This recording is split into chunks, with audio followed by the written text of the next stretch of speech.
for us to be in this place of comfort, to prop up our luck requires that there is an ocean of suffering, and that we are floating on that ocean, and to wake to that would be too much. To think, and I'm as you know, I may have mentioned this, but I'm a vegetarian.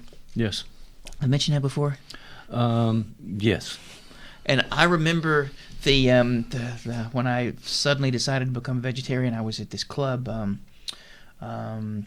in Fort Lauderdale, and PETA, not the bread, but the organization, right?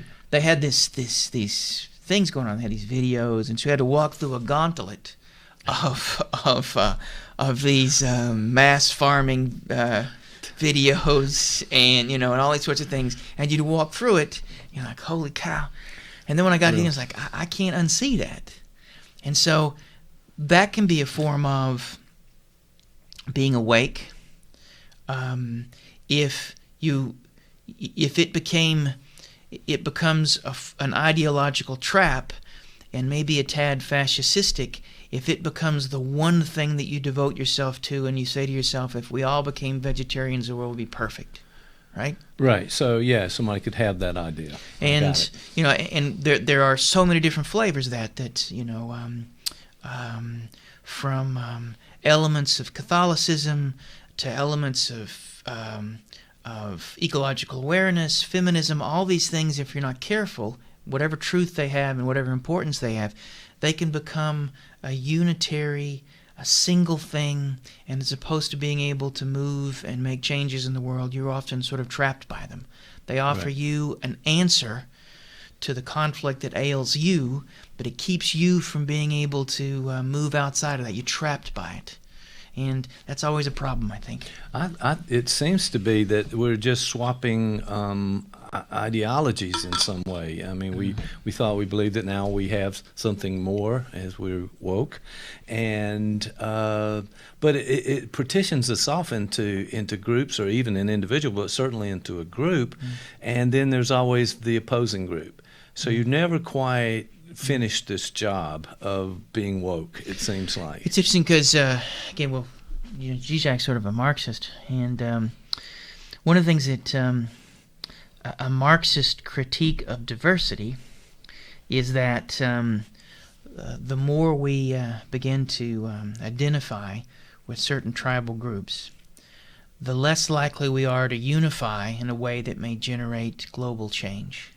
A Marxist equation is that it's class conflict, right. That the workers are being crushed by the owners of capital, and so if we fix that, it'd fix everything.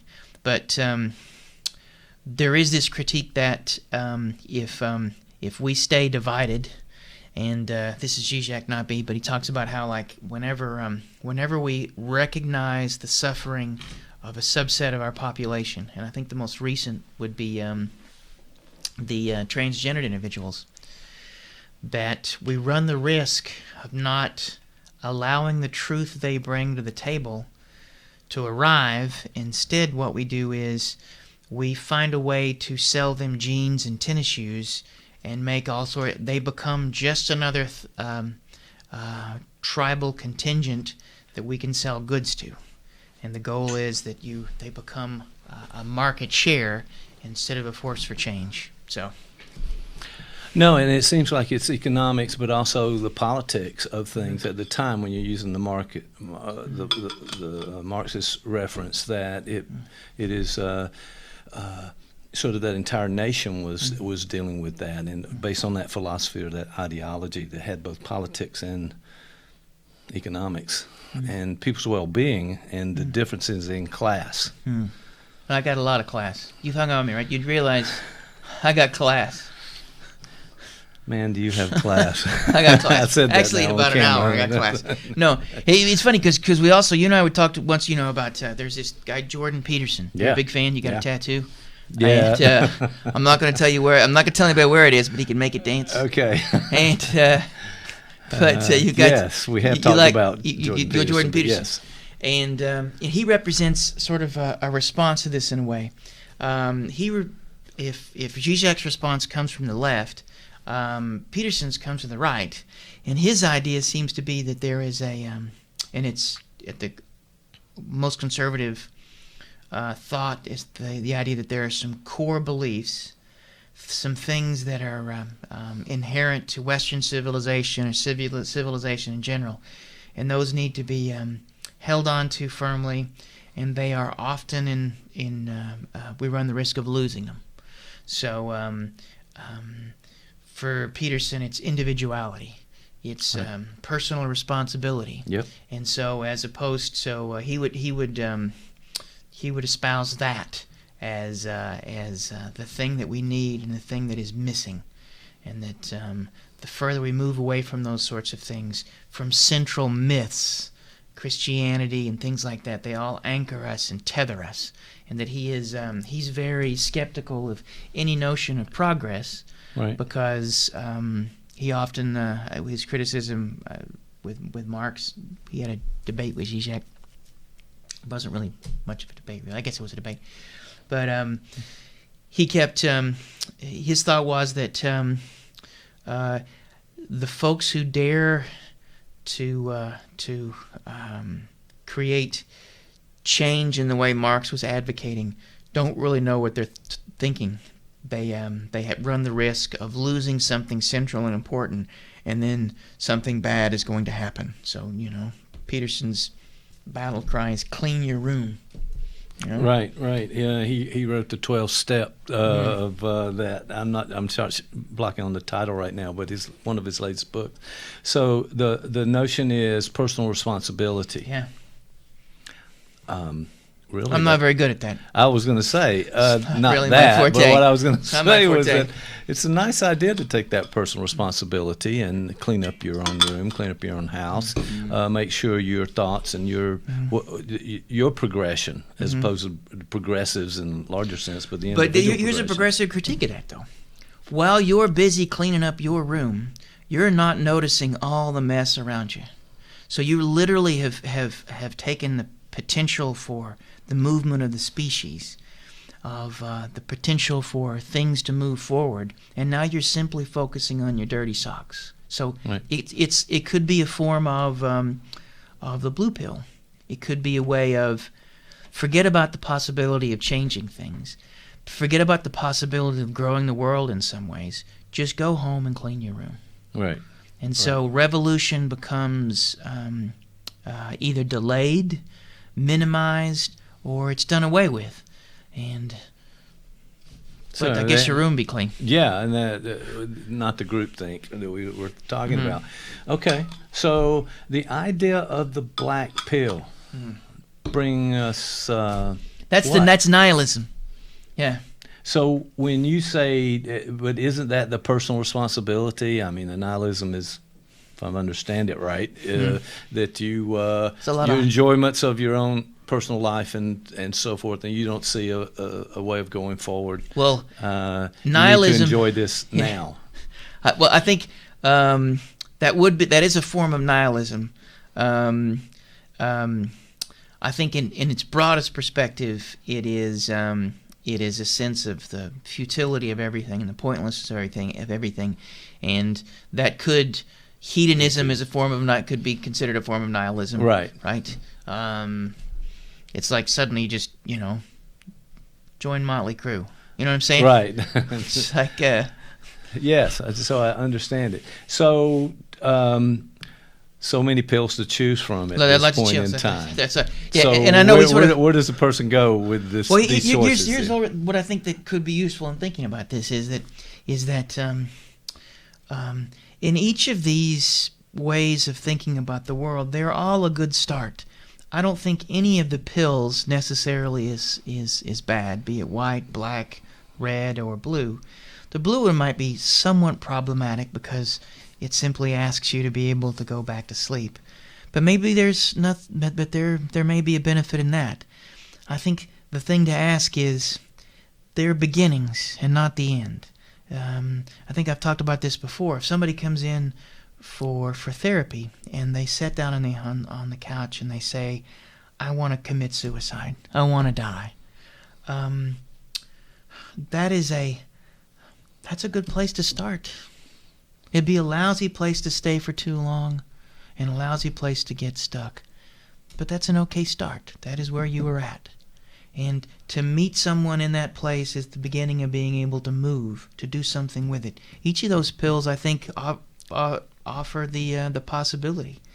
If with the red pill, if you are suddenly awake to something that you weren't before, how do you move forward with that? How do you dance with it? How do you make it a truth that can be both particular and universal in its application? That And may not be- especially if it contradicts something you've believed in before, Right. as a result of it. you grow. Think of, in my lifetime, I have watched with women's rights, feminism. There is suddenly new ideas entered the world, and there were those who may be extreme on either side. I think it's Andrea Dworkin who said all heterosexual sex is rape because women can't possibly consent because you're under inequality. And as an extreme statement, Right. but it functions in a way like a bit of poetry or metaphor. It certainly could wake you up, but then what do you do with it? Right. Where do you move with it? And I think that is the thing that each of these pills asks. Not that one is better than the other. To suddenly, for instance, with Nietzsche, nihilism is a step toward being able to create your own life. You saw something similar with the existentialists and whatnot. That there's something about the realization of futility or absurdity that could plunge you in despair, or it could mean you can do things that you couldn't do before. Well, that certainly makes sense to me. And just a while back we talked about the euthymic window. This My favorite band. Yeah, I got it. And on this continuum of really, because the extremes are not healthy, somewhere in the middle, and finding yourself available to the moment and really engaged in the process. And if you think about that notion of the euthymic window, it's more probable that at each developmental phase and as we grow, the window has to grow with us. We have to be able to accept more or less based on where we're at. And that requires some flexibility. That requires our ability to be disturbed and suffer enough to do something with it. So we, again, that Guy Bion, I talk about him all the time. The idea that we have to grow a mind. I think I've used this example in the past and here that, before I didn't have a child until I was 40. And at the birth of my son, just as I was in the process of fathering a son, my son was sonning a father. I had to grow and he had to grow, and I had to grow both. I've never had a 12-year-old boy as a son, and he's never had me as a dad, and so it is a two-way street.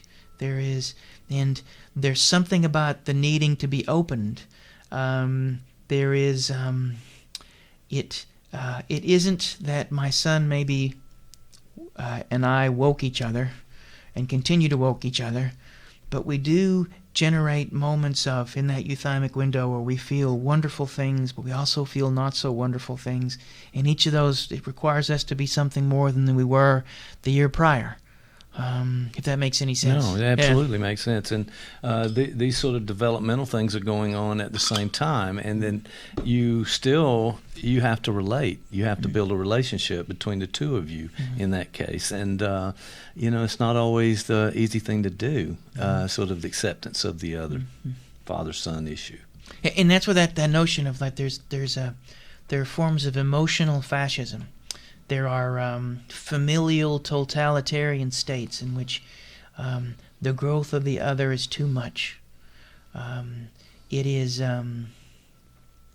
when my son's interest and his development does not coincide with the image I have of what I want him to be, I'm suddenly confronted with a tension.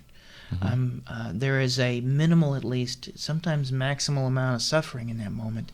And what do I do with it? Right. Do I, beat him until he puts the football helmet on, or do I? No. Well, it's That's not one. it's a lot of work. I'm That's just not saying, one. it's not a lot. Or do I say, okay, this there's something about who he is and how he is ising himself, how in his going on being he may be forcing me to go on being in some ways that I haven't had to do before.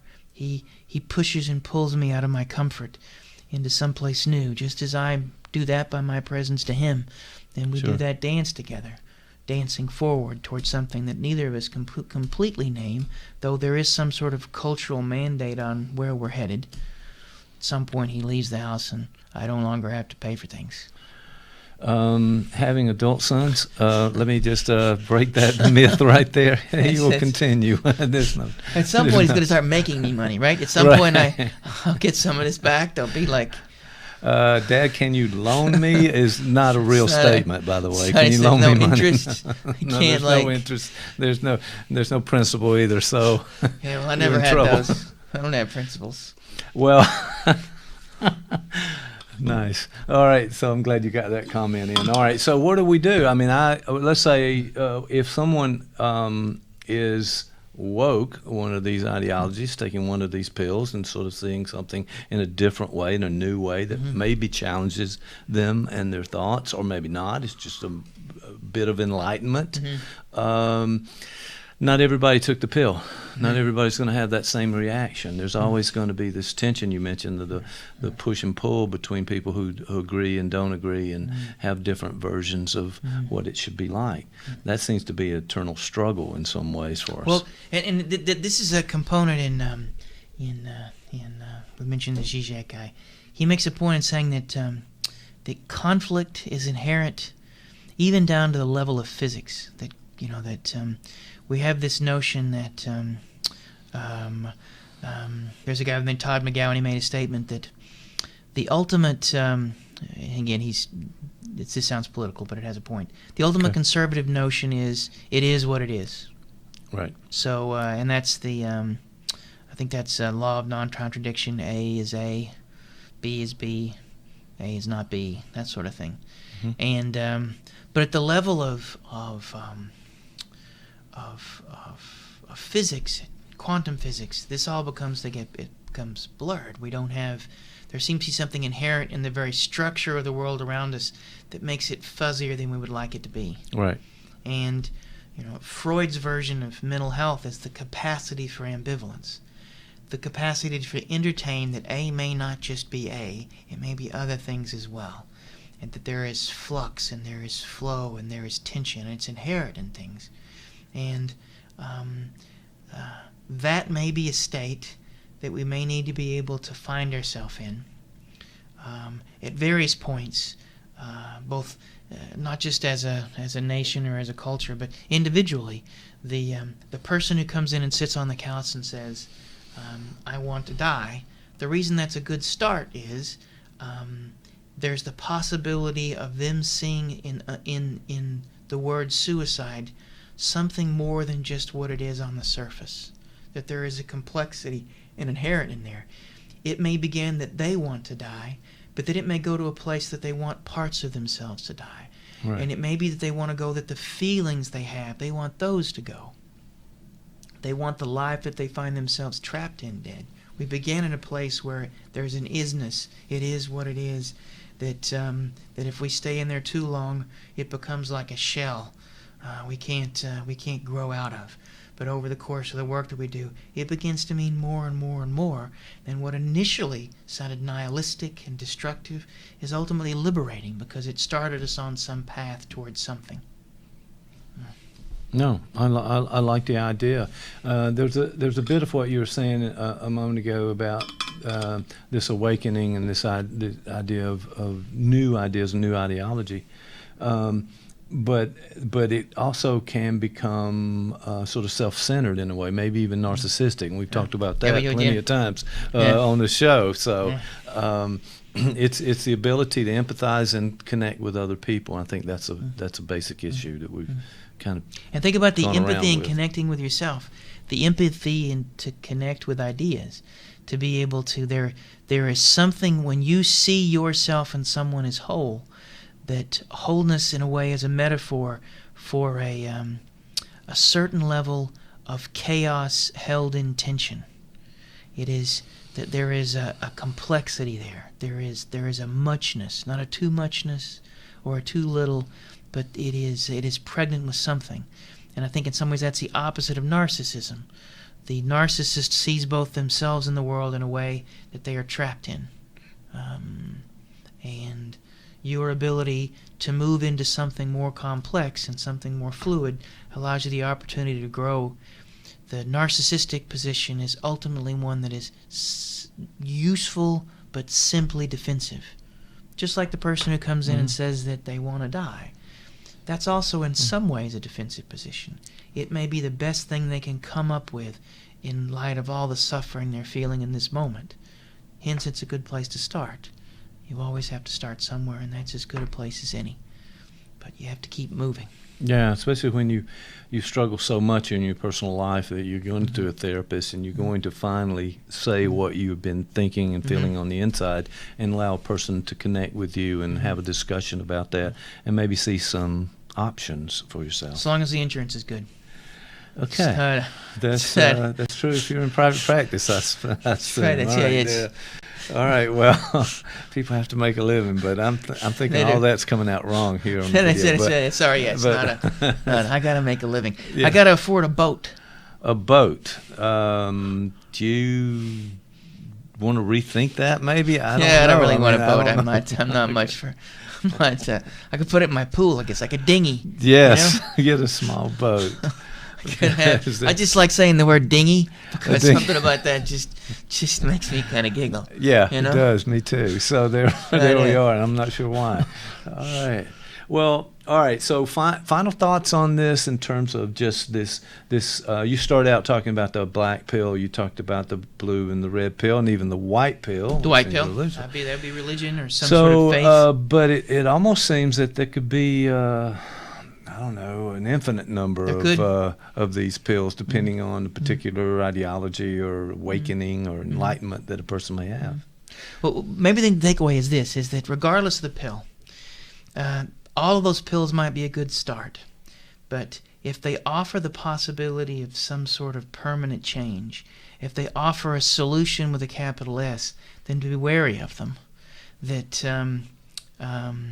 they are... they're potentially a trap, and that there is, just as another part of the reason why I use my example of my son is that it's a place in my life that I can truly feel I'm growing whether I want to or not. Mm-hmm. He's about to be a teenager. Mm-hmm. I thought the level of sarcasm was high before. We've reached just wait level 5. It's 5. And I find myself DEFCON 5. That's right. Yeah, I find myself. I don't think I've had this many murderous thoughts in my entire.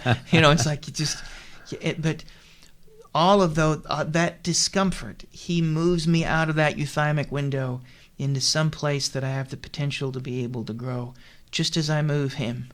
In those moments of tension and the dance between us, we move. And my guess is any of these pills, if we're not careful, there's a term that, since we're hanging on Zizek, tarry with the negative. And the idea is that you have to find a way to dance with these things. It comes from the philosopher Hegel in a sort of vulgar way or a oversimplified way of looking at what Hegel called dialectics is that there's a thesis and then an antithesis, and then there is a synthesis, a combination of those two things. So somehow, if you say, I want vanilla, and then somebody says, no, I want chocolate, then you come up with Neapolitan ice cream. Is that what it is? Yeah. That's what it is? Close. Okay. Yeah. But that's the third one, Yeah, there's this really... Yeah, the vanilla, the chocolate, and the strawberry, I think. Is that Neapolitan? Okay. Yes. That's Neapolitan. For the record, yes. Okay, I don't know my ice creams. This just seems wrong. It's wrong all the way. You keep your chocolate, your ice cream separate. But a more truthful form of that, or a more useful form, is not just some simple synthesis. But there is movement. There is both can be maintained in some sort of dialectical tension, or in the movement from one to the other. someone says you want vanilla, they say they want chocolate, and you suddenly discover strawberry. There is the possibility of, and there's something about that dance and that tension that is necessary. And most fascist ideologies, most attempts at a quick fix ruin the possibility, if you're not careful, of the sort of movement you need and to continually grow.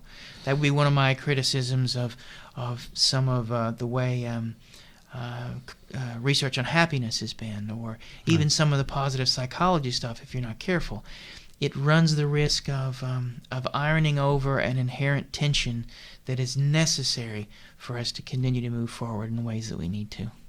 Yeah, that tension is all.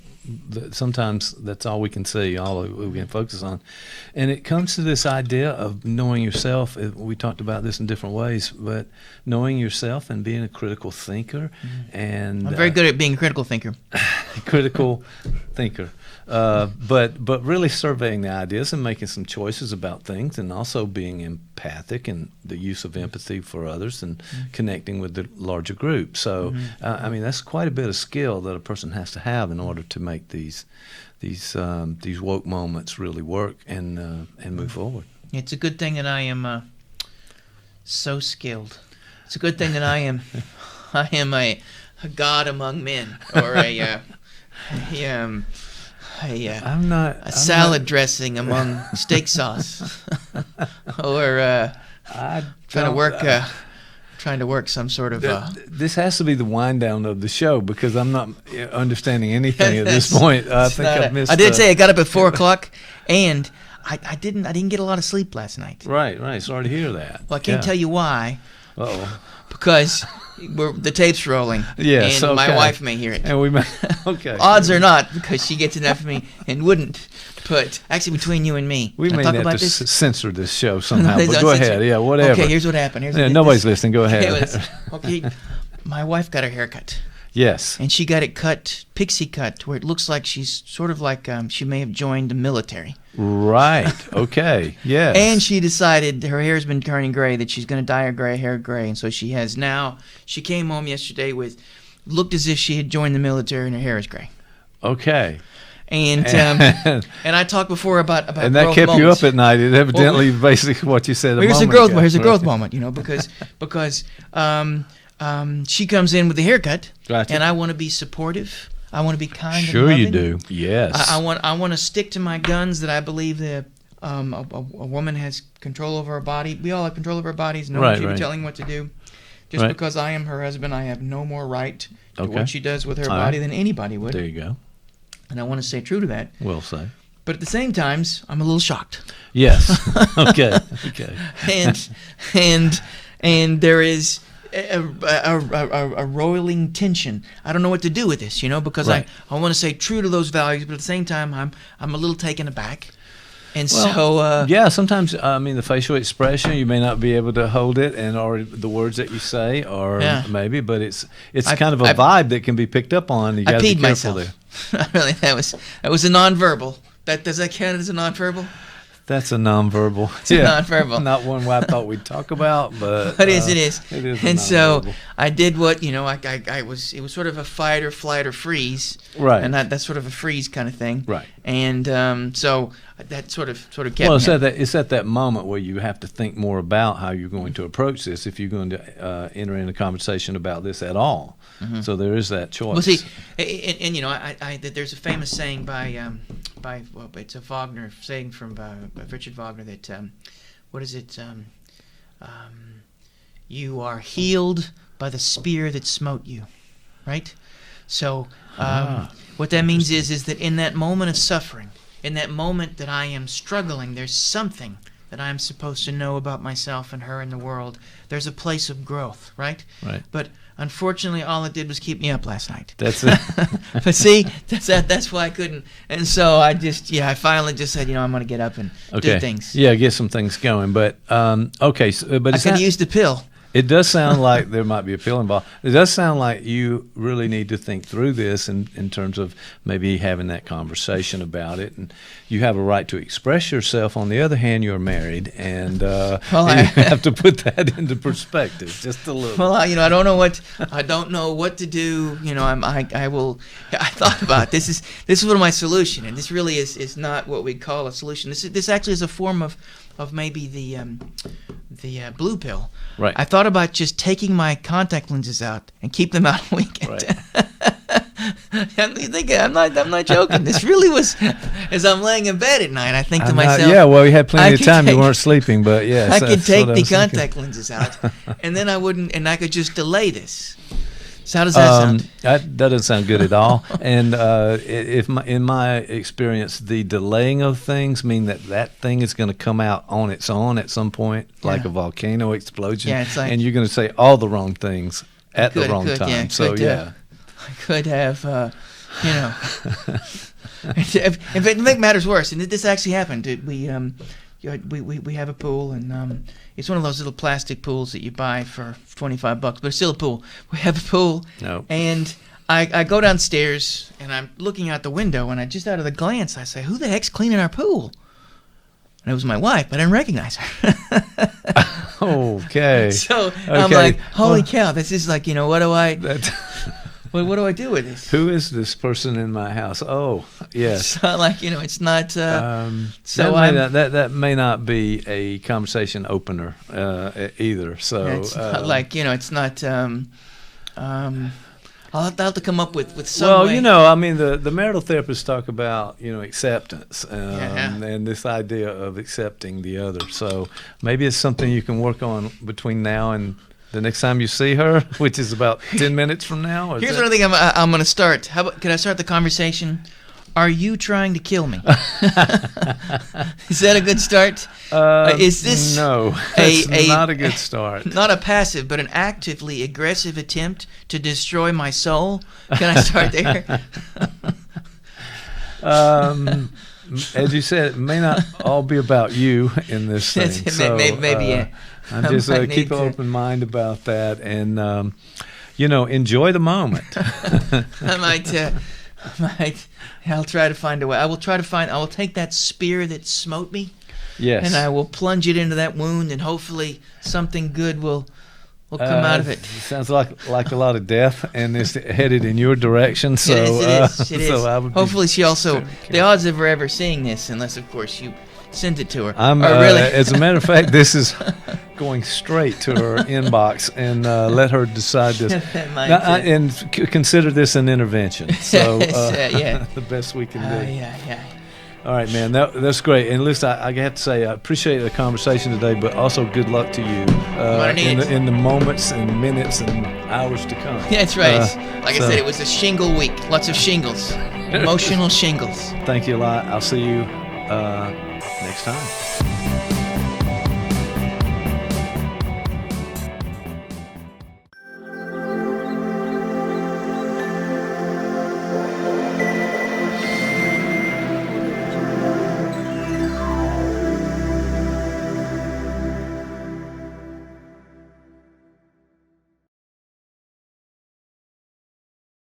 Hey, you there, the alien watcher. You like watching podcasts, don't you? Just like you like watching for UFOs and other unidentified flying objects, if you get what I'm saying. So tune in to ColumbusPodcasting.com, where all your podcasting needs can be achieved with us.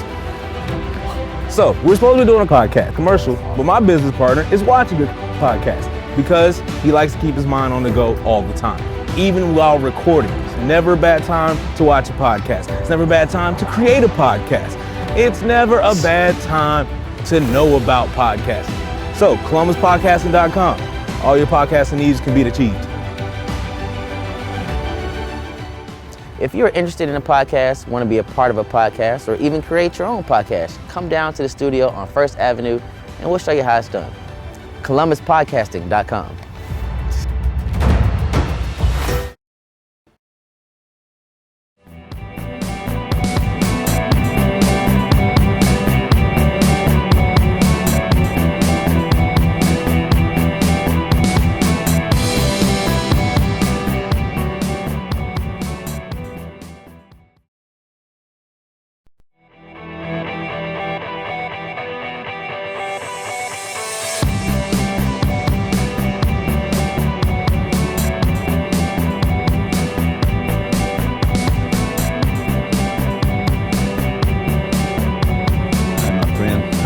doing? What's going on?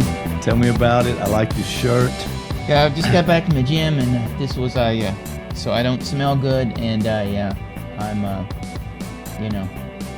what's that Bob Dylan lyric? I was listening to a Bob Dylan song. He says, "My shirt's tight with sweat, but not as tight as a corner I've painted myself in." Wow. So that's what he said. Yeah, It's kind of deep. it is. It is. That's right. He's got all the lyrics. And then one of the lyrics, what I like, he said, "You're gonna need me, honey. You can't make love all by yourself." I thought that was, Okay. I thought that was a good one too. Yeah, That's pretty blunt, straight out there. It was, yeah. Well, it's good to see you, and I know it's been a little while, so let's figure out what's on your mind. Post today. Tarantino. Come on. That was the last time This we talked is about. post Tarantino. Now, I did send you some additional materials that maybe we didn't touch on some of the things. Well, from I that. think you may want to look at those, but I actually I didn't. Okay, but that's all right. Well, I didn't figure we were going to recap or anything, but I was thinking. But it that was the it made some Atlantic. Those points. guys. In fact, I wonder if I've actually seen that article. I may have because the Atlantic sends me things through the Facebooks. Okay. Well, she's a pretty good writer. I mean, they compared her to Hitchens and some other people. I'm not sure she's at that level, but she's done some pretty good work just looking down the list of her articles. This one, I think, captured some of the psychological issues that we were starting to touch on, maybe expanded a few things. This so is Tommy Lauren. No. That's a joke. Oh, that's another. Yeah. I'm sorry. There are times when Dana Stevens. those references go ping, Yeah, right over it's the top. And, yeah. But that's good. Maybe we'll do another recap. But I tell you what, why don't we just plan at one point to go back and look at our recent episodes and do I wished I would have said. Yeah, there are actually notion a lot of things I on wish there. I wouldn't have said. Well, I have in a your lot of case- regrets. In your case, no, what you did say we should have taken out and edited, but just to kind of comment on what we've done so far in this. All right, so let's get to it. Well, so Well, what a is couple of things, because this would be potpourri, because there was something you brought up, this Yeah, ocean man. of confirmation, and also when we leave here, I'm going to be seeing a horror film, Yes. Okay. and the horror film is, and so we could talk a bit about just the nature, the psychological utility of the horror film, because you had said your wife had said, why would you. Why would you possibly go and watch a horror movie? Yes. No, but not Yeah. only her though, but I know members of the family out and groups. Why would you that possibly? Well, why do you think we, that is? We Why? avoid horror movies at all costs. Why is that? Why do what they that is. avoid horror movies? What do you think that is? Wimps. I think it's something deep and psychological and scary. Really? And let's try to stay away. Maybe I don't know. I'm guessing it is, but the idea that we stay away from scary things. There's enough scary things in the world. Why would we intentionally? That's right. Yeah. Why go intentionally? toward that? Right. Well, so that would then why would someone want a horror movie? Some people choose to see them, and right now the horror genre is sort of ascendant. There are, yeah. They're big name. They are. But why would someone want to go see a horror movie? I'd like to turn that question back on you. Why would someone want to go see a horror movie? I mean, I'm sure you don't ask the question around here unless you already have an answer pretty close by. So I do have, let's go with that. There are a couple ways to think about this, because we talked before about the right now the cutting edge of the field is with where it dovetails with neuroscience. Right. And one of the ways to think about any of the things that we do art-wise is we can see them through that lens. And there's this notion of the euthymic window. We've talked about that before. Yes. And that is that there is this there is a window with an upper limit and lower limit, and that we attempt to be able to maintain a homeostasis, and that we attempt to be able to remain within that window. And some people's windows are narrower and lower. So when you talk about folks who don't like horror films, the upper register of their euthymic window may be a bit lower than those who do. And so when we get on a roller coaster, for instance, Right. we want to be at the upper level of that euthymic window. So we take that homeostasis and we tilt it in this direction. So we give ourselves a a safe and calculated thrill that just verges on trauma, but it doesn't. Right. So it's up in that limit. Just like we Right. watch like some people would say, why would you want to watch Old Yeller, right? Right. Because, and that's the bottom end of the euthymic window. That is sadness. Like, why watch a movie where, like, everybody dies of cancer, Right. and then the kid, their dog gets hit by a car. But people Right. do that, right? They do Yes, it. they do, So and in it's some very ways, popular. the weeper, the romantic tragedy is the opposite end of the euthymic window, bottom end, where the horror film is on the upper. So, and thrillers do a little bit of that too, but there is something about the horror film that we generate a false threat, and we place ourselves in the midst of that for that experience. And that experience, Right. and another way to think about this too is there was a cat by the name of Daniel Stern. He did a lot of work with infants. He talks about vitality affects. Okay. And that, if you ever notice, like, if you have a baby, ever seen one of them babies? Yes, I Have- couple at the house there And- for a number of years. So yeah, but but I had one of them too. It was like, oh, and at one point I was like, scary. yeah. Another thing. Speaking of horror film, yeah, cats. that's right.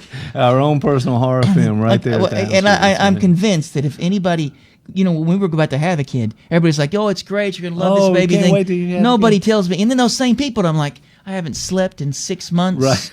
I'm covered in all sorts of horrible things, and You you're don't like, smell very good. and then either. the same people that told me how great it was looked at me and said, yeah, isn't it horrible? I'm like, that's not what you were telling me That's before. not how you told me all this wonderful stuff that's going to happen. You should do it too. No, sharing my pain is what this What might were be. you I up don't to know. with this thing?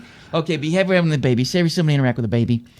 There's a way in which to be able to interact with a baby. We do peekaboo, peekaboo. We speak in a way that we accent these vitality affects. We scare them. We do all these sorts of things.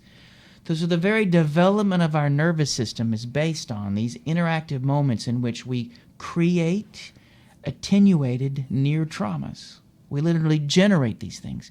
So you can think about it. A horror film is a little like just grown-up peekaboo. Right. So it's from Stern's standpoint, we seek out these experiences that give us this same sort of peekaboo. So what is a horror film? It's just a giant screen version of that sort of peekaboo. Well, it's almost something that we do that we have some control over as Yeah, right, well. and it is a controlled So trauma. we don't go out of too far out there to scare ourselves and really bring around about the trauma, but it's sort of regulated in some way. So I can understand it now. Well, that's helpful. But you're right. The movie, the horror genre is everywhere. There's always a horror movie on. Almost always a horror movie on. And another way to think about this from a neuroscientific perspective, there is Panksepp, I think I'm pronouncing his name right. He talks about that the brain is actually organized along, there's 7 organizing principles of the brain. So they're like 7 systems. And one of those, I think there's procreation, there's aggression, there's seeking, there's attachment, there's sleepy, there's there's I knew that was coming. All right. There go ahead. are, Keep going. what there's I'll have to think about the others, but Okay. but That's one of all the right. ones that are important is this the seeking system. Like, and they use the example of a dog. Like this morning, my wife and I got up and we walked the dog. Okay. And apparently you're supposed to use a leash, and if it bites somebody, you're supposed to have you have legal recourse. I didn't know that. I just ran. Okay. But, Okay. So we walked the dog. Dogs are a wonderful example of the seeking system. Just like, wagging tails, Right, smelling right, stuff. right, Ate a diaper. Somebody threw a diaper out. The dog ate it. I don't know. These things Yes, happen. I think I get the point. But the dog yes. does the seeking thing. It did So- not eat a diaper, but go ahead. All right. He did smell a diaper. My wife got Okay, upset. all right, there we go. But it was a really big baby's diaper. Like, I'm thinking that baby had to at least be 200 pounds. So I'm not really sure what was going on there. And there was a pacifier the size of like A giant pacifier, yeah, like it was an adult pacifier? Yeah, I'm like, Is that where we're going?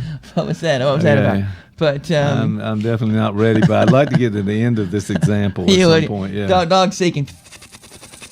And we have the same thing. And so part of it is that, that we often have to to seek out, like, boredom is something we all have to find a way to escape. We have to create a life in which there are not just bright and shiny things, but there are things that are loud. There are things that move quickly, and the art serves that purpose too. And you can think of a horror film. It's got some bright and shiny, but it's also got some booms and some things that move quickly, and so that alarms us just enough, but not see, full scale. In these moments, all that sounds cool, but I think we should also go down the rabbit hole of Melanie Klein. Okay, you're going to talk object relations. Object relations, and Melanie Klein. Klein. Get ready for that. So this is one of the things about Melanie. And Melanie Klein, if you go back and read some Melanie Klein, some of that stuff is just really way out there, like that. But one of the things she brings up is the first art object is Mom. Okay.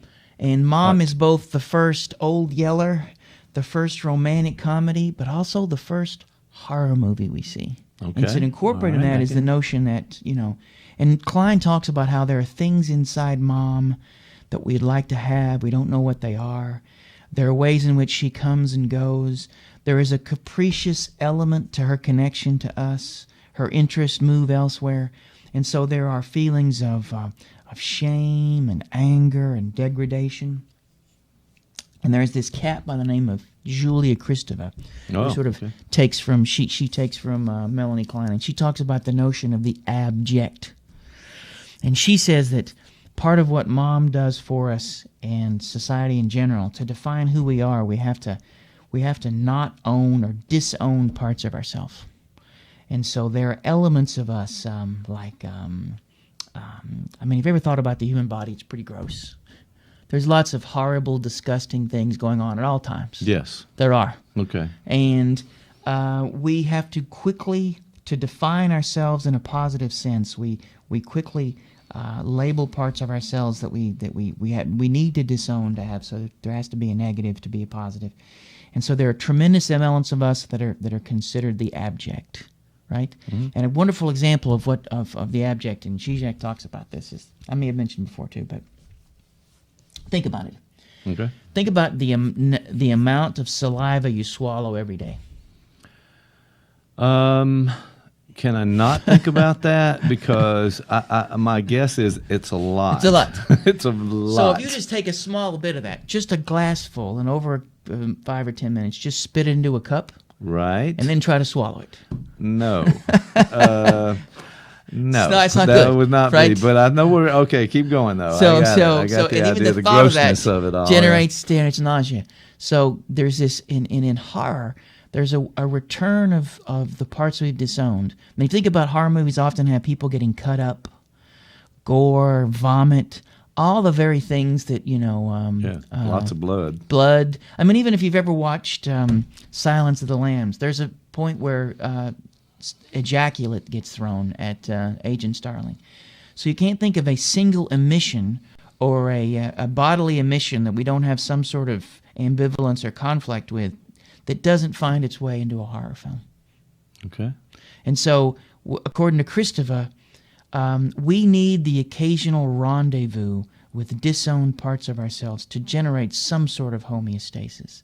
So it's like we watch horror films in some ways to become reacquainted, at least temporarily, with parts of ourselves that we know but we don't own, right? Right. And there's a whole genre, and it's really taken off, of the body horror, where, Alien is a wonderful example of early body horror. Right. I don't know if you've seen that movie, that Alien movie. I think where I have. The thing goes, bursting out of the person, yes, and running across the room. That's a wonderful example, and Kristeva even talks about that this is an example of the abject, something inside of us, and she draws a connection between all sorts of things, even sexuality. There's a way in which we are sexuality owns us.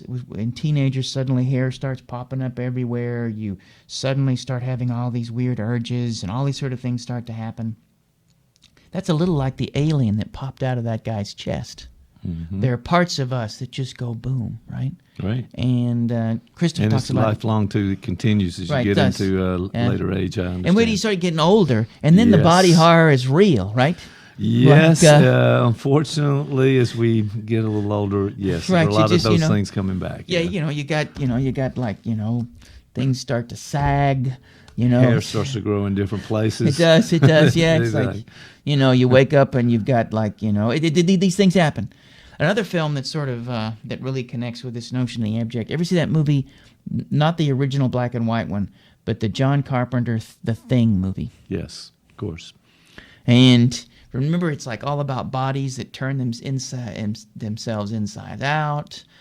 There's even a scene where they're doing the coding, what do you call it, with the defibrillator thing. Right. And suddenly the guy's chest, he goes into the guy's chest, and the guy's chest grows teeth and then bites off his hands. Yes. Remember that scene? Spoiler alert, I guess, Yeah. for Boom. some of That happens. that And then the guy Carpenter stands movie. up and he's got blood squirting out of these stumps. Right, right. So in that single Nice moment, special effects, but it was. that's And the then- only way I can get through it is consider it to not be But see, real. as notice, special so effects. you have to generate enough distance. So you generate, you move. Your ego quickly does its thing and draws a line in the sand. Right. But even in the act of doing that, there's something that could be considered healthy, that you are exercising your ego and your capacity for drawing a line in the sand and generating a boundary between you and the rest of the planet. And that movie allows you a chance to do that. It allows you a chance to play with those sorts of moments. And embedded in both Aliens and The Thing are a relationship with our body that we're not completely conscious of. Right, and it's operating, and then so when we watch these horror movies, that we're reaching that upper limit of the dysthymic window you're talking about, and it's okay for us because it helps us regulate the real horrors that are out there that we face at And the times. more you can expand your euthymic window, if we think back to Freud, that we define mental health as the capacity to love, work, and play. Well, those who have a very narrow euthymic window, and I don't know any studies in this, but folks who are really, really, really upset by horror movies, we may find that may be a constricted euthymic window due to developmental trauma, for instance. Right? It's suddenly It's restricted by the life experience or Right. the trauma that a person has already experienced early on in their life. And one of the key elements of effective therapy in many ways is it's either in vivo or guided exposure. So, what happens when someone comes into a therapy session is they slowly but surely begin to put into words the alien that's trying to pop out of their chest. And so it doesn't have to pop out of their chest. They can simply say, I some days it feels like there's something going to come out of me that I have no control over. Right. Boom. And that euthymic window expands. Their capacity for self-regulation, their capacity for the modulation of their inner states. Right. Okay. And so you can think about, yeah, it's almost like growth in that area. The more you're exposed that it's okay and you can kind of manage it and regulate it, then you can take on more of that as you need. If you don't expand that, you're going to be frightened and scared and probably have difficulties with lots of things in the world. Yeah, in some ways, as opposed to a spectator of a horror film, you may find yourself in the middle of it, even after you leave the theater. And, there's lots of talk in this notion of locus of control. Right. And individuals who have externalized their locus of control, they're often in a horror movie. There are all these ways in which we are that when people enter therapy, what often happens is they begin to modulate the things they feel. They begin to experience an extended locus of control. That euthymic window broadens. These are all things that can happen that you Right. can work towards. Right. But yeah, and I was thinking, we mentioned the family members and somebody who would never see these horror movies. They're restricting themselves in a certain way because of that. But also, on a conscious level, it's like I don't want to be exposed to that. It's too real. In other words, they sort of label it as this movie, and I've said that to my wife on a number of occasions. These actors are getting paid a lot of money to have their hands cut off or whatever that might be.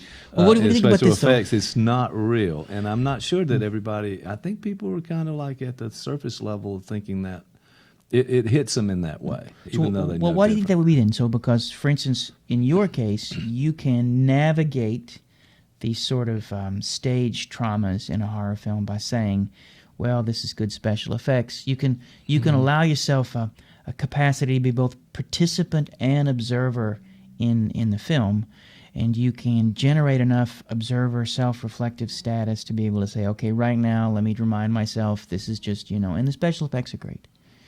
Some people can't. Getting better. What now? They're getting better. They're getting better, I yeah. mean, it looks. right. It would convince some people that it's real. Out Come of a context, long way a since little Plan bit, 9 yeah. from Outer Space. But but others don't seem to have that capacity. Well, what do you think Right. about that? Why would I don't know. I'm almost thinking that it's some defense mechanism where we are resistant to exposing ourselves to it. That at some level we're telling ourselves we can't quite manage that, or we don't want to manage it, and therefore it's a protective mechanism that we kind of keep ourselves away from that because what it might turn up in us, and maybe we're a little afraid of that. But yeah, I think you're right about the exposure of it. The more you're kind of exposed and you see it, the greater capacity you have to manage it. Well, I wonder where that capacity, and there probably is some research on this in terms of is there a certain character structure that respond to horror movies a certain way? Maybe even Right. attachment styles. Right, Are there? Is there something about the ways in which we organize our inner selves or the maps we have for the world Right. that may tell us something about how we're able to watch or not watch a horror movie, Right. right? Like I wonder. I mean, just on a simple level, it's this is going to connect with some trauma that a person has, and they are trying it by all means to avoid going back and looking at that.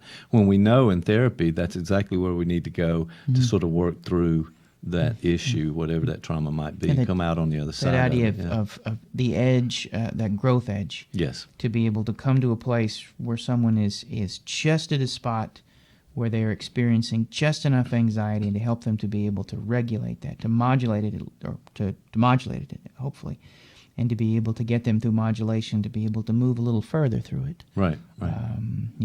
I don't think too many people. I've had people come into therapy and say, they're afraid of flying, or Right. they have some specific phobias. I haven't had anyone come in and say they have a fear of. They want to be able to overcome their horror movie fear, but Well, it might be diagnostic to just ask them about horror movies. How many horror movies have you seen? I never go to horror movies or whatever. They Yeah, might, that would be respond part to of that. a- It might yeah. it might be kind of fun as a research project, perhaps. to But do what some about of that. you could have the opposite problem? Like, what about someone who is drawn to horror movies? Individuals who are within the psychopathic realm. They often have to chase louder and more intense experiences because that's what they need to feel some sense of life. Right, There are right. individuals whose relationship to the abject may be such that, as opposed to some sort of healthy disownership, they are somehow immersed in it. That the serial killer that may want to find themselves awash in their victim's viscera, right? This is the opposite of the sort of disowning and dance with the abject that we might expect in a, quote, healthy person.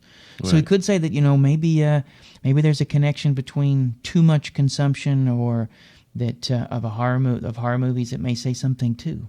Right, right, yeah, that's a good point. It may be almost like a tolerance level that you have to get another fix from the substance abuse literature. That the tolerance level is sort of continues to bump up, and you have to have more and more to associate that kind of thing.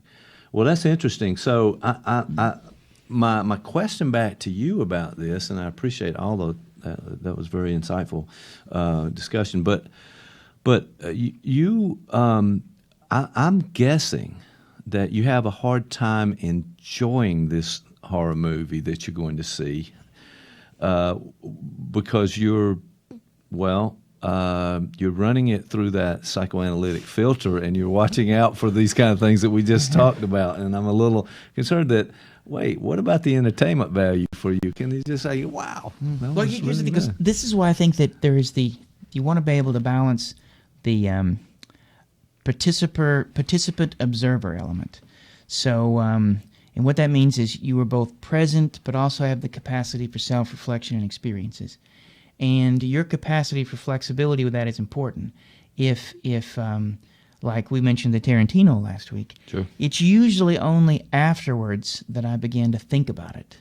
If Right. it's a really good film, it creates a holding space where I Yes, it become draws you in. right. Yeah, yeah, And so yeah. one of the benefits of that film, we talked about it last time, is you felt sort of sad because you were leaving. Like Right. it created enough of an atmosphere, like you were there, and it was a place you wanted to be, and so in a way, if the movie's effective, and that's that old aesthetic notion of form versus content. If somebody creates the right sort of form, then I think your ego can be suspended, and you can have a regression. You can find yourself. It's sometimes talked about in the psychological literature as a temporary form of psychosis, that you allow your Right. boundaries to be diffuse and move into it. So. Yeah. Part of the reason why I was excited about the movie, and the movie I'm going to see is Midsummer, right? Midsummer, something like that. Yes, okay, there you go. Part of what drew me to it is this is a director who's known for being quite good. This Okay. is, I think, his second film. I think Heredity is his first, which I didn't see. I really like to. Sorry, I didn't mean to cut in, but the idea of being a good director and what does that mean? I'd love to explore that Yeah, some it's- more. yeah. We get to talk about that maybe at another point. But what goes into making that? Is Yeah. it the editing? Is it the way Right. the shot was done? I think And think about that's an how important idea. some of that might be taught, sort of a little like becoming a good therapist, but but a chunk of it also has to be earned, maybe even born with, because if this guy this guy may be a lousy director, it's going to be a 8-hour movie, so it better be good. But No, but I think it is about 3 hours. So get Yeah, it is, ready it for is. that. yeah. Oh my goodness. And my wife, who is a rule tends to avoid horror movies just like yours, Right. she decided she wanted to see this, so I may only get to see 30 minutes of it. Okay, But- bolt out. I'm gonna be checking on her. So, but Funny. if they can, part of what drew me to this is an individual who has a reputation for creating that space, and probably what needs to happen in a good horror movie. Maybe we could talk about this at another time too. Is that if you think about like the movie Aliens, for instance, it wasn't just constant things busting out of someone's chest. Oh no. They created an atmosphere. It was the lead up to it, Right. And that down that hallway, Yeah. and the sounds, and what's going to happen next. It's like almost a scene in all of those. Some of the horror movies, quite a few, is that long shot down the hallway where there's a door at the end, and we're getting closer and closer to finding out what's behind that door. And there's So, there's music, there's sound. Yes. You really create a space that you can exist in. So I think that in some ways it's certainly up to me to be able to approach it with the possibility of that ego diffusion. But I'm Right. also going to require a really good horror film, creates a space. And even a really cheesy horror film creates a space because it Sure. gives you that feeling of staying up late at night watching horror movies when you were a kid, or it offers Yeah. a different sort of regression. And maybe Right. another thing to talk about sometimes is the different forms of horror, because there's body horror films, they're all different kinds, and they all scratch different itches. And this, I think, and again, I've avoided too much information on it because I wanted to be able to approach it with a. Sure. But I think it is sort of a slow burner, and it's Right. it's supposed to create sort of Kinda this lead you paranoid atmosphere. And Right. if you think about like Rosemary's Baby or Invasion of the Body Snatchers, the different horror films that Right. that part of the form that you are walking around in is one of paranoia, one of Right. Little edge of fear there that you're moving to something and not really sure. Well, I was thinking there are a couple of questions. One is the idea that I've been in some of those movies where the audience is laughing and really laughing loud and with some realism, but then then they're shocked at the same time. So this is sort of give and take with how people are responding to it. And I wonder what that's about just a little bit. And then the idea that there is this bringing you in, leading you down to this point where, then you see the thing unexpected. So part of it is really going to the movie, to not knowing, like you talked about with this, is to be able to just let the movie kind of evolve and you be in that moment and see where it takes you. Well, think about, like we talked about this with the Tarantino film, that think about how he played with form, because we knew the character, we knew the character he killed them by bashing their head repeatedly up against, and in very Spoiler alert, but Yeah, you okay. could probably it's not, because Tarantino. Yeah, and so where it's, gonna go, yeah. but it was almost slapstick in a way. Yes. And the way it was edited, the background music, I forget what the music would have been while it was playing, but if instead the form had been different, what if it had been slowed down? The camera took you from the perspective of the individual being killed. What if the music was sinister? You could see where you could create a space where that experience would be experienced very differently. And so there are all these different things that would make a difference for that. Tarantino sort of set that up to be, over the top,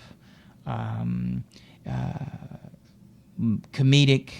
I think that generates a different space. I think, though, that if in some ways, having someone's stomach collapse, grow teeth, and bite your hands off is really far more extreme than watching someone's head get split open, in a way. Okay. And there was nothing funny about that. No, how to make those comparisons? They're not. But yeah. So in a way, I mean, I think that in some ways that goes back to the intent of the director. And, Right. I mean, that know, is the issue, is it not? That once you have this palette with music, sound, actors, scenes, setup, and so forth, that you decide as a director, this is what I want the audience to feel. This is where I want to take the audience, and I need these types of devices to get the audience there. And that's probably the sign of a good director. I don't know. I think that capacity for generating a space that the viewer can move into. It's a little like what we talk about in therapy, the notion of a holding space. Part of those very important non-specific factors for someone to be effective in therapy is the capacity to be able to hold. And in some ways, there are lots of you create a space someone can move into.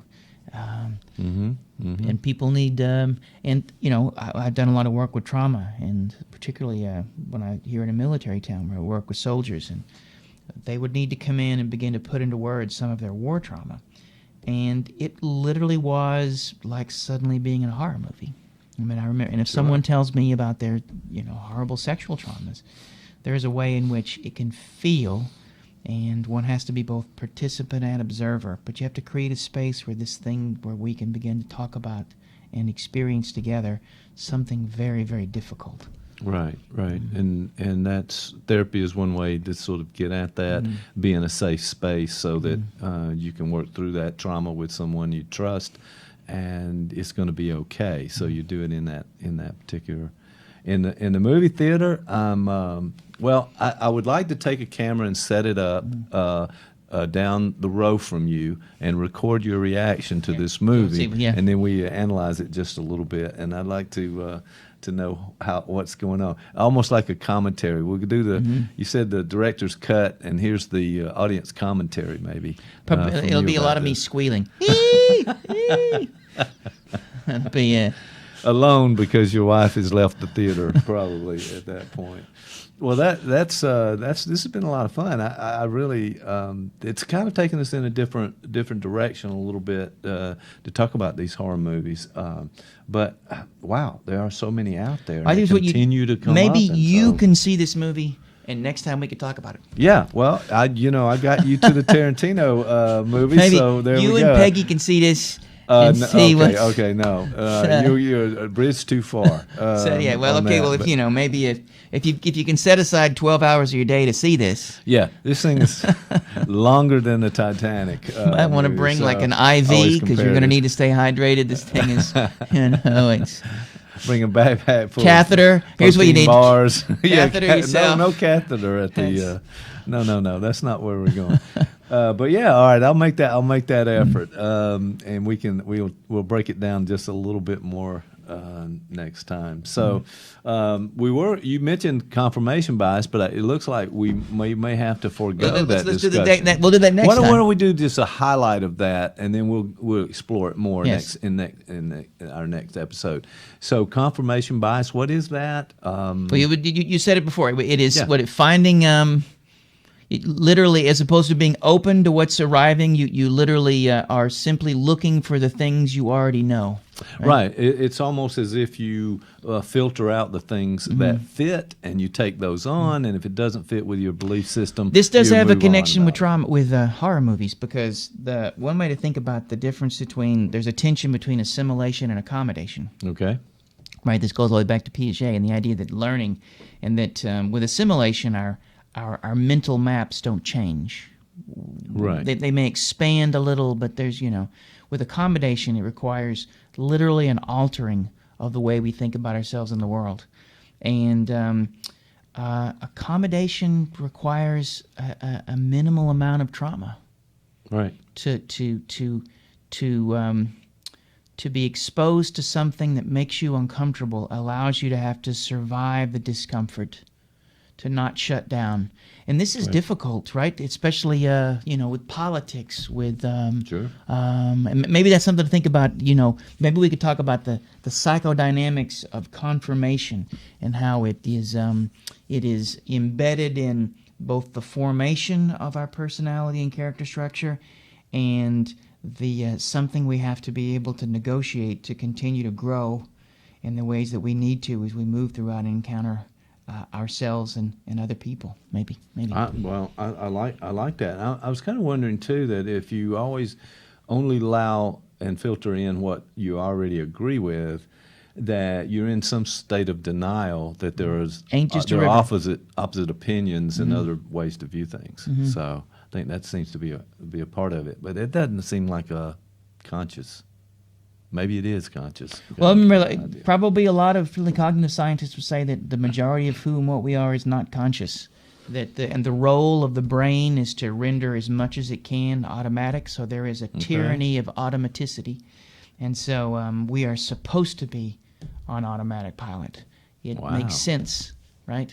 Okay. So that's why I like that. I mean, that for me, that's a big concept right there. That the brain is kind of working to protect us in some ways from this, and only feeds us just enough so that we can do our best to survive in some ways. Yeah, that's kind Mark of Solms, interesting. He's a neuroscientist, and who's that?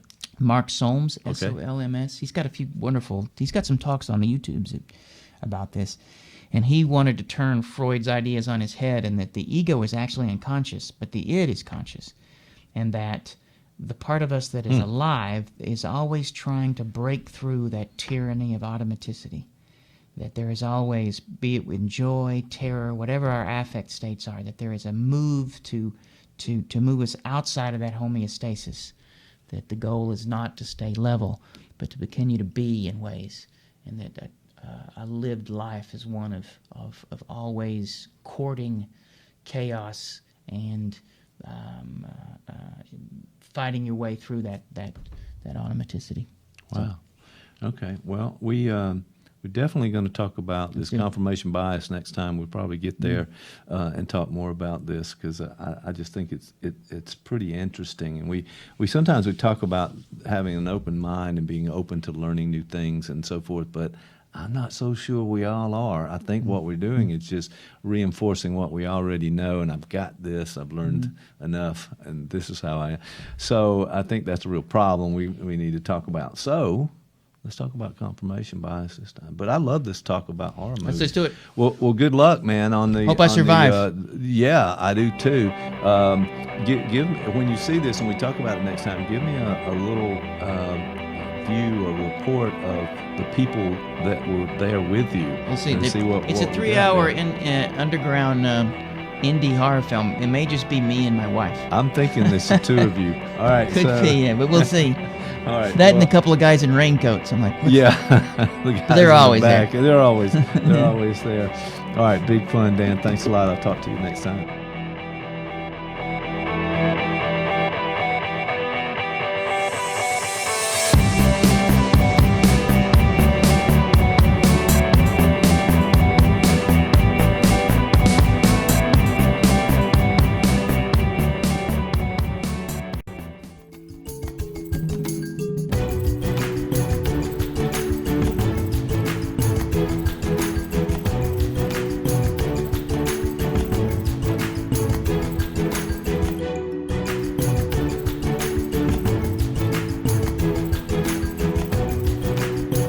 this Uma Thurman. Uma Thurman. She's Yes. doing that. She's the little girl with the climate change.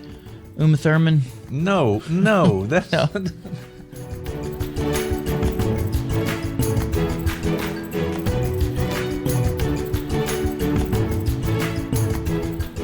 You have a story to tell. Columbus Podcasting can tell your story with a world-class video podcast of professional quality. Viewers and listeners can access podcasts anywhere, anytime. ColumbusPodcasting.com. Give us a call today.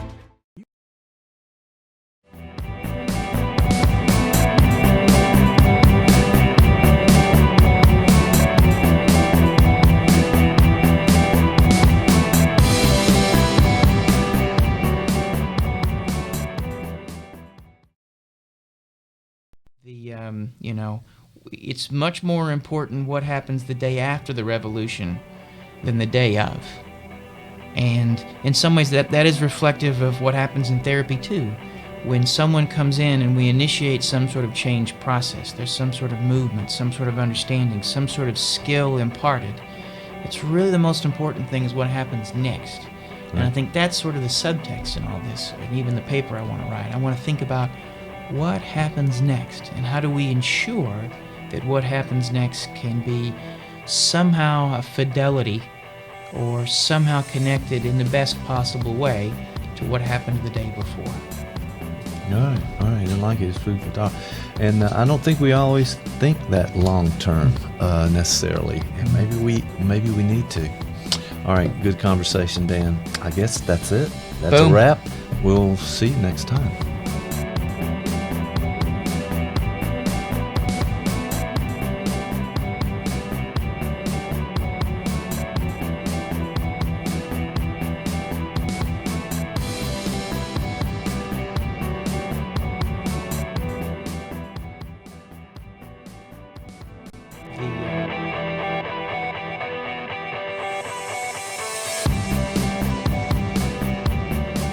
The narcissist, where does that come developmentally? Is that some trauma that happened earlier? What's the general census on how you become the narcissist in this day and age? It's funny because if you look at, because that technically is a personality disorder, and a lot of the research would suggest that there's a continuum, and there's a point at which personality disorders become so pronounced that there's certainly some significant trauma and maybe some genetic or biological components need to be thought about. But from Kohut's perspective, narcissism, and even some of the other thinkers in psychoanalytic thought like Kernberg and whatnot, there is some sort of developmental trauma. There is something that the individual didn't get, and you can think of it this way. Narcissism is a solution to a developmental trauma. They have adapted and become the best they could be to be able to navigate and negotiate some very difficult points early in their life, and they get stuck with it. So Freud called it making the best of a bad job. That's kind of what it would be. And Kohut would say that all of us began as a reflection in our mother's eye. So we have to find mirrors in our life to reflect back to parts of us that we can begin to own and integrate as self. Okay, so this person is really trying to do the best they can with Trying what to they do have best, at this yeah. at this point. On the other hand, back to selfishness, that's a big component of the narcissistic. I have to be the center of attention. Everything has to go my way. I won't tolerate anybody else being better. I can't accept any help in some ways. And so I think a lot of that is about self sort of just really blown out of proportion, like you talked about the puffer fish, but that's exactly what happens. It goes way beyond what a normal person in a relationship could tolerate if you're the other person, for example. And like what you said that, because if we think about if there's such a thing as healthy, which would be me, Right, got it. that several people, including both my wife and my mom, would disagree. Yeah, there's a long list. I could give you a Hey, longer probably, list that's if you right, like, yeah. but that's okay. Everybody it's knows fine. me. No, But we're- God, he's also like again, they're going like you're doing time. the best you can. Okay. But there is what I like about Coet is Coet says that there is a healthy form of narcissism, that we do have to find ways to aggrandize, to puffer fish at times, and so there is a window of narcissistic behavior that could be acceptable. You know, that would be okay. You don't get stuck. Like you can think if you come home and it's been a long day, and your wife says, hey, you forgot to take the trash out again, and now this is the third week in a row the trash is built up, and you suddenly may feel, a sense of I suck, I'm a lousy husband, once again, and maybe there's a lot of things during the day that made you give that feeling. At that moment, you might puffer fish. You might be able to say, and you might do it immediately, or you might find yourself telling your wife how many people today complimented you on your shoes. Right. And all of those are, Anything that sort of move away. but it also generates, and we do that. And one of the things that when I work with mental health professionals, when we talk about narcissism, I often ask them as part of to look for after we talk about this, when they're hanging out with friends, hanging out with family, look at the way the people around them manage narcissistic injury. And if somebody comes and sits down and starts telling everybody about the trip to Greece that they have planned and how great it's going to be, some people will receive that with no problem at all, but you'll see some of them are like, there'll be envy into the room. And you can literally see how a group of people navigate this impingement. And not pathologically. I mean, I guess it's possible if somebody gets a fork in the eye, or Right. if you suddenly call someone a whore and throw a chair, something like that can happen. Right. But You could never know when things I call that gonna break Thanksgiving out. in my house. That's what it says. But Thanksgiving, I got it. but you Or can, they come back with the idea of I got a better vacation. there you go. than you. Yeah, See, that and kind that's of thing. literally a moment when someone is attempting to moderate and navigate that impingement. And so there are literally, hundreds of impingements that we may incur throughout the day.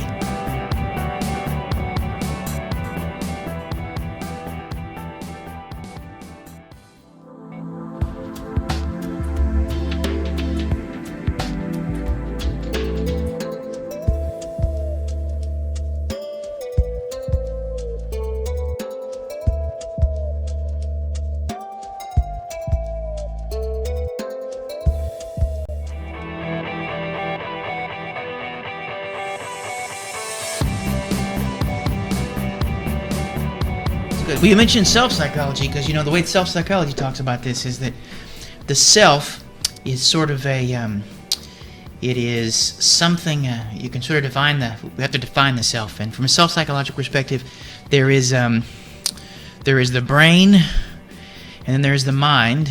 And the mind is an emergent property of the brain. Okay. And the self is a system that it's an emergent property of the mind in context with other selves. So there's sort of layers to this. When you talk Right. about self from a self-psychological perspective, it is in the self system requires constant maintenance. We have to be able to do something with ourselves. We have to maintain. Coet talked about it has to have rigor. It has to stay cohesive. Right. And so there are all these ways that we manage our self states to maintain some level of cohesion. And sometimes to manage those self states, we have to be selfish. And that's when we are using the people around us to help us as self objects. They can serve different purposes. There are what he called mirror self objects, where people will reflect back to us things that we need to see. Idealized self objects. People we have to look up to. They need to be ideals that we move toward. Twinship, where we can see that we have a lot in common. There are a couple of others too, but these are all ways in which we can sort of make use of the people around us to maintain some form of self-cohesion, to feel, and cohesion can be defined as a sense of who you are across time. Okay. Right. Some consistency of who we Right, are. sure. So we wake up in the morning, we know about our history, who we were Right, we before. can feel, and that throughout the day we're often generated what are known as not me states. Parts of us that are parts of us, but we're, Lacan would call them extimate. They are part of us, but they feel external or they feel alien to who we are. And so those also have to be managed. And they're often managed through projection or projective introjection, you don't want to acknowledge some of your own anger, instead you'll see it in the eyes of someone else. And that's a way of also managing this self-systemness.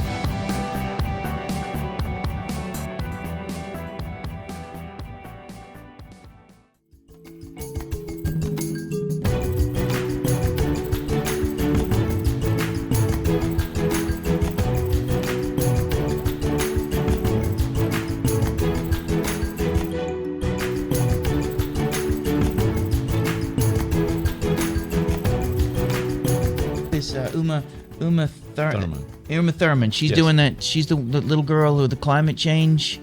Uma Thurman. No, that's No.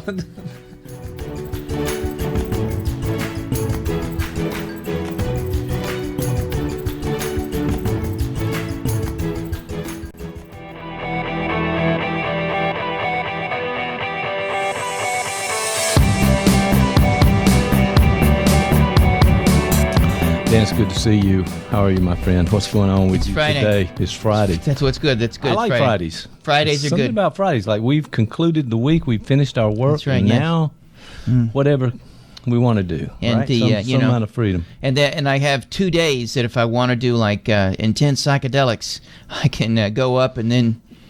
I'm kidding. I can't. Oh yeah, that's what I was thinking. I was waiting for the. I know how to do it. See, all you have to do is pause long enough, and you're whatever you just said. Yeah, that's it. So yeah. I don't know. Now, Actually, I'll tell you what. The inhalants. I know that Yes. those are no longer popular, but at That's one right. point, those were, just they were. they were I don't big know. with the youth. They were big with the youth. Okay, all right. So I know we had a brief communication on text. We did. Excuse me. It was And, briefs, not boxers. Boxers, not briefs. No, it wasn't anything like that. What it was about what's happened in the last week or so. Area 51. Was about It's all in Area the news. 51. People talk about this thing. All right, so what's your take on Area 51? You know, this happened back. When did the original time? Was this like 50s, early 50s? I guess or- it's this. Yeah, this was at the height of the communists, the Red Scare, UFOs, robots. Yeah, yeah, that Yeah, that sort of thing. It was this, I grew up in that time. That sort of paranoia about the communists coming around and about bombs, and duck and cover if you are in an atomic bomb blast. And Yeah, hide under the desk and all that. That would have was really helped, I That guess. would have not helped that whatsoever. would have really. I'm not really sure how we survived all that, but there was a lot of And fear as an in aside- this idea with there was an alien, and there were a lot of movies out then. I think kids and teenagers, that kind of thing. We went to a lot of movies, and that was the Invasion of the Body Snatchers. Rough. That was rough. And when we think about that right? invasion of the body snatchers, is that if it was a fear that your neighbors could be something other than you think they are, and that was sort of inherent in the whole communist scare. Anybody could be You indoctrinated. could be a communist. Right. So it was okay, like, got it. and we could say that as we've come into the 21st century, that maybe we've expanded this notion. Not only could your neighbors be a communist and you not know it, you could be a communist and you not know it. So horror has become an identity kind of horror. It's kind of it's gone deeper. So Yeah. we're not sure of ourselves. That's Is that right, what you were saying? Because I'm not sure how that exactly plays in. But I know what you're about to do, and I can those folks who've listened to our podcast before know. Yeah, that includes my mom and two people who who are on death row. I know. Exactly. That's about the entirety of it. And by the way, this is punishing for them. They only have one thing they can listen to this, so it's like, is this what they choose? And if they choose this, then okay. Well, and one of them, we need to perform well, do a good job. One of them I know for a fact fired his lawyer so he could speed up the execution process. I'm just saying. He said, "Look, Okay. I'm no longer. Let's get this over with." That's where he went. All right. So this idea of Area 51 and fear, we've talked about fear quite a bit there, but now we're talking about this being rekindled in the news lately. There was this rush, and as a matter of fact, it happened on social media, I think, through a couple the of people were supposed to podcast to rush Area 51, and they were saying, "Hey, if the only way we're going to find out about this is we have to go ourselves," and something like 1 million people signed up. It was incredible what happened. I think it's actually supposed to happen in September, right? September 6th. I don't know the date. That could very well be. Somebody said it's supposed to happen in Maybe I'm wrong, but I think they've called it off, have they not? I mean, I'm not sure. I realize that there was a government response to this and warning about people showing up there. I don't know what's about to happen, but hey, here we are again. Area 51. Area 51. Area 51. Yes, it's the reprise. Well, okay. Here's my thought on this, because okay, go. You know, the way to think about this is, why is this something that we might be interested in? Why is our and this, it seems to be sort of a central urban legend, at least in the United States, Area 51, all these sorts of things going on. Sure. And we want to think about how to sort of think about this outside of whether it is true or not, but why it might catch our attention, why it might be something that we could be preoccupied with. Why are all these TV shows about UFOs? Right, and there are a lot of those shows. If you, I mean, so many channels out there, but you it's all about ancient aliens and where and UFOs and things that we don't have a lot of real proof about, but people seem to be really gravitating toward those things. And one element of the narrative I think seems really important is that somebody knows something and isn't telling us.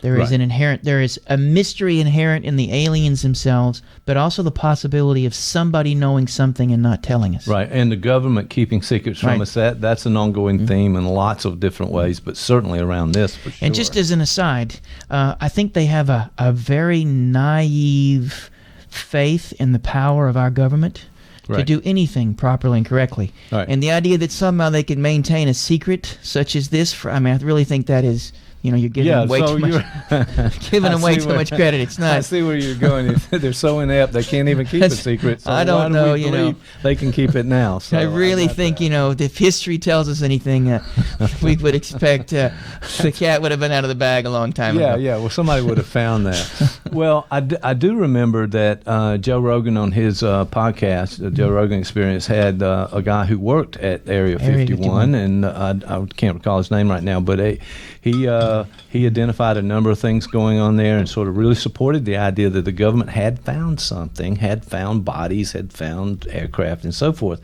The news, however, was always about, some unidentified object, and they found parts and metal and things like that, and that's as far as it got from the government side of it. I find it really interesting that when the topic came up, so many people responded. Well, this is the part where we're... if we haven't lost the 2 death row inmates at this point, whoever else is listening, this is the part where we may lose them, because I'm a creature I'm a one-trick pony, a creature of habit, and I have a certain way of looking at the world. You're going to talk about psychoanalytic. I am. I'm going to a psychoanalytic exploration of Area 51. I'm good with that. And if I could sum it up in just one phrase, which hopefully we can unpack. Okay. Is that we all know what Area 51 is. Okay. And it is Mom. Okay, we can end there if you'd like, and we That's stop the- there. Let it there go. we go, it's, 51 is mom. All right, you're no, but you said unpack, so I think that's going to take just So a let's moment unpack here it, for us unpack to it. kind of figure that out. There's something sort of primal there going on with us. Well, and when we think about this, and there's this guy by name Jean Laplanche. Laplanche. My French has gotten better. That's very French. Laplanche. Go. And Jean Laplanche is a French. Actually, he's not. He's from Jersey. He's not. I'm kidding. You know, no, it's typical. All right, go no, ahead. he's from France. And he has this notion of what he called the enigmatic object. Okay. And what he said is that if you can think about the birth of subjectivity, the part of which you begin to become you, and that begins probably somewhere in gestation, certainly in birth, all that sort of stuff. Right. But it involves very early on a tight orbit between you and the maternal object, and that doesn't have to be mom, but usually it's mom. Yeah, of course. So there is this dance that goes on, and it is just as mom is growing you, you're growing a mom. There's a mutual growing of each other that occurs in this sort of dance between baby and child. And Laplanche says there's something about that, though, because the way we see both ourselves, the world, and the people in it are going to be affected by both the quality and quantity of that experience. Okay. But there are certain things that are certainly universal, regardless of quantity and quality. Okay. And that is, you as a nascent subjectivity, you as someone whose nervous system is immature, is in the presence of someone who has a mature nervous system. And they generate a tremendous amount of mystery. Mom, adults, and thereby the entire world generates a certain enigma. Okay. And this is where it gets even funkier, because Laplanche says not only are we then sort of mugged, or the shadow of this enigmatic object falls across us and we are jointly confused, whatnot, we are also enticed. We begin to sort of, we learn to not only survive and to accept, but even to be invested in these dances of mystery. Okay. Right? So we're really trying to figure out some things in these early stages, and there's a lot of mystery. We don't know, and we're trying to, who is this object that's taking care of me? What is going on in the environment? And the building of their own personality and structure and so forth. So a lot of things to discover in that process. And we learn to begin to invest in those discoveries. So we have a hunger for mystery. So, and it's interesting because if you watch, ever watched any of them in detective movies or read them in detective novels, like that sort of thing, if you ever read them. That's my thing, man. You like, yeah, really? Got one going on right now. Really? So you like we these can talk about that later, but... Well, notice how, and there's certainly something satisfying about finding out the killer, but the real satisfaction is in the chase, right? Yes. In the getting lost, in settling into the rhythm of the enigma, and to almost luxuriate in this experience. And Laplanche says this is kind of inherent in who we are and how we came to be, and we begin to look for it everywhere. So on a cultural level, something like Area 51 is a way of restaging that very mystery. Right. On a cultural level, we need to be able to there needs to be something that we don't completely understand. And there's a second area to this, but there is someone who knows. And this is the part where it gets even freakier. Because if that no. I mean, I really followed you up to this point, so you're about to lose me. But I'll say this, mark this point, that these are the kind of things that we gravitate toward. There's a mystery about it. We're sort of pulled toward it in lots of ways, and it's about that. And if you find something in Area 51, let's say, it ends that in some ways, I guess. Well, this is where Laplanche goes. We may not want to go full Laplanche on this, but let's follow through. All right, go. Because the second part of this, first is the mystery, the enigma, but the second is someone who is supposed to know. And Laplanche figures that very early on, the child, you or me, whoever, imagine yourself as a baby again in the presence of good old mom.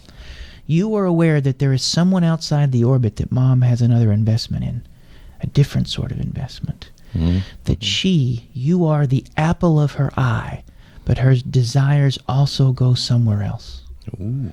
There is someone else outside that orbit, and there is a point at which you begin to have a relationship with this other, the paternal figure. Okay. But before that happens, you swim with this enigma, and this also someone who knows your mom in ways that you do not, who knows things. So there are secrets, and then there are keepers of secrets. And so this tension between mom and the big burgeoning connection with dad generates first the mystery, and then the idea somewhere out there, Right. someone knows. Right. And it's a mystery to you, I assume, in that point. And so, in some ways, you have in Area 51 a wonderful constellation that sort of reflects all of our nascent subjectivities. You have the mystery, and then someone who is holding that from us. Does that make sense? Yeah, well, it does. Okay, make sense. that's I mean, I really Laplanche. like Laplanche. Laplanche. Idea. I was giving it a shot there. I mean, and we're talking on a large scale. I think there were 1 million plus people that signed up to. And think of how many people watch these the X-Files. That was a popular show, right? Yeah, it was. That's sure. Scully and Mulder, whatever what is. That's close enough. I'll was take it? that. I like that better, actually. I know somebody had red hair and somebody didn't, and that was. But people watch that. People watch. It is. And maybe even you can see with some of the witchcraft, fairy tales. There's often sort of there's something about this that is reverberated throughout history and in all different cultures. And Laplanche wants to sort of touch on that part of what makes it reverberated, it is a dance we do with the world outside of us and the world inside of us, and it at least partly is a reflection of this subjective birth we have to go through in a dance both with a maternal object and later a paternal object. Yeah. Well, I think that can explain a lot of things. That this structure between the child or baby and the mother kind of set the stage for this to continue throughout their lives, in other words. So what about the people who are not interested in Area 51s, the ones who could care less, or they didn't sign up on the internet to charge Area 51? Which They're dead inside. probably sound like a... They're just dead inside. No. Well, it's interesting because I was reading this thing last night about there were some studies on folks who don't dream, and Okay. about Interesting you said that. about 10 to 25% of the people out there, about 1 in 250 actually was 1 or 250 don't report dreams. They don't. And these are folks that typically, and it was interesting because they were more likely to have the have profession of engineering or something highly analytical. Okay. So they tend to, they tend to dream. Right. They also deconstruct things there. They also have their emotional reactivity is narrower too. Okay. So it is possible that if there was a continuum, the folks who are really hooked by Area 51, maybe they have they are not analytical enough. Maybe they are their capacity for affect regulation is a little it's not as good, and so what they generate is what's known as a paranoid system. Because people who are really, really focused on this, there's something out paranoid about the whole thing, right? Right. They're aliens. They're keeping it from us. Right. Invasion of the body snatchers kind of stuff. All the fears and the thrill and fear at the same time, those kind of things. So maybe we could draw a continuum, and we might surmise that folks who are really caught up in this thing, man, they're like, they have some paranoid trends and whatnot, difficulty with affect regulation and modulation. And then on the other end, there are folks who may be more constricted. So we could maybe we could do an Area 51 test to determine where someone is on that continuum. Oh, yeah. Okay. Yeah, it makes sense.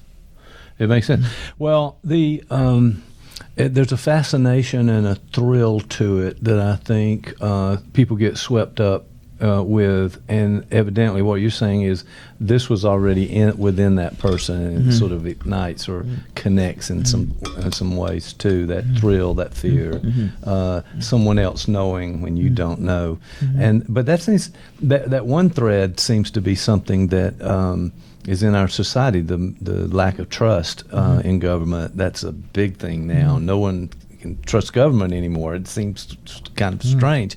It has to be some trust somewhere.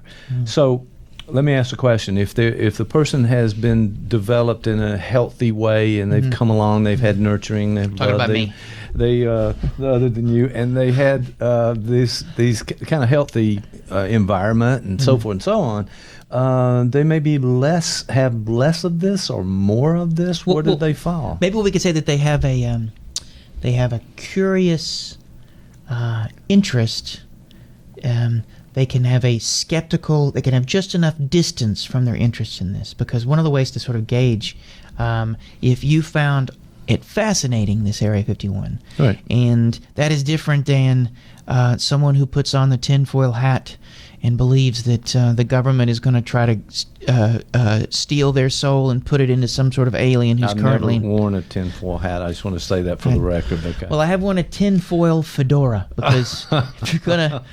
Hey, pretty classy move there. It's a little advanced, but, Yeah, kind of get back to the 40s there. It's in the same time frame of this. Actually, if you can wear any sort of pimp wear that you can also combine with aluminum.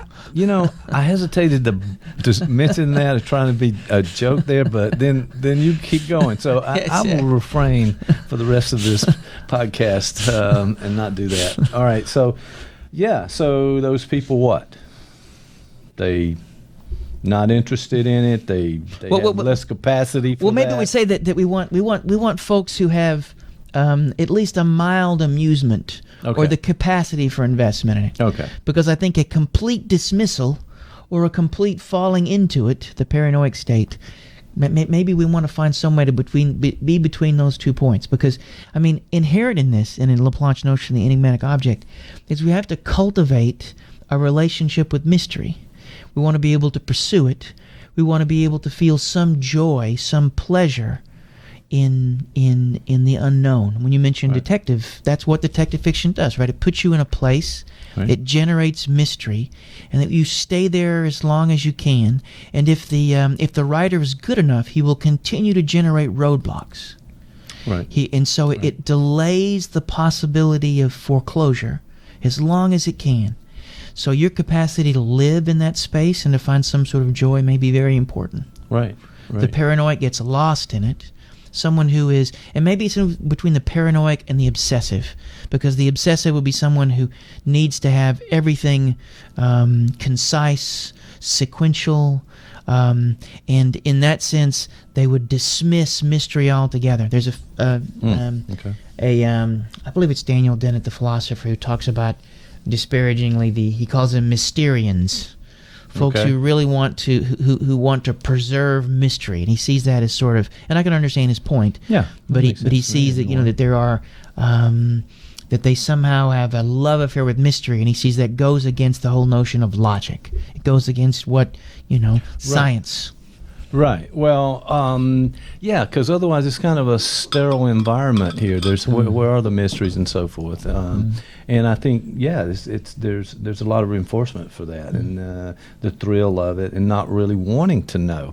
Let's say, for example, the government decided, hey, wait a minute, we've held on to this Area 51 too long now. We're going to open the gates. We're going to open the doors. You guys come in, take a look at everything, take pictures, bring in whoever you want to, and sell merch. Mystery. Right.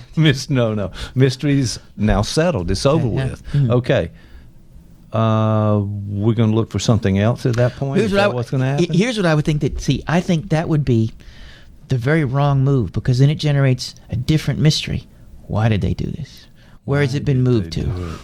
Okay. Now this mystery never ends. I'm getting the feeling that somebody would say, "Hey, they just did a show. They moved everything to another spot. They're still not telling us the truth," and on it goes. There's a famous joke right? that Freud tells about these two guys meet, and the one guy's angry at the other, and he says, Why did you say you were going to Berlin when you were going to Berlin? And the butt of the joke is that he was supposed to say he was going to Berlin, but he was actually going somewhere. But he was going to Berlin and told him he was going to Berlin.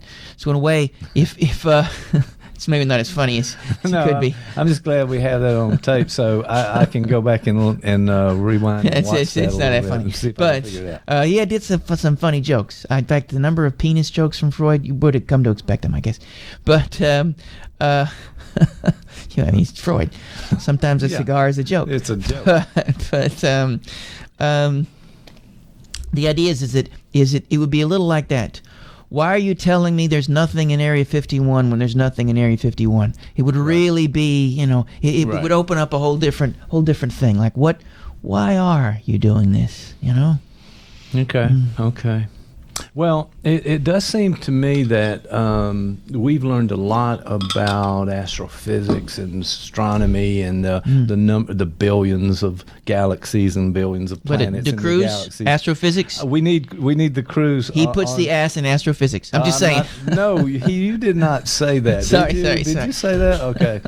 No, but the idea that we've learned that so the possibility of life on another planet or of an advanced alien race coming to Earth and us connecting and all of those kind of things, that's an ongoing one. That seems to be connected. That's probably a larger one than just the Area 51 in some ways. That mystery goes on and on. It goes. And there are always those probings that go on too that I know that people are always telling about that. I haven't learned after all these years now of not to set up the joke that's coming. I could see that in advance. I cleaned it up. I had a really good one going, but I was like, nah, I won't go there. But it was really funny. Well, good. But it didn't have to do with probing. Tell me afterwards. All right, there that's we go. Right. I think one way to think about this is when you look up into the sky. Sure. There is a complexity, there is a possibility, there is what Kant called the sublime, that there is something out there that is terrifying in its beauty. It is something that is both awesome but terrifying, and that is a position that we were born into. We're born into a world that is always bigger than us, smarter than us, and at least faster than us at the very beginning. As a child, we are born into this. We are adrift in a world that is making us, and that we have very little effect on, at least initially. And that Laplanche would say these are embedded, that these become the maps we have of the world. Right. And we look up in the stars, that we see at least an echo or a mirror, a reflection of our own subjectivity being born. And in some ways that's reductive and solipsistic, and any sort of criticism of psychoanalytic theory can say, you're reducing it all to this. Mm-hmm. I think it's not a matter of simply reducing to that, but it allows you to sort of think about how there is a continuity, developmental continuity between the things we experience as adults, Area 51, all throughout our life. They are ubiquitous, they're woven through who we are and where we come from. And there's great merch around them too. Yeah, well, it makes it makes sense. And the aliens, when we have so many movies out, it seems like those alien movies always turns out to be some monster in there. It's almost like a genre of the horror film, and you never see that movie where maybe E.T., for example, but they came in friendly, that we developed as friends, and everything's wonderful, and we're going to go forward. I always thought that E.T. looked a lot like a ham. Didn't he look like just like you opened up a canned ham, and maybe it's just me. See, now that you've planted that in our heads, it does look ham-like. It's going to be... It's very hamish. But my point was that there was it's always some horror or some terrible thing that's going to happen. So we're sort of slanted to this fear, horror side of it, as opposed to what's interesting because we talk about that. Someone like us coming and saying, "Hey, how are you?" And you think about just the notion of horror. But this could be something to talk about at some point too. There's another theorist by the name of Julia Kristeva. She's also French, by the way. What is it with these French people? I don't know, man. You're they got these crepes, and they got these crazy theories. You seem to be bringing it up a lot. We'll talk about that on another show. I'm a Francophile. Isn't that that's Francophone, right? Okay, that doesn't But, sound right at all. But she has what's called the theory of the abject. And she says that to define ourselves, it's a little like when you're taking a cookie cutter. To make the cookie in the outline of the person, there's so many other things you have to take away. And so she says we have to render abject parts of ourselves, render them negative to be able to create a cohesive positive. Right. And so there are lots of things about ourselves, and different cultures set different parameters on what the abject is. Yes. You can think of all sorts of bodily emissions, all sorts of things about the human condition that are sort of like clothing, for instance. Nudity is seen as an element of the abject. So all these sorts of things, in some cultures, how you blow your nose is determined, or what you do with mucus, all that sort of stuff. So there are all these elements of us, and she says that in horror we have a return of the abject. That the very things that we've attempted to sort of push away from ourselves to define ourselves come back in a narrative form. She wants a wonderful example. Actually, Zizek uses this example in talking about Kristeva. Oh, I'm Thank so you, glad Zizek. you brought up Zizek. I did it again. Yeah, what is it? I've got a scorecard over here. Ding! He says if you can. Most of us swallow, I think, almost a gallon of saliva a day. Okay. Just no big deal. Yeah. When I say that, no big deal. But imagine you take that saliva, spit it into a cup, and then have to drink it. You become nauseous. Yes. So there is an element of you that you've suddenly rendered abject, right? Right. It was yours. And it was, right, What's the problem? Let's tell you. But suddenly you get a little nauseous thinking about that. Right now, as a matter of fact. So I'm saying, yeah. It's not, But we break off those parts of us that, for some reason, we need to in order to be whole. You won't get that on the Joe Rogan show. I bet he hasn't even ever mentioned Julia Kristeva. I'm gonna direct message him right now and see if he's ever. No, he's probably not. No, at least not in the context of saliva. Yes, But, yes, absolutely. All right, so we're winding our way through these mysteries. We're taking apart ourselves and discarding some parts to be whole. We're maybe in some way the defense mechanisms. We're in denial or suppression, all those kinds of things that may happen in order to preserve ourselves in some ways and who we are. And notice how that there is a dance that goes on with this. When we pursue pleasure, and that's very different than, there's a difference between, Lacan calls it jouissance, but so there is the pleasure of eating something. Right? So, for instance, if you're hungry, you could, in the future, there may be some sort of small protein wafer that you could chew, and you would for the whole day you're fine. Well, that would be pleasant in the sense that you would be assuaging hunger pains. Right. But true pleasure, which is pleasure jouissance has an excess, that is where, wait a minute, I'm going to wait for a couple hours, and I'm going to go down to that Italian restaurant that has the unlimited breadsticks, and I'm going to eat myself sick. Okay.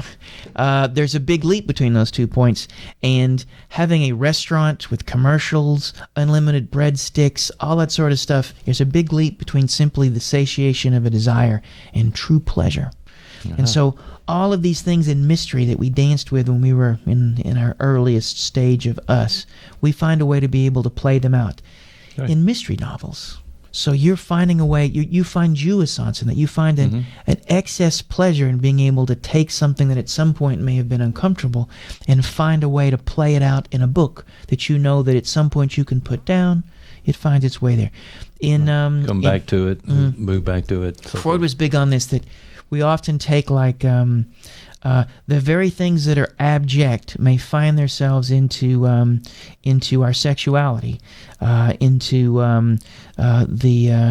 between two consenting adults. You can engage in all sorts of activities that if you did those in public or if you talked about them at church would get you in lots of trouble, or you'd be, but within that confine, the object can return in a way that can be pleasurable. Okay. You know, things that are slightly nauseating or over the top are less so when they're in that context. So whether it's detective novels or your honeymoon, there is a way in which you are finding a way to play with mystery and the abject, you know. Yeah, it's. And by the way, that abject would really describe my honeymoon. I'm just saying. It's just not a, You might have seen me smile at that moment, knowing that joke was coming. I'm selling videos, so if you could actually be witness to that event if you want. Just saying. Okay.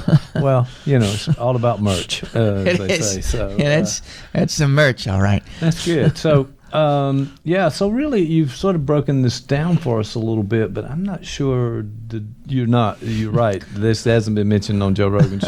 And as a matter of fact, I don't think the regular guy on the street has broken this down in that way. But it begins to explain this Area 51 idea. Now, you started out by saying, let's go back to the beginning here, that Area 51 was Mom. We have one more time here. Yeah. Let's go back. What happened? Well, because the notion of mystery, the notion of something that someone knows something that they're not telling you, the idea that there is something potentially dangerous but also enticing, these are inherent in our very, very first relationships, and that's usually with a maternal object.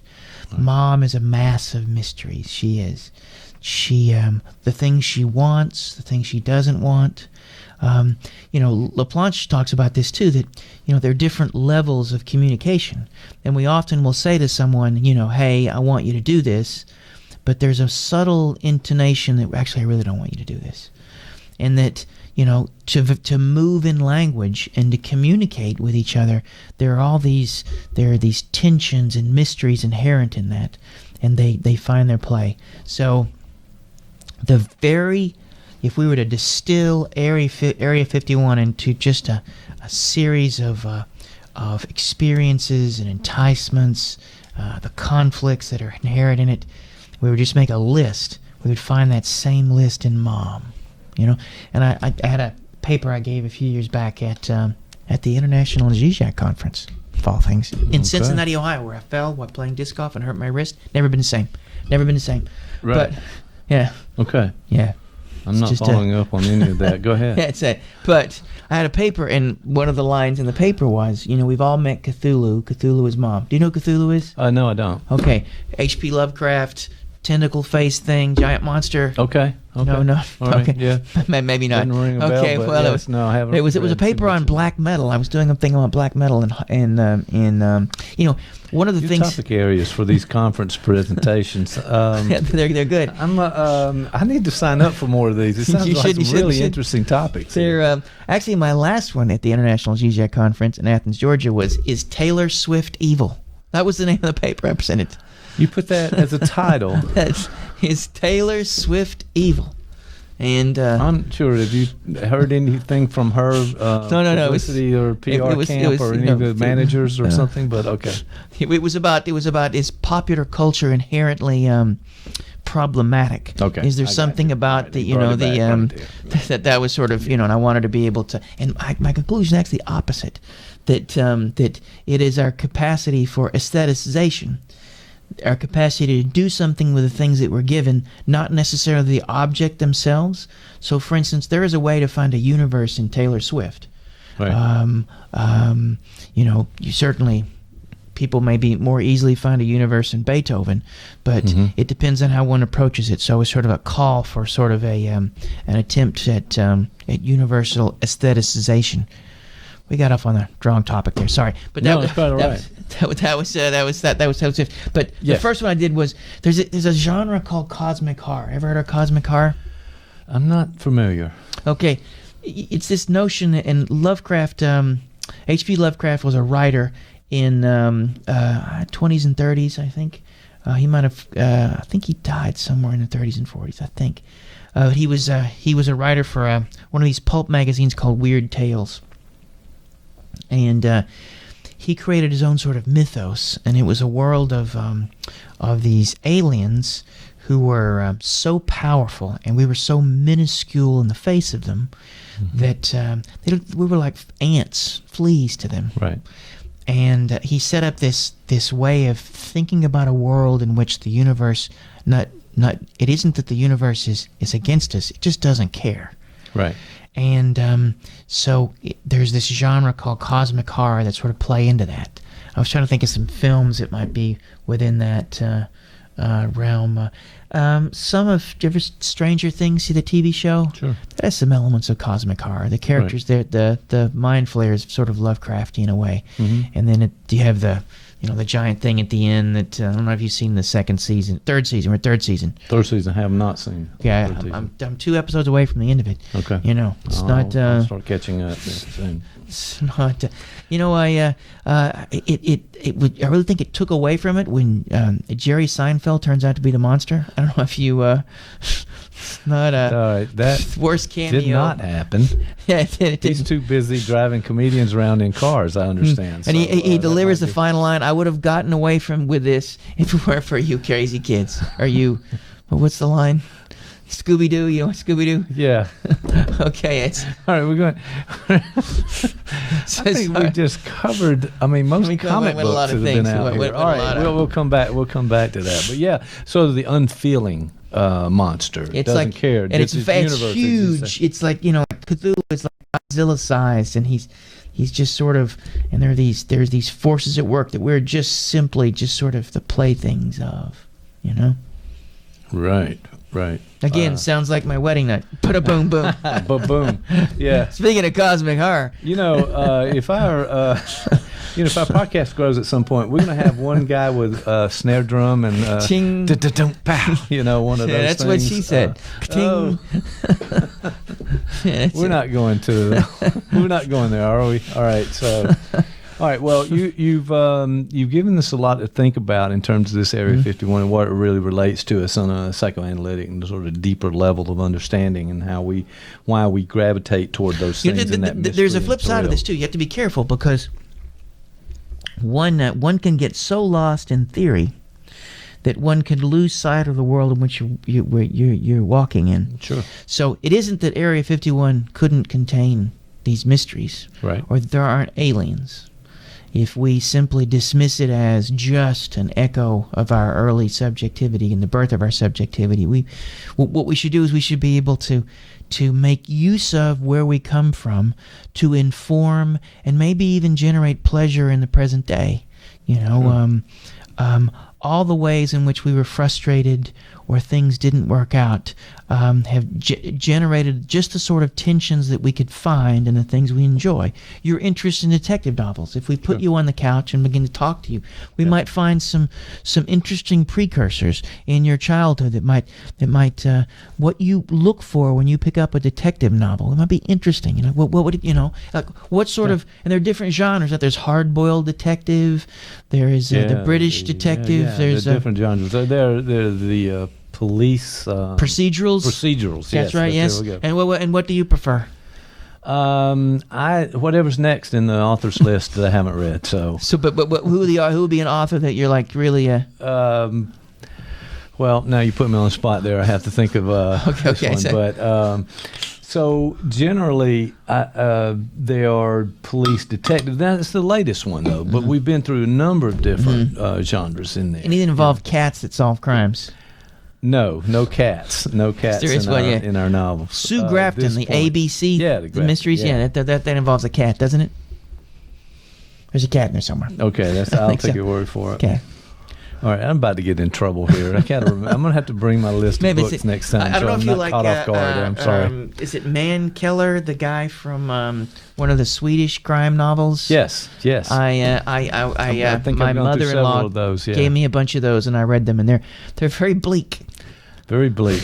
It's always ice cold, It's very snowy. people. He's got pancreatitis and doesn't want to get out of bed, and there's all these things going on. I'm like, wow, I thought Sweden was a socialist paradise. What's going on here? No, it turns out What's that it's ABBA? not. This is not what the ABBA did not prepare me for this. No, it's not. Not the same anymore. The bodies are always frozen under the ice. That's right. It's not good. not You never see. All right, this has been interesting. I don't know how we pulled this back exactly, and I don't even think I'm going to try because I've done Here's this our before. takeaway. Here's our takeaway. So- I'll reiterate. The takeaway is this. All right, here we go. Want to be able to find a way to find joy and pleasure in mystery. The enigma of the things. It's the unsolvability, or at least the tension toward being able to solve a thing, can create for us a journey that is full of all sorts of pleasures. It is in the picking up and reading of a detective novel that we find many things. And so I think an interest in Area 51 and an interest in all these sorts of things, whatever esoteric thing they may be, people are often interested in serial killers, for instance. And part of that is because the serial killer represents a remarkable example of the return of the abject. The parts of us that the parts that we find in a serial killer are the parts of ourselves that we have cut away, and we want to project into the serial killer and then have a relationship with through this aesthetic distance. Through the medium of literature, we have a way of dancing with ourselves and having the pleasure of that dance. Same with Area 51. Well, I do think there's some fun in all of this and having all of these interests out there, and whether or not they're a little dangerous, as it were, and getting in touch with ourselves sounds a little more like theory than just the pleasure in the And also, moment if you're of Catholic, wondering. you're not supposed to do that, and you can go blind. Okay. Okay. All right. I'm just gonna leave it right there. Dan, thanks for coming in. I'll see you next time.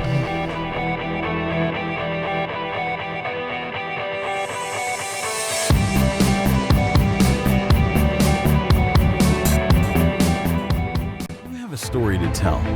Columbus Podcasting can tell your story with a world-class video podcast of professional quality. Viewers and listeners can access podcasts anywhere, anytime.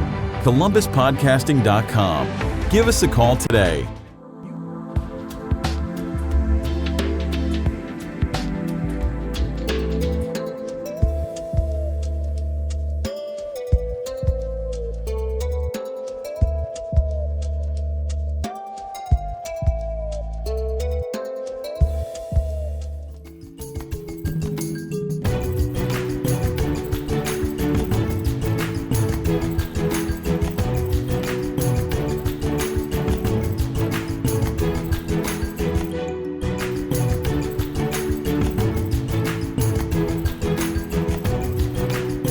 This Uma Thurman. Uma Thurman. She's Yes. doing that. She's the little girl with the climate change. Uma Thurman. No, that's No.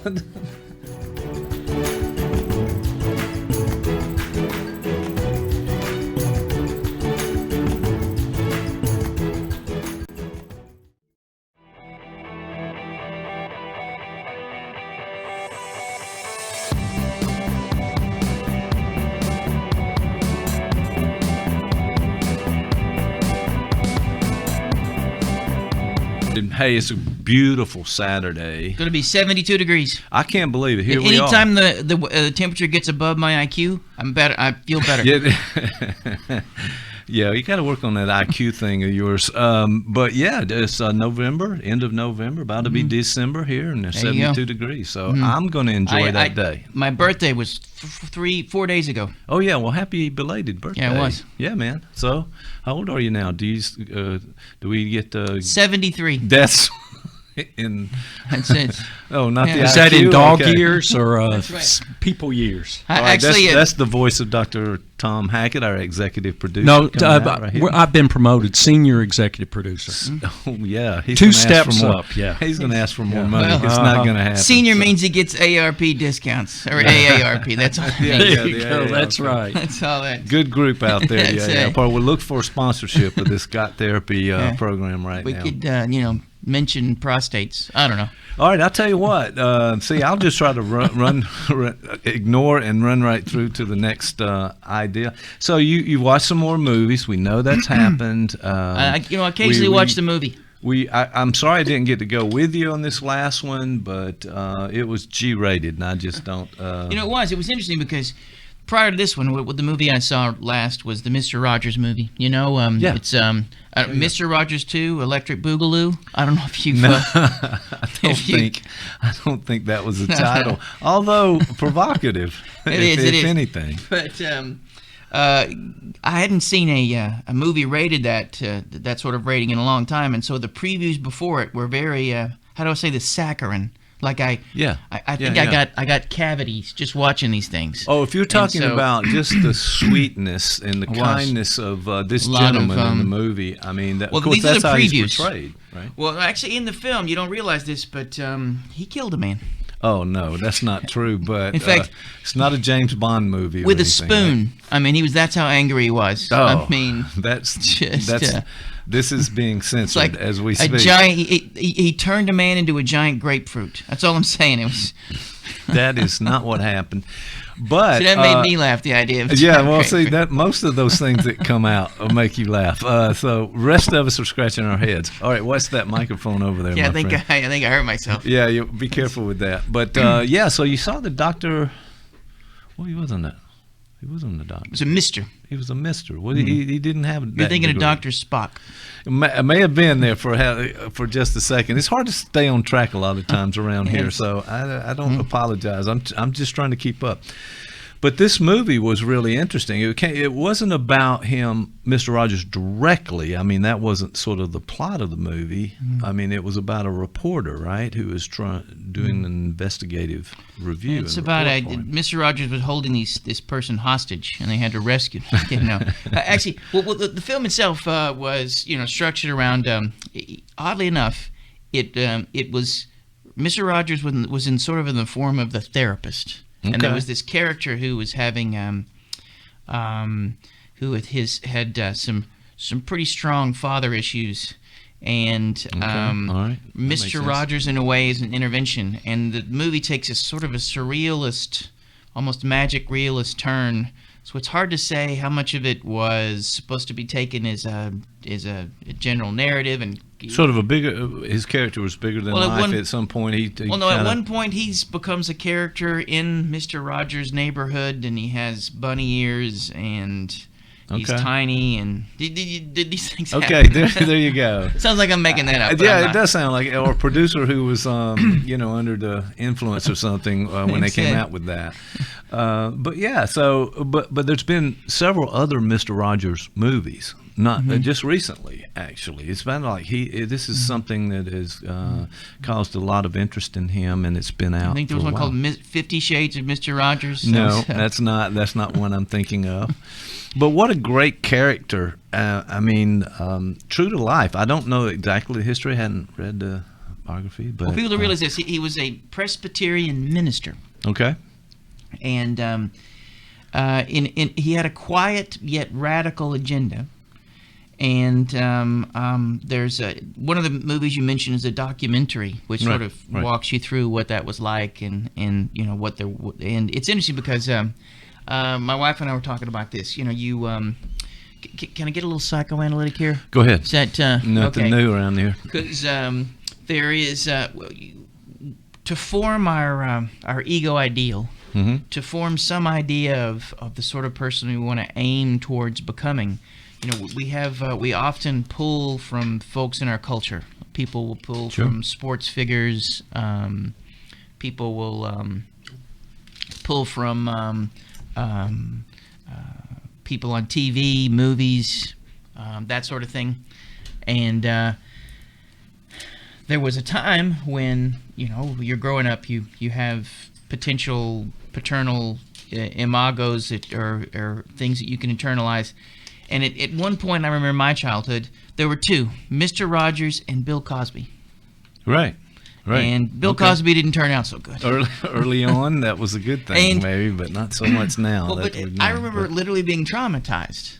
And so there's a point in this film where Wait, she's, traumatized at what point? well, During- with all that happened with Bill Cosby. Oh, yeah, okay, there was later. this Yeah, notion I that get somehow, it, because yeah. he was called America's dad. Well, that's true for a lot of people. I think that a lot of people had that kind of shock moment to hear about it because he was such a beloved figure, and the entire family watched this guy as he's coming up. Great show and so forth, and then and when the those bad things news, started right? coming out about Hugh Hefner, No, that was not Sorry, the case. yeah. But yeah, you were a little bit traumatized there. You Well, said, but okay? so what happens is because you find out this, and I don't know, for you, like I might have fallen at a time when Bill Cosby and because for you it might have been someone else. Like Yeah, it was Captain Kangaroo. Captain Kangaroo. Captain Kangaroo every morning. Friend Gary Hatcher, one of our little neighbor guys, when we were at Gary Hatcher. and we were at the kindergarten first grade stage. He'd come over every morning for breakfast. My mother made us breakfast, and we watched Captain Kangaroo and Mr. Green Jeans, and not to leave out Bunny Rabbit. Okay, so yeah, that was the same kind of thing though. They did all of these. They played tricks on each other, but it always ended up in a nice way to behave and gave you a model to look at and say, hey. Little known fact about this: the guy who played Captain Kangaroo, he had a drug habit that would make Jerry Garcia just go, man, slow down. With the way things have gone so far, that would probably not surprise me, but I don't think that's right. I think you just made that up. Yeah, I made it. All right, but yeah, those kind of shows, and listen, they had a big impact on our childhood coming up, And by the way, if I may mention, just as an aside, we had local shows for kids on our local TV stations, WRBL, WTVM. They had Miss Patsy's Playhouse, and if you were lucky enough to get a ticket to get in there, you would be in Miss Patsy. Miss Patsy's Playhouse, and same kind of thing, but not as elaborate, and as the national shows. You left out Colonel Chick. There was Colonel Chick. That's right, and the voice from our producer talking Colonel about Chick. Colonel Who's Chick, Colonel a Chick? local.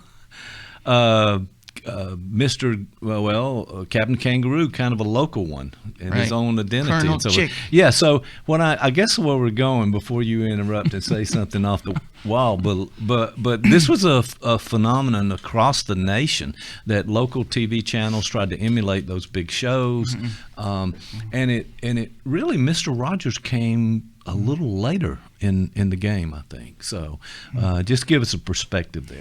So I did, and so what happened for most of us then is we're growing up, right? We have these beloved adult figures that sort of usher us into our development. We internalize them, right? When you think back on them, there's a fondness, right? Right. They- I they mentioned my have- friend, and those Gary- kind of great Gary great, Hatcher, yeah. Gary Hatcher. Yeah. You know his It's, brother. Yeah. Yeah.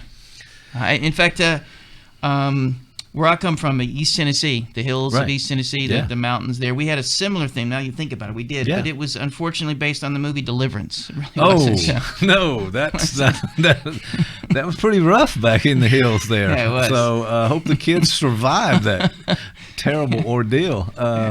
But and maybe that accounts for some of the things that we've heard so far on the show today. So with that, given that, we now know a little more. But those shows did have a big impact on us as kids, and we loved those shows. It had humor in it. It had how to live, to do the right thing, sort of How to make a shiv out of anything. No, they didn't tell That us how to wasn't. make a shiv, but yeah, and so popular that it had a big impact on a lot of particularly boomers and Technically, I'm not a boomer. post-boomers. I'm Generation yeah. X. Yeah, you Gen X's, get busy over there, and you can say, "Hey, boomer." We had that We've conversation. done that show. By We the way. did. We did. Sorry. Turned out you that was That's all tense. about, yeah. It was tense. Yeah, well, it was okay for us to grow up with those kind of things, and it's unfortunate that things turned out in some ways for some of those people because of very bad habits. But nevertheless, Bill Cosby's a good wonderful example, but there's something about Mr. Rogers. Somehow he's been able to preserve his legacy. There He doesn't really really has. seem to be any skeletons in this guy's closet. and I would think that people who are in the news would go after that and try to dig up They would, something yeah. and find. And he was squeaky clean throughout the whole He was thing. pretty, Good for him, by the way. Yeah, I mean, well, it's in the movie he goes out of his way not to be quote squeaky clean, and that might introduce a couple of things that might be really relevant. Yes. So yes. what I thought about is with that because there is a therapist element to this. In a way, Mr. Rogers is the therapist in the film, and he attempts to sort of get this individual, the main character, to move past the trauma and the conflict that he had with his dad. And Right, sort of so, yeah, how to be able to move through it. I mean, in a way, these morning characters, Saturday morning for some and weekday for others, were kind of therapists they were counseling kids in so many ways across the spectrum. And I think Mr. Rogers definitely did that, because he taught us about relationships and kindness and those kind of things. So maybe he did that. One of the things that he was really big on, he was an early affect theorist. He was all about getting kids to learn to do something with their feelings, especially anger. And he would often talk about that the state of the world today is often because we haven't been taught what to do with our feelings, especially the more difficult ones. Sure. And there's a famous line from, they sort of mirror it in the film, but I remember it when he was being asked to speak to a group of pediatricians. And they said, is there anything that you want us to sort of think about before you show up, something that we can sort of begin to discuss so we'll be ready for when you get there? And he said, he wrote back one sentence: remember that you were children once too. Mm-hmm. And that was often the way that if you could approach a child remembering what it was like when you were them, that you might be able to provide them things that you didn't get. And part of that is helping them to do something with the feelings they have.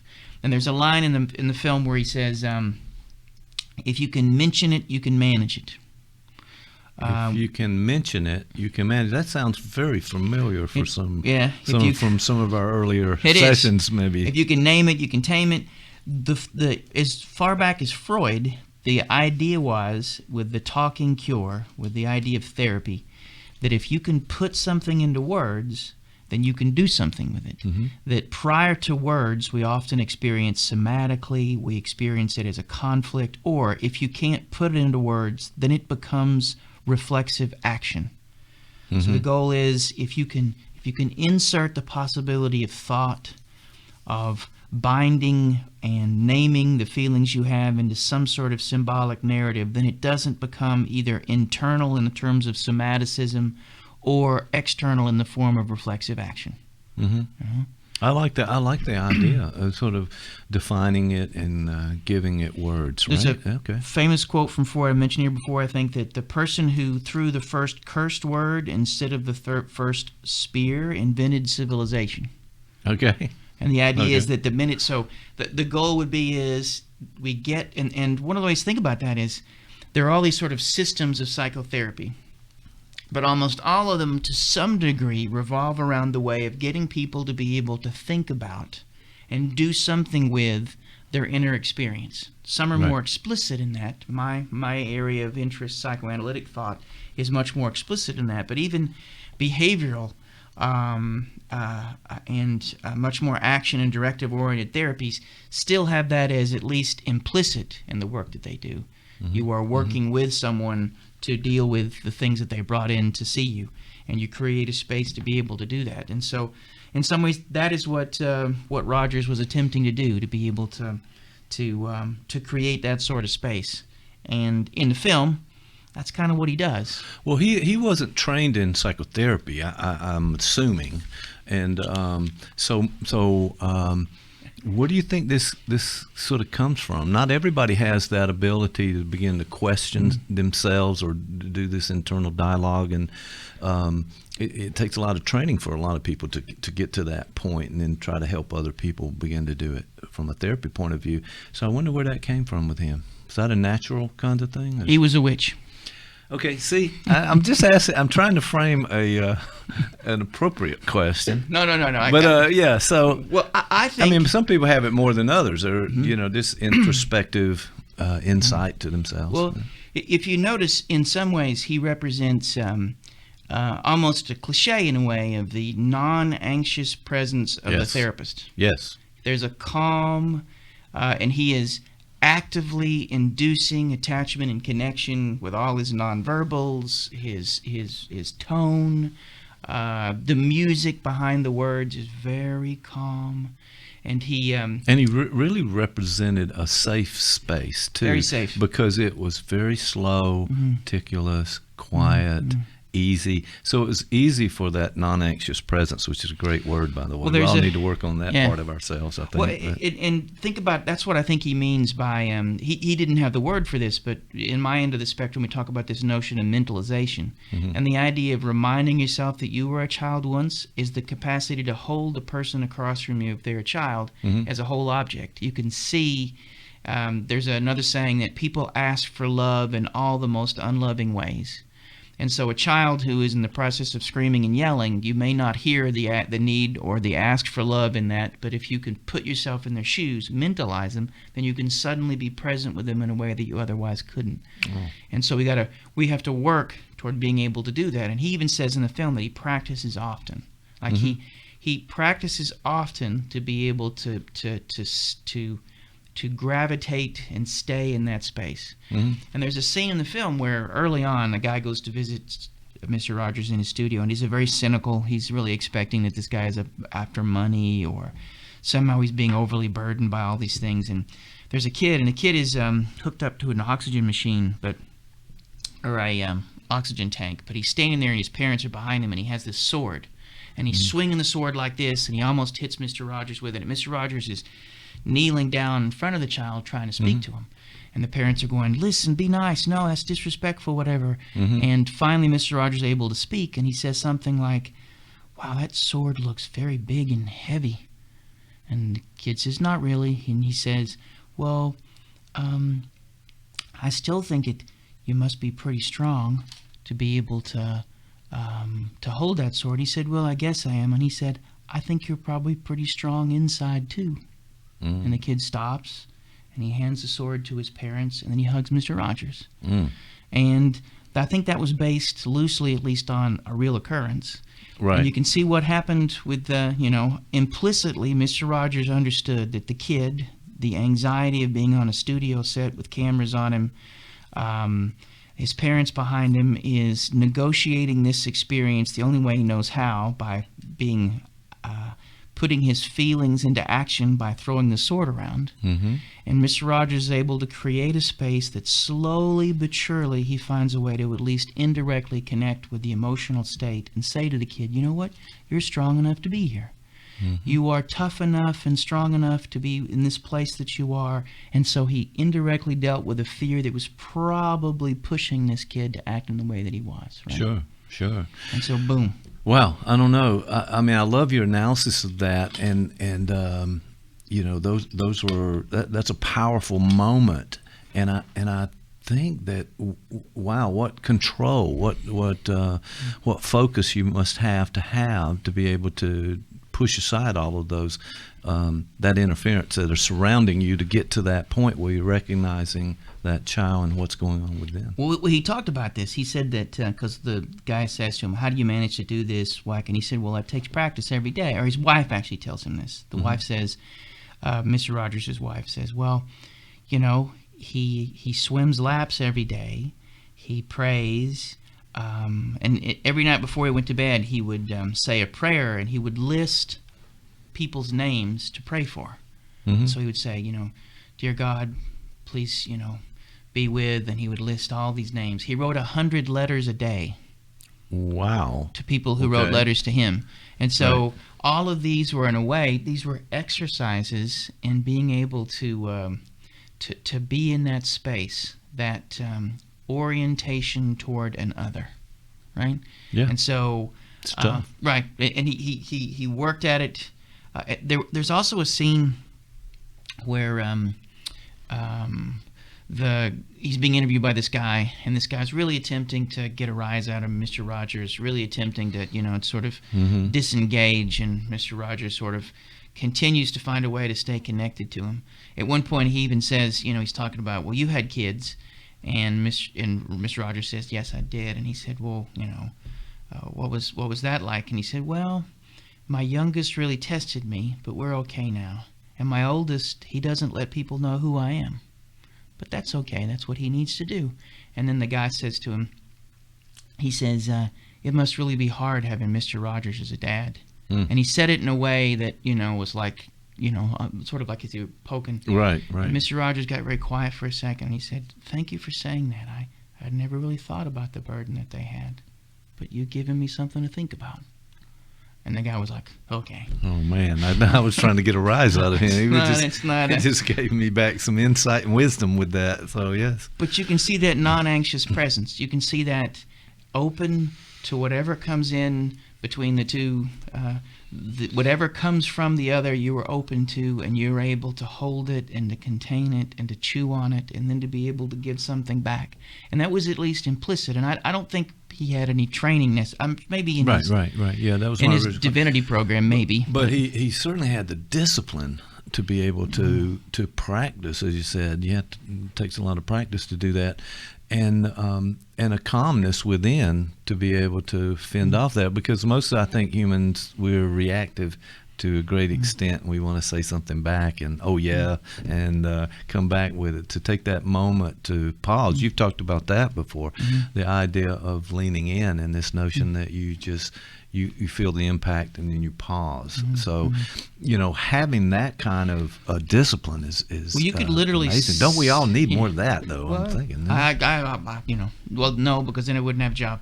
Right, that's right. True. Yes. You can literally see him do the pause. You can literally see him experience the impact, the emotions, the things of the person across from him, and you could sort of see him sort of processing it before he spoke. That's part of the pace at which he. It's almost hypnotic in a way too. The calmness there, and when somebody is fired up on one side and the other person is kind of calm, it takes time, and it does lower the temperature, so to speak, in that. And that's a pretty amazing skill to have. So maybe we should all practice that in some ways. Well, and there's another element to this. I think that we sort of talked a little bit about this before, but it's an exercise that I sometimes do with folks, especially when we bring in new clinicians and new therapists. When they first show up, they're at the program at the center. Yeah, your counseling center is a training program as well, right? Okay. And so we get together, and they're often very anxious, And one of the ways to be able to get people to be aware of and to do something with their anxiety, and Mr. Rogers does this thing. I don't know if you've ever watched, there's a clip of him, I think it's at the Academy Awards, and there's another clip of him where he is giving a commencement speech for a graduating class. And he says, I'm going to start the clock at 1 minute, and I want us to all be quiet. And in that 1 minute, I want you to think about all the people who've loved you into being. And he goes, and you begin to think. So you begin to think about all the folks who've loved you into being. And by the way, 1 minute in the video world, that's a long time. In the film, it's 1 minute. He goes. He does actually do the minute, right? And it was funny in the movie theater. And there were a lot of people in the movie theater. Nobody. Like what? Everybody was quiet. They were like. Not knowing what. Yeah, well, that's right. I think they'd set it up to where they set it up so that it was very powerful. I think, and then the audience would do the same thing, right? We'd broken the third wall, right? The third wall. So in a way, we were suddenly involved in what was going on the screen because all of us were doing the same thing. Exactly, we were all a room full of people, very intentional. I would thinking think, about the people who loved us into being, and to think about that psychoanalytically. How else can I? Is that's a chance for you to access your positive internal objects. Right. To be able to access, when we think of, we've talked about this before, but we are all born into the world needing dyadic regulation. We can't regulate anything on our own. Somebody has to help us with it. We can't, whether it's change a diaper or even our feelings. Mm-hmm. And so we oscillate from then on between auto and dyadic regulation.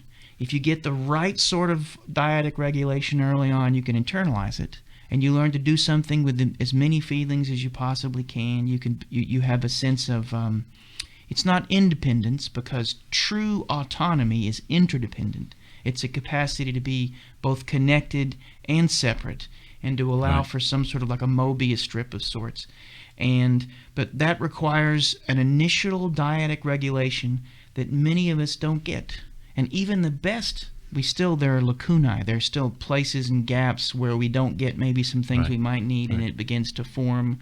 It helps. One of the reasons we need armor is because there is often something missing in those early regulatory interactions with caregivers. Yeah, and that's for all of us. Every one of us. Right. And so with something like anger, for instance, that is one that is often, it's very difficult to find early on dyadic regulation. You know, you can think of a kid being angry and being told that's disrespectful, or you won't be that, you can't take that tone with me, and all that sort of stuff. Those are often ways in which we begin to develop a conflicted way to deal with a ubiquitous affect state.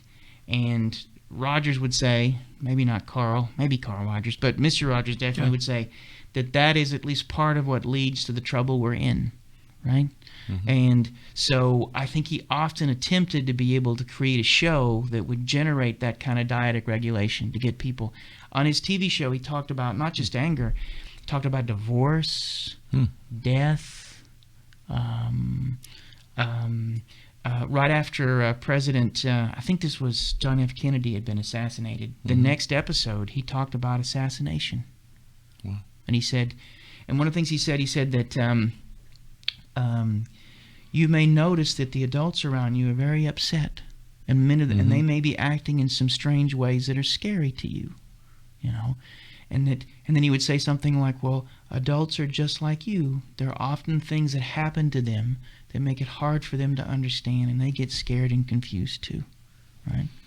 Great message, and directly to the children. Right. He would say and then he would talk about, he said that, and he said, whenever you're really upset, or if you're in a bad place, or you see something scary on TV, like the assassination we talked about, or even something bad happens, my mom always taught me to not just look at the bad things, but look at all the people that are helping.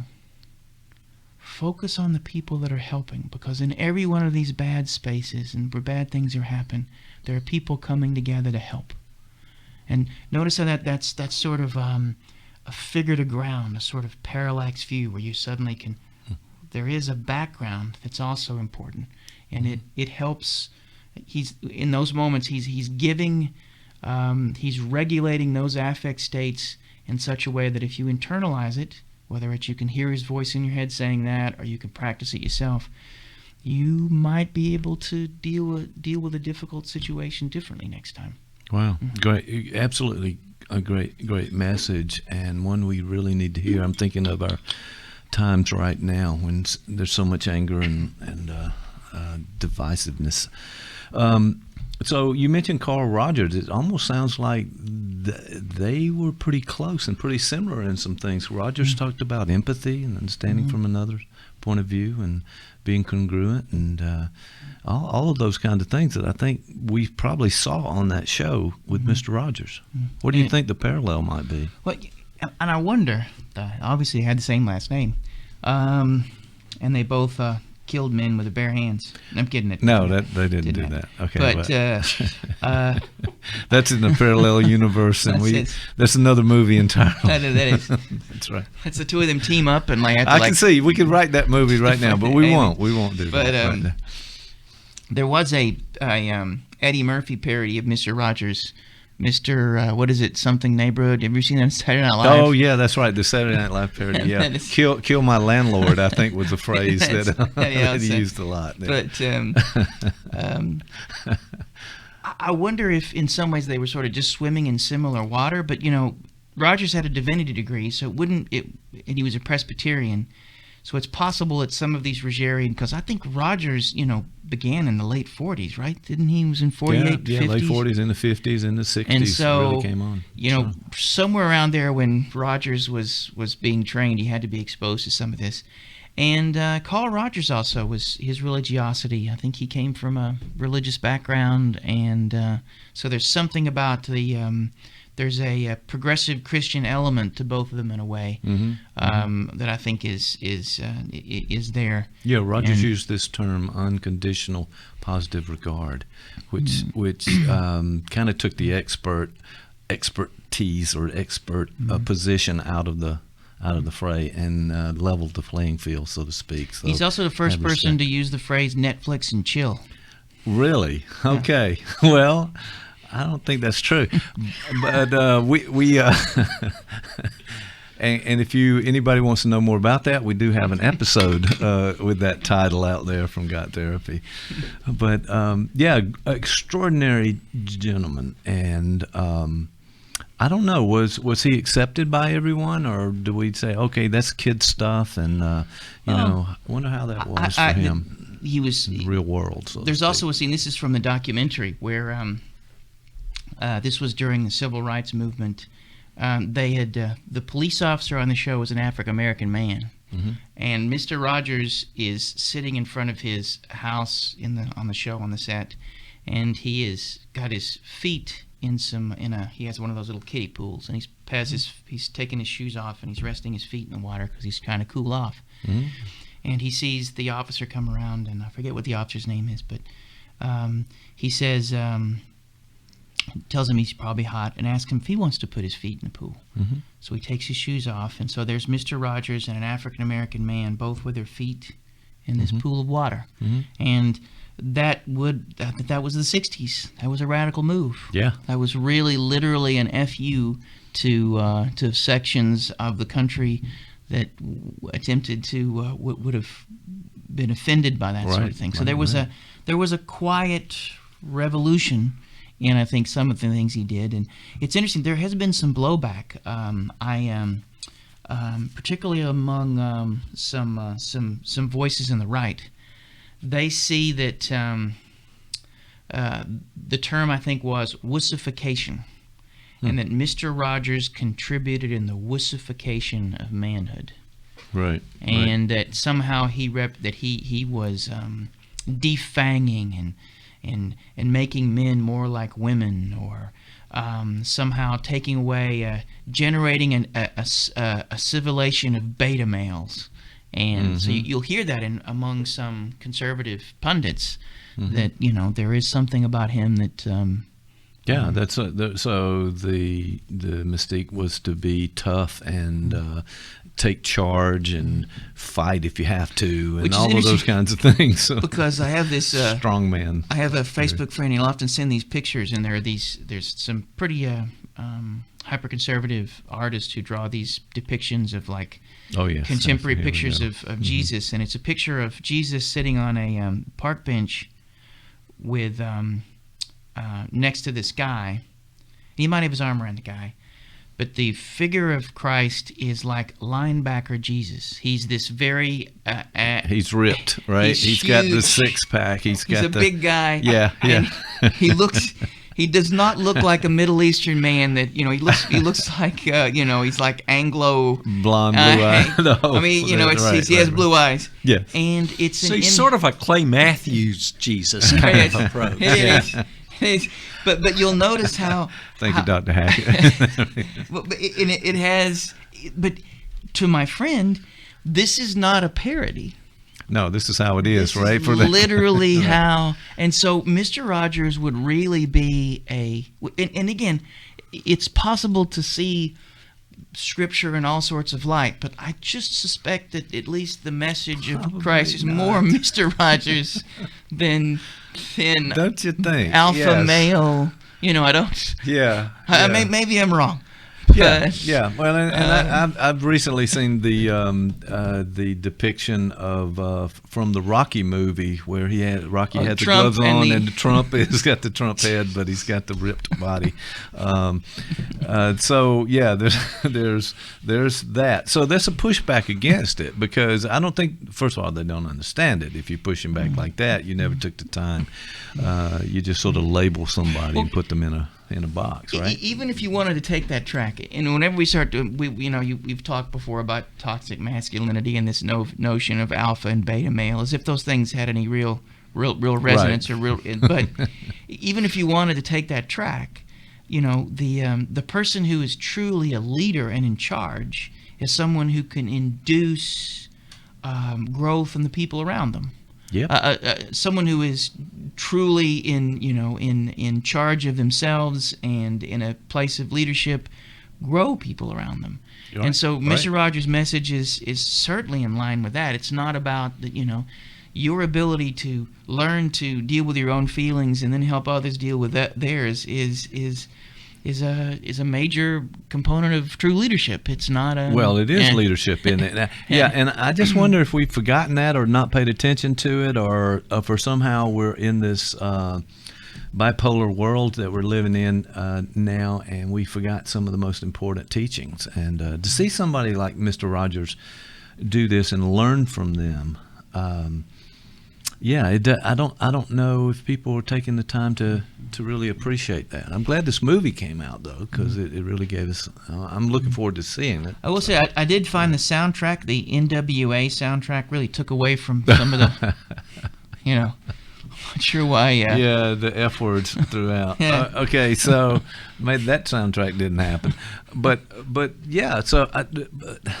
it just seems like it's being brushed aside in our society today, and we just don't have time for that because we're maybe too polarized or too angry or, taking one side against the other, and the idea of listening to what it would be like from a child's point of view and knowing that you were a child and at one point in time and kind of putting those things into play. It doesn't seem like people are really, maybe they are, and we're just not hearing and seeing it in the news, because the news is always disastrous and terrible. I mean, if you look at some of this, Steven Pinker and folks like that, who say that we're actually on an upward trend toward increased empathy, and that Peter Singer, and he has this notion of the circle of empathy, and that there is a notion that's grown, that at one point it was much narrower, it was much more tribally focused, it was much more gender focused, there was a time when we didn't think of childhood as childhood, we thought of children as little adults.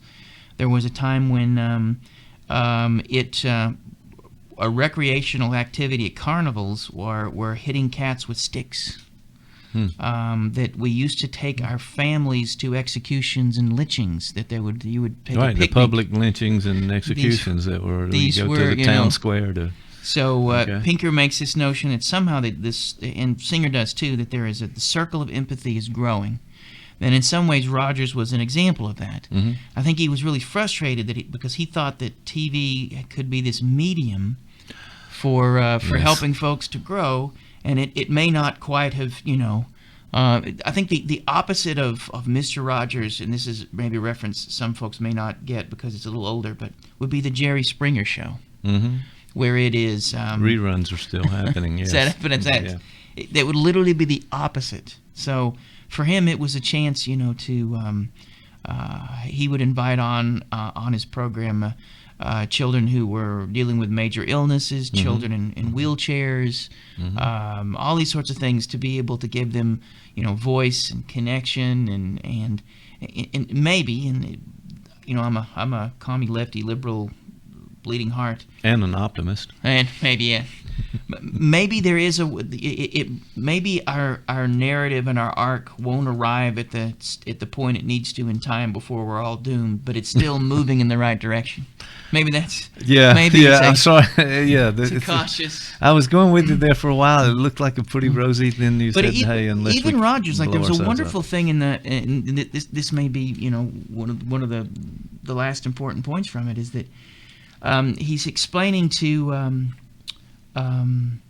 the guy he's talking to, and the guy asks him, "Are you does this oppress you? Is this too much? Are you overwhelmed by it?" And he's talking about, you find something to do with your feelings. And he said, one thing you can do is you can go to the piano and you can bang as hard as you want all the lower keys. Bong. Mm-hmm. He says you can do that. You can take it and go bong. You can pound clay. You can hit a pillar. Bong. Right. You can do this. And then at the very last scene of the spoiler alert, I guess. Too late. Go for it. It's just. Remember who Mr. Rogers is being played by in this film? Yes. Joe Pesci. No. Tom Hanks. Tom Hanks. But go. Tom Hanks. So Tom Hanks is, and the everybody's leaving the studio, and so it's just him on the piano, and he's playing, and it gets dark, and he's playing one of his tunes, and then he stops and goes, bang, and hits the thing, and he lets it resonate. And then he goes back to playing.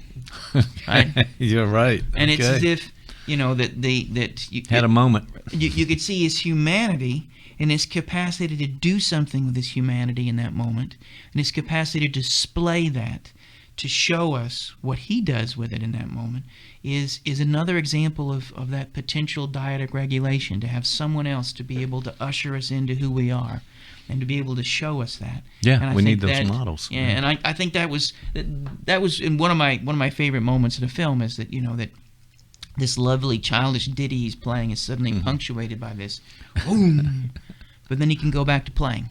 Right. And it's not, which, not to, since we're going to keep this on therapy, some of therapeutic techniques that want us to too quickly move away from anger, to too quickly move Covered to, up, not that, and I was listening to a podcast on the use of gratitude, for instance. Now, you should have a gratitude journal, and you should begin the day by thinking of 12 things you should be gracious of. Okay. That is a wonderful idea, but if we're not careful, those become ways to avoid us giving ourselves the opportunity to pound on the keyboard, and that my worry is that, particularly when I train therapists, we have a thing called Casement's Rule, and it's the idea that we want our interventions to at least mostly be in the service of the people we're working with, our patients. But oftentimes they're not. We are uncomfortable with their anger, so we quickly try to move them away from it because it bothers us. So you want to be able to stay and dwell. You want to be able to, and I think that's part of what can be powerful in his Mr. Rogers' pause. He allows a space for bad feelings to come in. There's a saying that I often say, particularly with beginning therapists, because the one thing they're the most afraid of is someone coming in and being suicidal. And I always like to say, well, you know what? Someone saying they're suicidal is a wonderful first start. Yeah. That's a good place, Let's stay there a second. We don't, that is honest, that is real. It'd be a lousy place to get stuck at, but it's a wonderful place to start. And if you don't even start there, if you too quickly move away from it, if you quickly move in all sorts of directions with feelings that you're uncomfortable with, then you're not starting. And Rogers had a really good way, I think, of being able to get it to starting it, from that non-anxious presence, that pause, that capacity to be, to be present as best he could. Well, he took on all of that and portrayed it throughout his work, and as you talked about with some of those shows, I'm just wondering, we need a Mr. Rogers now. Are there any other role models now? I know that's a question that might invoke some comment, but are there? Well, this is controversial. Is there somebody out there who are role models? Like Donald Mr. Trump. Okay. Well, maybe not. Okay, maybe not. I think it's funny because, in a way, if we wanted to look at Obama before Trump, Obama displayed. Some people would say he was cold.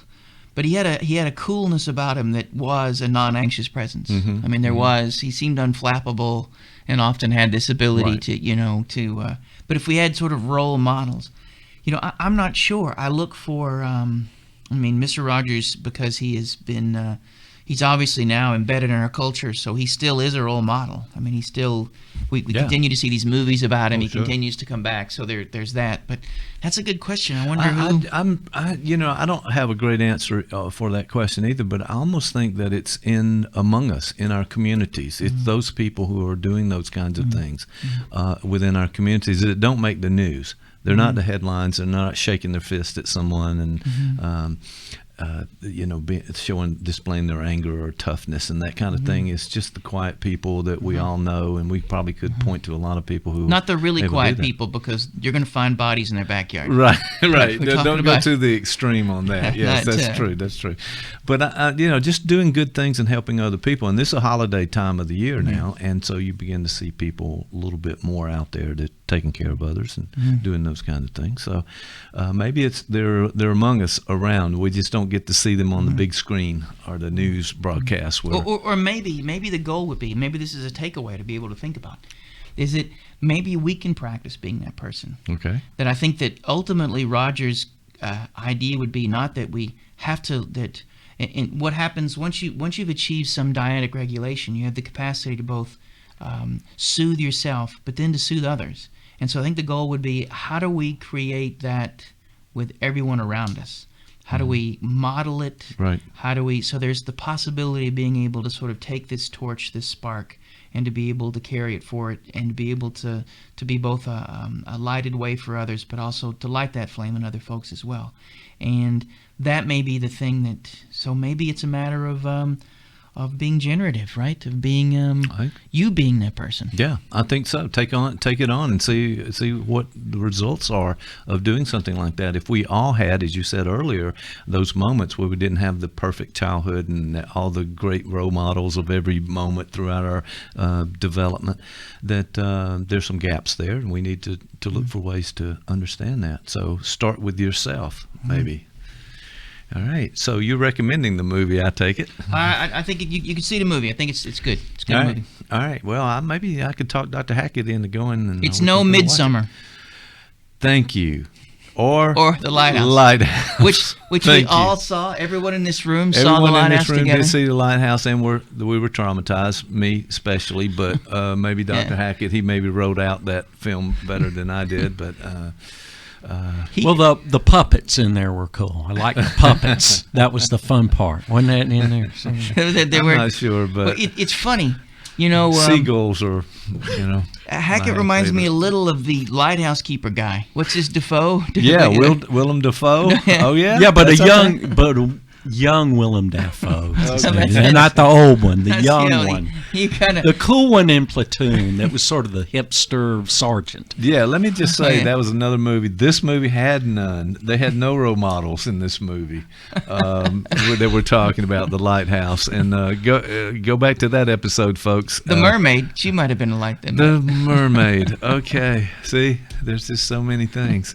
But that movie is contrasted by this one, so to speak, and so we should be more like Mr. Rogers, who I think was a wonderful person and set things into motion for us to understand ourselves and other people, and particularly children. And sometimes adults don't do that.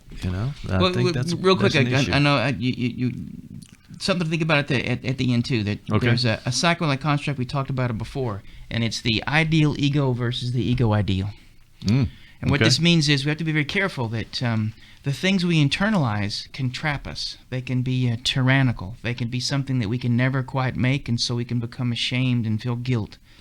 So if you internalize this notion of Mr. Rogers and think that's the way you always have to be, that you never bang on the piano keys, that you never get angry, that you never hurt people unintentionally or even intentionally sometimes, then it can be a prison. And then it can literally drive even more of the very behavior you're attempting to not do. So we have to be able to, and that's the difference between an ideal ego is like it casts a shadow. It looms over us as something we can't attain, and the mere and that shadow can generate that shame and guilt that can drive the behavior we're attempting. Right. Ego ideal is something more like something you can strive towards, right? Like yes, if you were into basketball, Michael Jordan. I show my age, but if he were the ideal ego, then every time you played basketball, you felt like you had to be just like him, and you weren't. You become angrier and despondent, all that sort of stuff. You would not be able to play the game. But if he were an ego ideal, and you say, wait a minute, this is someone who at one point was nowhere near as good as he is now. By all accounts, at one point wasn't that good a basketball player. I think he talks about it in that, he just practiced. That it becomes something you can work towards as opposed to something that you would, turn away from in shame. And so we have to be careful. And I think one of the things Rogers says over and over again in the film is, I get angry, I get upset, I fought with my kids. It wasn't easy for my kids to be there. That's not the goal. The goal is to be kind to yourself and others, and we have to just keep working at it. You have to work at it, and it takes time, and you can recover when it goes off the rails a little bit. Need to bang those lower keys over there. All right, thank you, sir. I appreciate it. It's been a fun Saturday morning here, learning more about movies. All right, so I guess we'll take it from there. See you next time.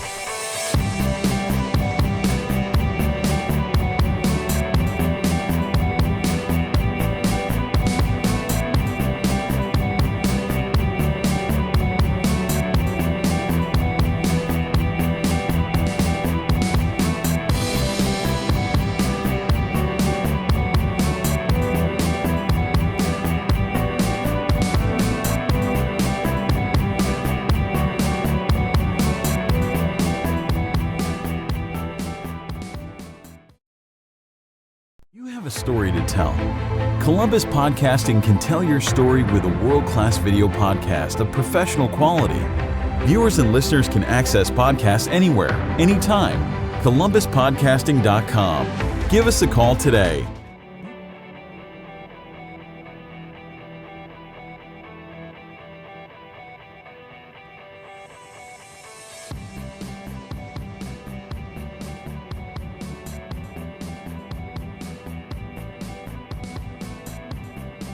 All right, we're in the studio. It's Saturday morning. It is. How are you, my friend? I see you have a little bit of a cough there, but is that okay? I did. I came down with something last weekend at the tail end of it, and I've been fighting it off. Right. At one point, I think on Tuesday, I was crying tears of blood. That wasn't a good sign. Oh, that's not a good But, sign. You need to go to a doctor immediately. I went to an exorcist.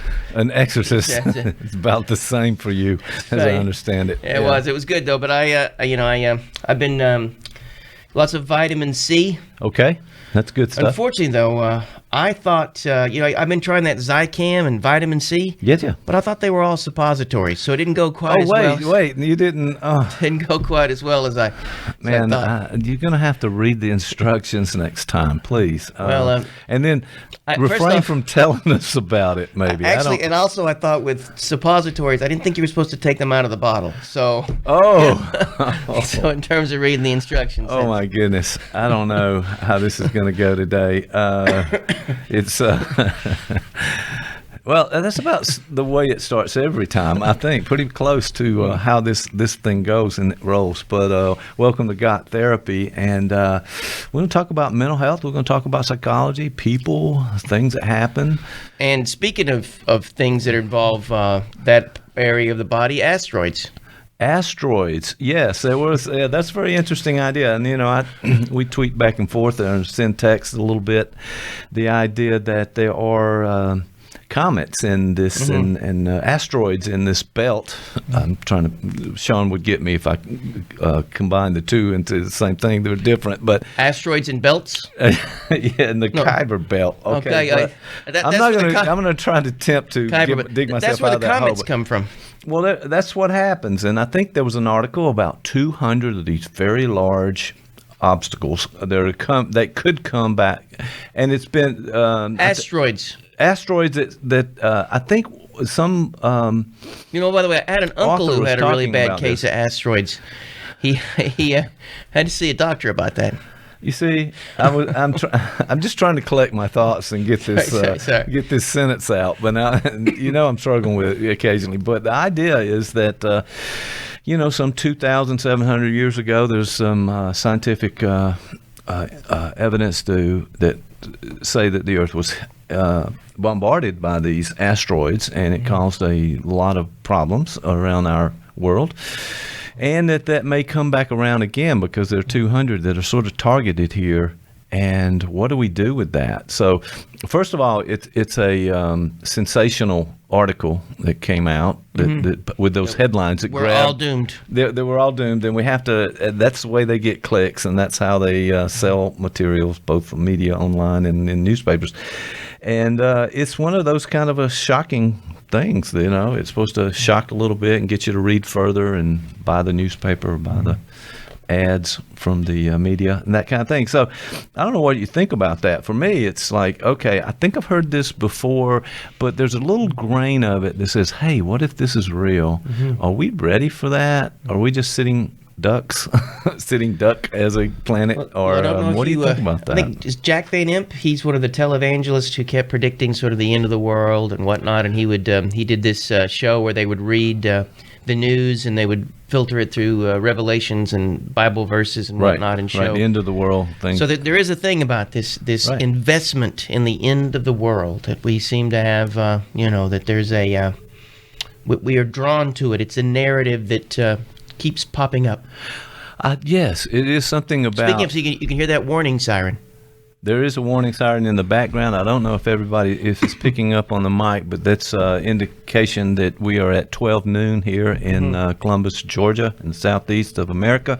Where it's always the end of the world. And whether it's the end of the world or not, every noon we're going to hear that siren just to test just a test. I want to say that, speaking about that, just the last week or so, I think I was out at a friend's house, and this thing went off right before the rains and the sort of strong winds, maybe even tornado warning kind of thing came through, and it was like, hey, this is actually working. I don't know if everybody's paying attention to it, but we do have a system to sort of protect us from this strong weather, and with the climate change that we've so much in the news, and those of us who've watched the weather, we see that there are stronger storms, more of them, those kind of things happening. So the point being that this thing warns us, it's still going off in the background right now, it warns us of impending doom. That's not the word I was looking for, but in this case, maybe some strong weather or something that we need to be alerted to. So the question then, if we move back to the asteroids coming in, do we have a system like that? Do we? Is there anything that is going to warn us and say, hey, because there's been a couple of disaster movies out, I think, and parodies of all of that, where this is the end of the world, and you've got I think there was so many times. There was one with Bruce Willis, wasn't it? Yes, that was one with the asteroid. Turned out he was dead the whole time. I don't. No. Oh, that's Sorry. That's no. That took me off guard, but as usual. But I think what that movie was about was they had put together a plan real quick and launch a spaceship up with these cowboys who went and destroyed the asteroid or moved it out of the path. So, but I don't think the warning system here in town about thunderstorms and tornadoes not the same as asteroids coming toward Earth. 200 on the list. So I'm not sure we're ready. Are we ready? Is anybody doing anything? Somebody needs to research this. Well, as you know, when you sent that to me, my first thought was, as always, what would Freud say? Really, it's right. I know. I got to go with this. It's a habit. So that's why I was saying this notion of investment, and that we may want to think about this in terms of how doomsday scenarios and doomsday narratives, they have a place in our libidinal economy. There is something that we like to, that they are. We consume dystopian future novels. That there's a long history of the Earth being destroyed. There's even a TV show, I think that you could. I think it's still going on, or maybe it's being rebooted. Where what would the world look like if man were gone? And they sort of show you areas that, what it would look like if we suddenly disappeared. And right. I think I've seen many of those, actually, a number of those movies anyway. It seems like the plants start growing over the concrete and the buildings, and everything looks like a lush jungle again. And it's all kind of positive from a nature point of view and other kind of things. Well, we do seem to be causing some trouble. I'm just saying, Evidently, we have. Yeah, don't want to admit it too much in certain groups, but just, if you look at all the barbecued koalas in the last couple of weeks, I just ask. Devastating. That's not a. No, I hope we don't have too many of those pictures, but I'm sure somebody has to document things. But it's bad. But the thing that we want to ask ourselves is what makes these narratives enticing? And not to divorce them from reality. Asteroids or things have hit the Earth in the past and have certainly caused some changes and all that sort of stuff. Right. But from zombies to asteroids, there's always these narratives that we seem to invest in where the world comes to an end. And the question you might want to ask ourselves are, what itch do they scratch? What purpose do they serve? Individually and collectively as a community and as a society. And one of the things that and then a couple ways to approach this, but I brought Jack Van Impe up as a sort of as an example. From a Freudian perspective, they can be the worst kind of symptom, because as long as we toy and play with the idea of the asteroid coming, it may keep us from actually acting on it. I wonder to what degree that we're so saturated with these end of the world, these dystopian sort of future things, that they generate a sort of fantasy pocket that we sort of we find ourselves lost in, and maybe we don't do anything about them. How many maybe we do have some sort of early warning detection system for asteroids that are coming our way, and maybe we don't. But it would be kind of sad that if that is a potential outcome of 200 asteroids coming this way, why don't we have one? Why don't we have something in place? Some kind of system that is an early warning system. Hey, why not? By the way, I'm not sure how 200's a lot. First of all, and I think that's kind of scary because they usually just have the one big one that's coming. If I can see on my phone every time somebody rings the doorbell on my house, I should be able to see a 5 mile asteroid. Come to think, I should be able to see. Right. You and the Russians are watching what happens at your front door. I understand from all the hacking that's going on with those. Well, we are getting a hurdy-gurdy from the Ukraine, and that you've ordered something from the Ukraine. Okay, good luck with that. Well. We got a hurdy-gurdy and a hand-launched missile. It's two things. Interesting, because Ukraine was not a topic of conversation until the last year or so, and it seems like we can't throw a rock without hearing about the Ukraine in some way. And you ordering, okay, so. Maybe you're part of the problem here. Maybe I should.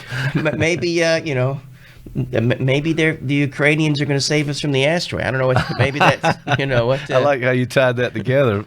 It could very well be. I don't know. Well, so our fantasy about these utopian views or the zombie views, either way, I can think everything's perfect and versus the zombies are out to get us. We're trying to avoid something maybe in this, or we're trying to kind of let's get this reality is too harsh. We talked about this before, but wait, I mean, we'll think about the reality. Like if you want to, whenever we're taking sort of a psychoanalytic track, we often want to be able to ground any current experience. We want to be able to follow it down some sort of early developmental thread to maybe its earliest point of origin. So you could ask yourself, what is the first asteroid? What is the first doomsday scenario that we're often faced with? And if you were, again, channeling Freud, there is something about the move from the ease and the rhythm of the womb into the world that suddenly confronts us with a number of asteroids. And one of the things that Donald Winnicott talks about this, he was a pediatrician and psychoanalyst, and one of the first potential asteroids was something like hunger, which is probably something we didn't feel in the womb because of, we had an umbilical cord that sort of answered these nourishment needs. Through the mother. So Winnicott, he reasoned that the very first catastrophe we had to deal with was hunger. And it's a catastrophe that came from the inside. Mm-hmm. And so from that moment on, we have had to work through regulation from someone else initially to be able to do something with the feelings and the catastrophes that we're faced with. And the infant is faced with a series of catastrophes, having to deal with hunger, gravity, all these sorts of things, sights, sounds, smells. You can think that there's a potential for more than 200 asteroids to befall all of us at the moment of birth. And so we come up with, we are assisted in the solutions we come up with. We're often helpless to the solutions we're given by caregivers earlier in that point in our life. Thank goodness. And then we're often sort of, depending on the quality of that care, we may be cursed with the solutions that we're given. Okay. And even the best caregiver doesn't arrive in time before hunger finds us. Right. So to a degree, we've all been threatened, maybe even assailed by some sort of asteroid, a metaphorical asteroid of sorts.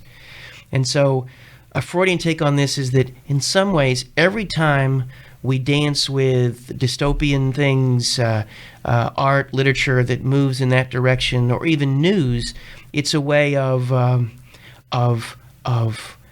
engaging once again in the very thing that we were experienced early on, and that there is something in that dance that is allows us to have some mastery over it.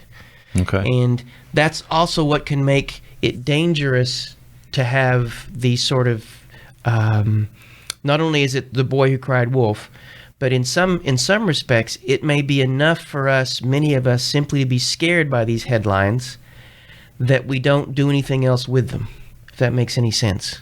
There's a way we don't do anything with them. And because we're simply using them as a way to sort of to re-experience and remaster something that's already happened, as opposed to something that's potentially in the future. Right, like it's something at a low level too. That it's a headline in an article. I can dismiss that and not look at it and laugh at it or have another reaction, but I don't really delve into it. I don't connect it to some of the earlier traumas. So it seems to me like, and this is the theme with the Freudian ideas that you've talked about so many times, but the idea is there's something in the past that the everyday experience we have now at whatever developmental stage we're at that connects to this early past, and it's a trauma and those kind of things. So there are always elements of our history that rise up to meet the present. We never face the present moment without these filters, not just filters, because in some ways that's the difference between perception and apperception. We engage in a way that helps create the things that arrive, and in this act of creating the moment, we are bound by the tools we bring to that moment, and those are forged in the past, and they're often unconscious. They're forged at key developmental moments. I was having a conversation with someone about just sexuality in general, and you can think of that. That is, Freud would have that begin at the very beginning, but it's certainly something that begins to arrive when people begin to hit adolescence, and you could, at every developmental period, there's a different asteroid of sorts. There is at infancy, it may be the asteroid of feeding. And then as we move into adolescence, it may be the asteroid of integrating sexuality in a way that we haven't had to before. When we hit middle-aged, I was talking to someone also this weekend, talking about how something unique happens at middle age. You can't go backwards. There is no home to return to, but there's no clear future either. So what happens at middle age is you're often marooned in a way in between 2 points.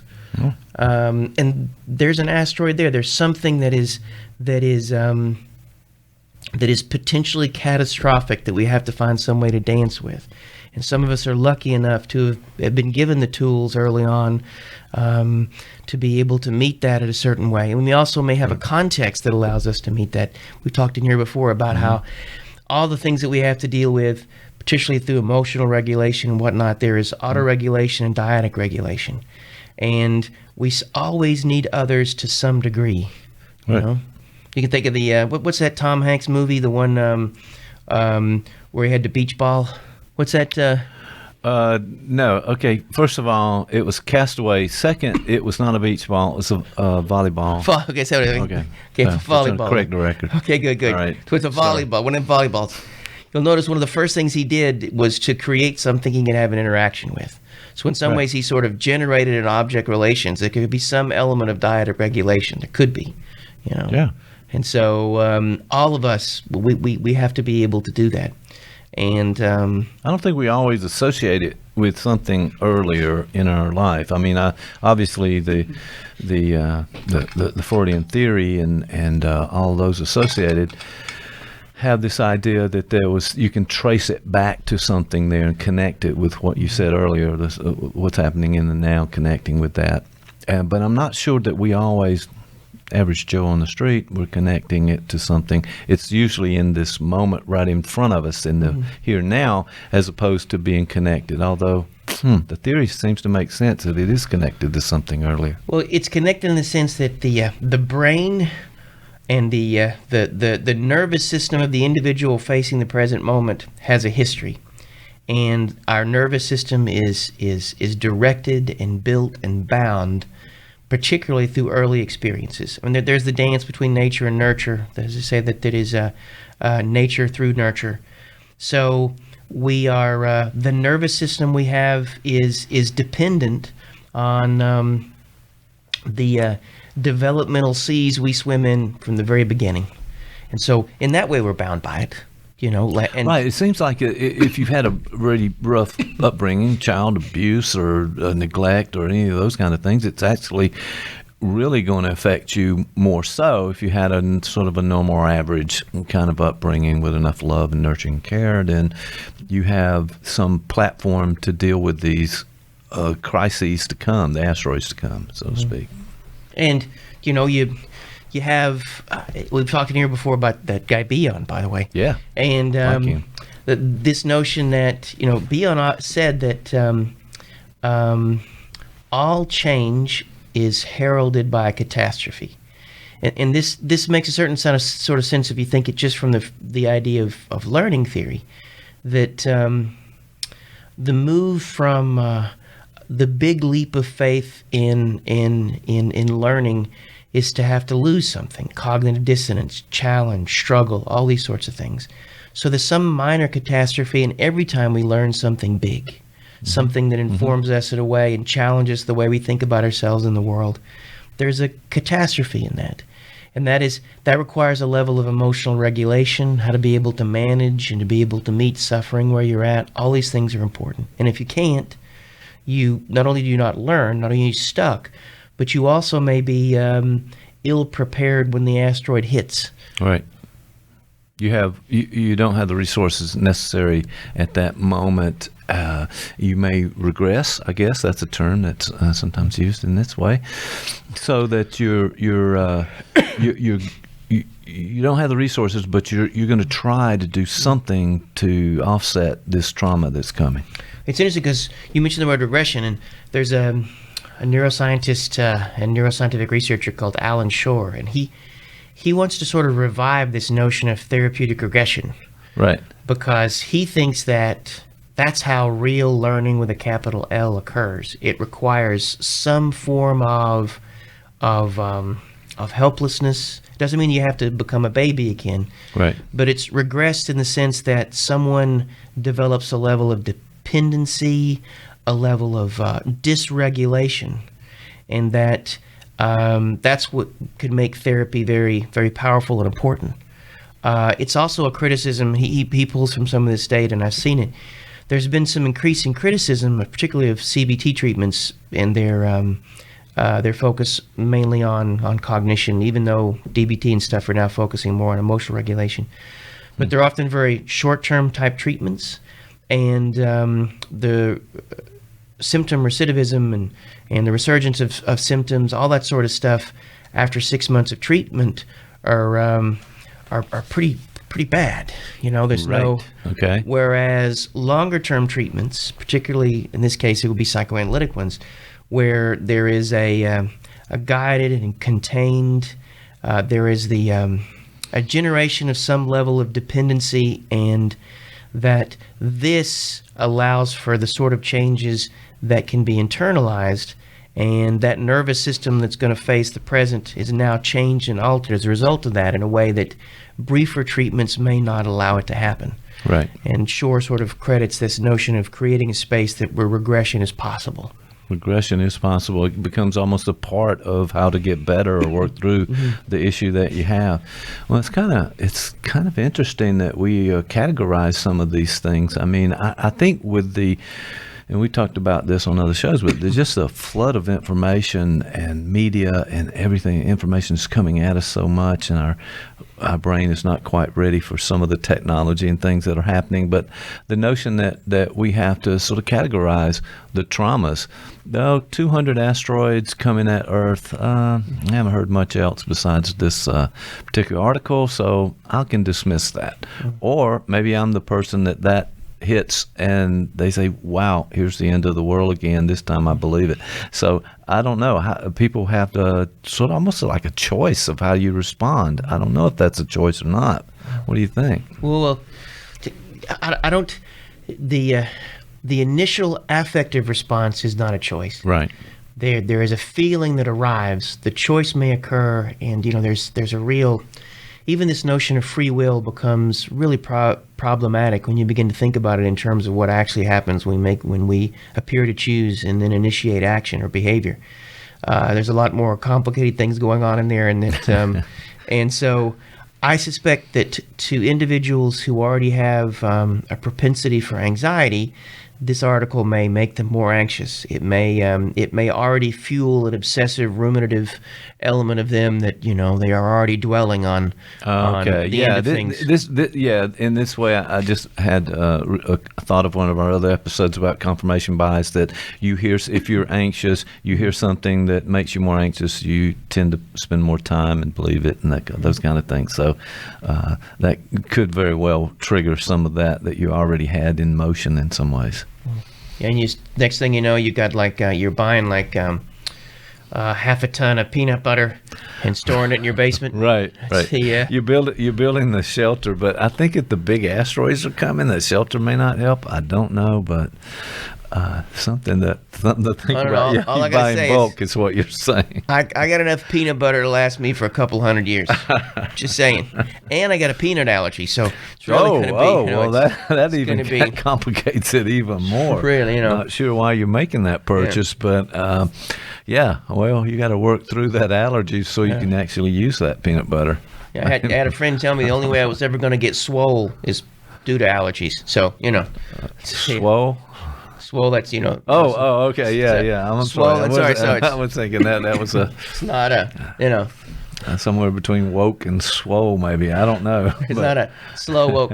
And in fact, I didn't say it a minute ago, but I when you mentioned how our childhood affects us, you don't know if you realize this, but I was raised by a cat, and to this day, I'm only attracted to women who have 8 breasts. Oh, that was a bit of information that we really didn't need to hear about, but there's something wrong. But I'm not sure if being raised by the cat was what the problem was. Well, I don't know.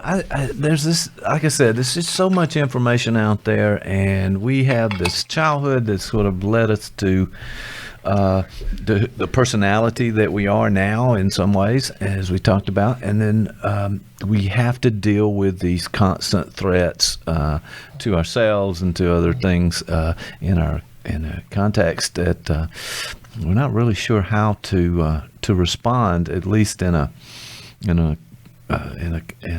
emotional way, because maybe we don't have the ability to control that so much, but. I don't know. The issue of these news headlines and what's going on, it's almost a numbing kind of a response. Well, you're the one that sent me this thing. So, what did it do to you? You saw this thing. What did you suddenly did you go buy the peanut butter in bulk? What did you do? All right, here's what I do typically. I don't know, but I want to say there's a pattern here or not. But so I'm scrolling through the Twitter, which I've subscribed to a certain group of folks that send information out. Some funny and humorous, others are more newsy and hopefully helpful and educational. So the first response is, okay, look at this sensational headline. They're trying to sell papers or website advertisements or something. And then if it hits a level where I go, I wonder what's behind that, and I'll start looking in. So I'll go to the article and start reading who it's about, who said this, what's the evidence there for. I'm looking for something to sort of verify this is being real. You call up the Cruise and ask him if he knows anything about these asteroids. Well, I need to. I really need to, because as we know, Sean Cruise and the Cruise has all the information about this. I mean, that's what he studies, right? So, I think he had asteroids once too. Oh, I don't know how to respond to that. He knows about them, but So yeah, I want to read the article. It turns out it was on a podcast. Somebody was talking about this. This is actually the author, and I'll put the name up. But the author is a person of a scientist and looks at this anthropology, looks at all of the history and so forth. And there was some legitimate concerns that we're not prepared was the bottom line in all of this, and we need to do something. NASA has done a lot of things, and I think it was a sort of a hint that there was something going on to detect these things, but prepare for. I'm not sure that's really moving very fast. So that's what I did. In response to try to answer your question, was that I dug deeper into it to see if it would hit the level of something I could believe. Did it? Enough evidence there. So you said, well, you went and you looked. You wanted to educate yourself, so you responded. It generated enough of an emotional experience or an affective state that at least engendered a curiosity. So you invested. You looked into it a bit more. Yes. It's not quite all of it. Let me just add a couple more things. There was a picture. So it was a graphic representation of these multiple asteroids just out of the Earth's atmosphere about to hit the planet. That was the first thing. So it's a visual that I responded to at the very beginning before I read the headline. So I had to put that in there because I think that's another sensory piece that there was a visual. There was a drawing of an asteroid about to decimate the planet. Exactly. Yeah. That started the whole thing. So it started with a visual, and that often happens with me. I'm kind of, well, there's something, and what is that about? Let me read the headlines and go on. If I want to be honest, that's how it actually happens. So there's a visual generated an experience. You were able to turn that experience into curiosity. You were able to explore it, and then at the end of this, you concluded what? I concluded it might be a topic for us to talk about in that. What's others' reaction to this? Is it like mine? Do people, like you said earlier, they just they had this anxiety already? It just adds to it. It feeds in there, and they go bonkers and start doomsday prepping of some sort, like peanut butter. Peanut butter, right? And giant cans of peanut butter. Or what? I mean, should it be just dismissed by because it's another sensational headline and it doesn't have anything to support it? Well, and then in a way, so it sounds like for you that the jury may be out. That you will continue to, if more information shows up, then you might go out and buy the peanut butter, or. Or be more concerned to a certain extent and find out what, all right, the United States, great country, got a lot of material wealth. Have we done anything about this? Got a lot of peanut butter. We make peanut butter here, and not far from here, by the way. And so, are we really, what's the percentage that this thing is going to happen? And if it does cross a threshold of some sort, then do we have ways to do it? Now, in the article, it also talked about that just a little bit, that you don't want to bomb these things and blow them up like a nuclear weapon. They're going to blow things up into tiny pieces that still have the same terrible outcome and impact. You just got lots of things hitting you. Yeah, lots as opposed to the big one. And so they said you have to do something by the way of putting a rocket or something to land on it or get close to it, to move its path out of the way, and that's a possibility. But on this one, you have to do it 200 times. So I'm still not sure, but at least it gave you that information to sort of move it out of the way. You just wanted to, Yeah, all these things are in some sort of orbit as the solar system is, in the way I think Sean talked about. Accretion, I believe it was, or something, the forming of planets and the solar system, that this is something that sort of spins and circles and comes together, that perhaps we can look at the path of these 200 comets or asteroids and be able to do something with all of that. I'm not sure. I'm not, like I said, the evidence gives us a little information. I'm not convinced at this point. But notice how that, your narrative took you to this place where you're still sort of actively seeking information to determine what you may need to do with this. Yeah. But you can see how, in some ways, you were prepared to be able to do that. Other individuals, maybe because of their earlier developmental asteroids, the catastrophe that they've had to face, they may come up with a different solution. Some of them may be frozen by this. They may disavow it. They may simply, we see that, I think, with a lot of, when you mention climate change and whatnot, there's sort of a individual and societal attempt at disavowal. We just ignore it, right? That's one. There's the possibility of overreaction when you mention the idea of trying to blow up the asteroids and make it worse. There are lots of ways we could make this worse. Right? Oh, yeah. It could. And then there's the flight of terror. And I was sort of joking about the peanut butter, but that's also a way, in some ways, not to deal with this in the way that we possibly could. Because if it turned out that there was an asteroid coming our way that we had no control over, and there's a good chance it was going to wipe out most of the planet, then we would need to know that and be able to act accordingly. Right. What can we say? What could we do? We would need to be able to have the experience, become aware of it, and then do something with it, which in some ways is those are the three stages of any sort of emotional regulation, right? Right. Yeah, that makes sense. We have to do something with it. Mm-hmm. And if we don't do something with it, it figuratively and literally does something to us. And whether it is the asteroids, what are the 200 heading our way, or the asteroid of Monday, or any sort of emotional event you're currently, the conflict you continually have with a spouse or a significant other, each of those, there's the potential for a narrative that can move you in the place of doing something with it, or one that could move you in one of those other places. And there's the model of, of fight, flight, or freeze. There is the disavowal, the being paralyzed. There is the running away, active avoidance, and then there's the overreaction, right? Mm-hmm. And so we got to find, to be able to navigate those three points, we have to get to a place that you're describing, where we will use this to gather more information, right? To do. Yeah, it does make sense, and it seems like sometimes we're overwhelmed by the emotion, and we just stay in that state of agitation and anxiety or fear, which is a big part of this kind of headline. The fear, what are you going to do? And then it leads you to go back, and then we'll full circle a little bit back to some of those movies and some of those things that we've in the books and writing and movies and media that it's going to be a terrible outcome, and we're going to see how these things are working out. It fits in with conspiracy theories as well, but then there's reasonable, rational. How should we deal with this information that we have, and what can we do? What are the possibilities? And let's choose a path and see if that helps us out. But there's all these people who just have really a lot of trouble with that emotional regulation. Mm-hmm. The systemic window, as we talked about so many times. And sometimes they get to be president.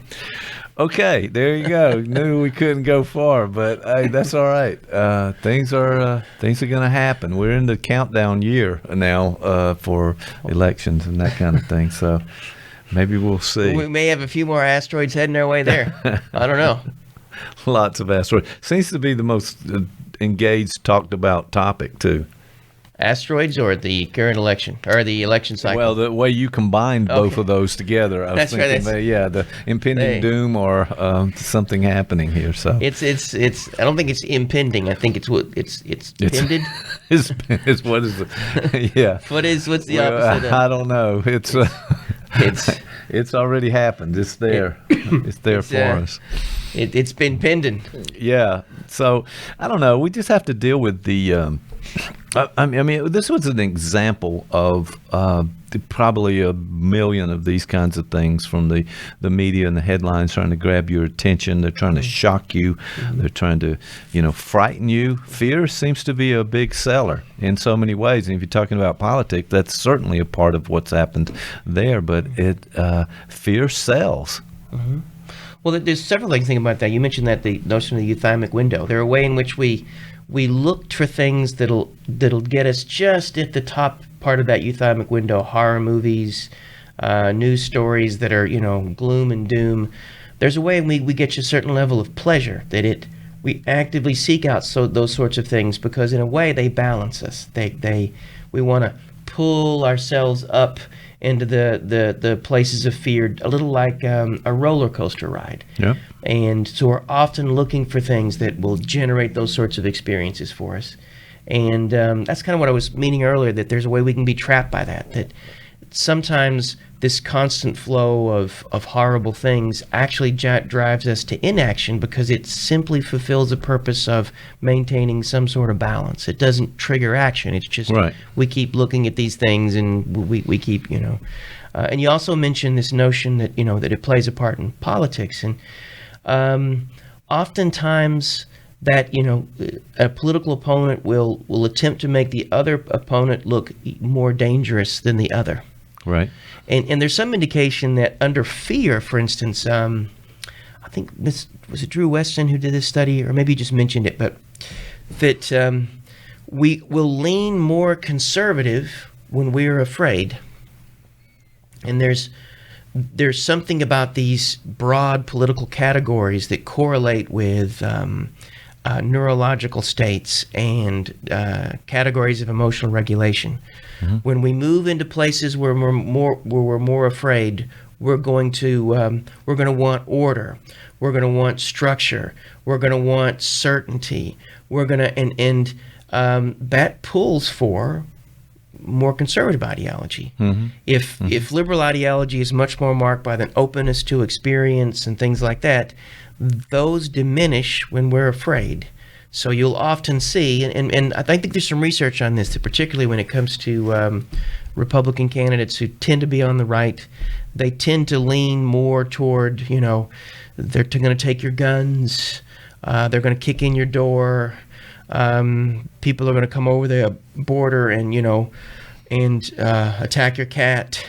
There are all these sorts of things that you get, and they are a surefire way to either motivate a certain base, right, but it also may pull other people in the direction you want them to, because when they're afraid, they move in that direction. Right, right. And it's a collective in a way, right? I mean, you move that group in there, almost sounds like we have the same ideas in this group. Sounds a little socialist to me. So that gets some the people reverse afraid of everything there. that gets some people afraid. Well, when you think about it, this notion of individuality, particularly if you look at it a more conservative way of thinking about individuality, if there's this notion of the individual versus the collective, and somehow on the left it's much more collective, and on the right it's much more. But there is a tribalism that drives conservative politics, mm-hmm, that is in some ways anti-individual. Yeah, that's very, very. Yeah, it's not. You are free to choose to be a straight Christian who likes chicken. And guns. And guns. Whereas, you know, and if you don't choose those things, you are outside the tribe, and that you are you could be potentially suspicious. So. That makes sense to me. You know, this binary world that we're in with the tribalism and so forth, the ones and zeros, it just seems like, and I may be hopeful about this, but I think the vast majority of people are somewhere between those two, and all we see in the media are the fringes of that continuum. So I'm hopeful about that, and maybe we can learn to balance these things out in some way. Well, the future will let us know about that as well. Oh, there's not going to be a future because the asteroids are coming. So, oh yeah, that's right. We're sorry to mention that, but bring that up. But I don't know. We've worked through a lot of things, but I don't think we have control over what happens in the solar system and the universe and some planet. You know, maybe DeCruz so does. Maybe Sean does. If we ask this guy, he may have some answers. You know. Yeah, he does, as a matter of fact, in that. So, yeah, I'll defer to his expertise in all of this. But yeah, so we have to respond to this. But that's just one headline out of, as I said before, a million. And there are probably worse headlines. Oh, absolutely. Right. This one was, okay, kind of benign in a way, that it just happened to pop up, and there was a nice picture, and I'll pull a graphic up here. But all right, it gets you thinking about it, and also it's a diversion from the day-to-day grind of all the other things that are driving you crazy, maybe. That euthymic window, you will seek out a certain level of stimuli because a level of excitation allows you to return to that placid normal. And you're right, there is a grind in that. We want to be scared, we want to be sad. The movies we watch do either one of those things. You know, there's Old Yeller dies at the end. I hope I didn't give that away. Oh, too late. You know, and that's that bottom part of that euthymic window. And then we watch, you know, some guy with a chainsaw. That's on the other end of that. And so we gravitate, you know, toward. And then there's some movies like that movie, The Lighthouse, that seem to, you know, just. I don't know what you're talking about. I've actually blocked that entire experience out, so I don't know. Is that something I should see? Maybe. All right, it's up for an award. All right, we saw it win. Here's one of the this would be a takeaway from this. All right, I think the way to think about this is that we shouldn't just look to the sky for asteroids. We should look for the ones that are arriving on Monday morning when we wake up. We should look for all the things that dysregulate us with the potential for being able to be changed by them. We often are not in ways that we should. Right. And so our capacity for that to accept and to become aware and then do something with those things we feel, those steps could be necessary. So my worry isn't as much because if there are asteroids coming, it'll depend on our ability to be able to do something with the feelings that their shadows give, because by the time they hit, it's too late. Right. And that requires our ability to do something with our feelings. And I think again and again and again, that's something that we need to work on. I'm with you on that. I don't think we spend enough time processing and really the self-reflection and, you know, weighing things as opposed to just taking an opinion and being in the group maybe, and it feels good to be in the group and everybody seems to think alike. That's not true, but you conjure that up, and so maybe it's this deliberation and questioning things a little bit. Maybe some critical thinking in there might be helpful. Maybe critical thinking, critical feeling. I think that's important. Okay. Also, the other thing is to think about too. There's something that we got to discuss before we go. All right. My favorite band in the world. Yes. Their new album came out last night. Okay. Wire, and the name of the band is Wire, and the album is Hive Mind. Hive. And let me just say, all right, you got to listen to this thing. These guys have been together since technically '76. Their first album came out in '77, and wow. One of the reviews I read, they've never made a bad album. And I think you know, well, they've only made 2. But okay, no. Well, you know, how does this happen? That this is the band you love, and I know you've talked about them. You've been to their concerts. You can't wait. I'm going to be the seeing next them one. in March. Yeah, I knew that was happening. And so here's the thing: why aren't they known more widely? I mean, here's the thing. What's going on here? There was a famous saying. I think it was Greil Marcus said that when the Velvet Underground released their first album, 500 copies were sold, but everybody who bought one formed a band. Wire are tremendously influential. If you listen to the band, REM were influenced by Wire. Lots of new wave bands. David Bowie took some Wireisms with him.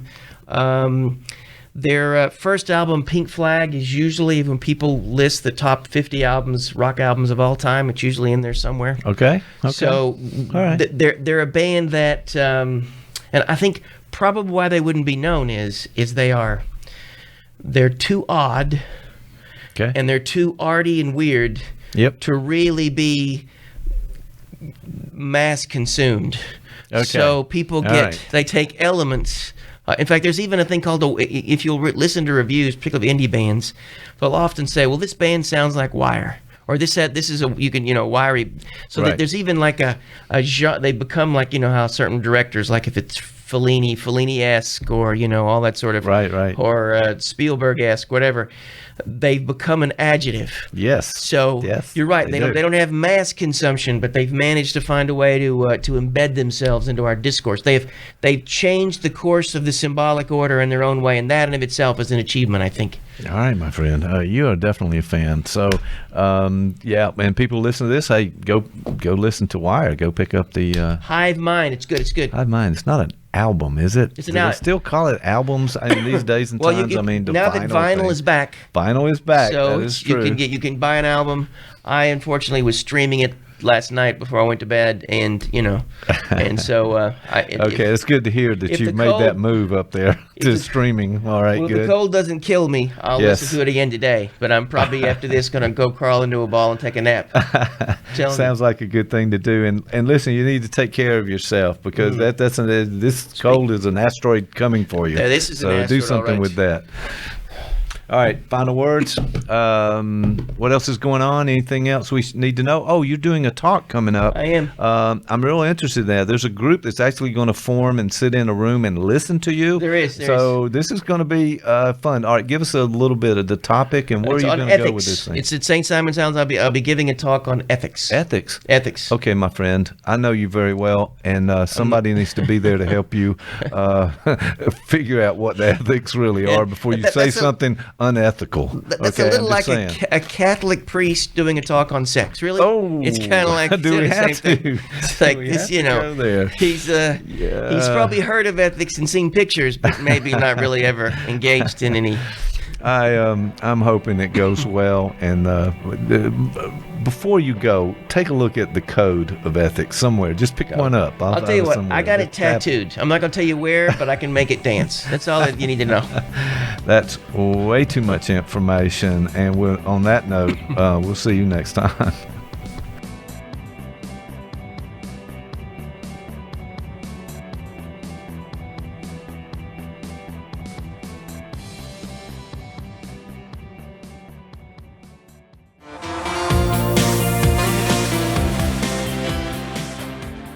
How are you doing, sir? Doing good. All right, I'm glad to have you here in the studio. We've kicked off this thing. We've got everything. If I can check around, everything is actually in the red and it's rolling. So welcome to the studio. What's on your mind today, my friend?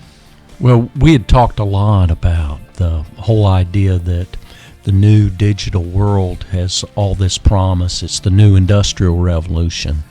And then there are all these other concepts. You referred to some earlier today where we talked about the whole idea that, well, artificial intelligence is coming. It's going to be to the level to where it takes away every human job. Humans will be left without jobs. And I think there's a book by Harari that makes that point, that ultimately there'll be an elite that runs technology, and that everyone else will just be sitting there and living off the government dole. That's sort of some of the conventional wisdom that's out there. So ultimately, is it true? And I'm asking your thoughts on this because you're the big technology guy and do all the. Sorry about that. Go ahead. So is it in fact true that that technology has achieved all this promise and has radically altered our life in a way that's increased our productivity? Well, now you just sent me a loaded question over here, and I saw all of the different things that you just threw into that question to make it more complicated. Because is technology moving, changing our environment? Yes. Are robots taking our jobs? Yes. As a matter of fact, if you go in the manufacturing warehouses these days, you don't see immigrants working. You see robots working. Yeah. Maybe somebody had called them immigrant robots. Mm-hmm. They've come in with the sort of political climate there. They've come in, and that's where do the people go? So that's a serious problem. So in a way, the technology is actually canceling out some of our gains. The progress and moving toward that is going to make life better. Yeah, it is going to make life better. It has already. It's made it more complicated. I'm no expert at this. I can only tell you from personal experience and things I've come across. But the technology can be a double-edged sword. It can be a friend or foe. Yeah. And I think the promises is part of the problem. Now, so this is a part of your question. We're going to rewind that question and look at it later maybe, but it was like I said, it was a loaded question, but there's a piece of it that these are promises. Hey, your life's going to be easier. That's right. Well, wait a second. What? And be specific about that. You're going to have a flying car remember that one. Right. I think we're going to talk more about that whole Yeah. idea. Yeah. Title of an article, which I think you've said, and I think I've said at some point, where's my flying car? Because I was promised that when this Yeah. technology thing took off. Yeah, or and just we still don't have it. just the driverless car, which right now is fraught with all kinds of difficulties. And the big proponents of this have had to walk back their projections because these driverless cars keep doing things, and this driverless technology keeps ultimately killing people, even though probably they're a lot safer than human beings driving the cars. You know, the idea, I guess, is that, well, you know, if I get in a driverless car and then it wrecks, I don't have any control. So folks Right. have that in the back of their mind, the whole "I don't control it" concept. Yeah, and it will be a real process of change, and I think you're right. Some of these people have, Elon Musk comes to mind, that have put these real short-term goals where everybody's going to be Right. in a car like that or something. And I think they do that on purpose. I think there's some kind of strategy behind the crazy talk in a way. I do believe that, and that's something we can talk about more too on many subjects.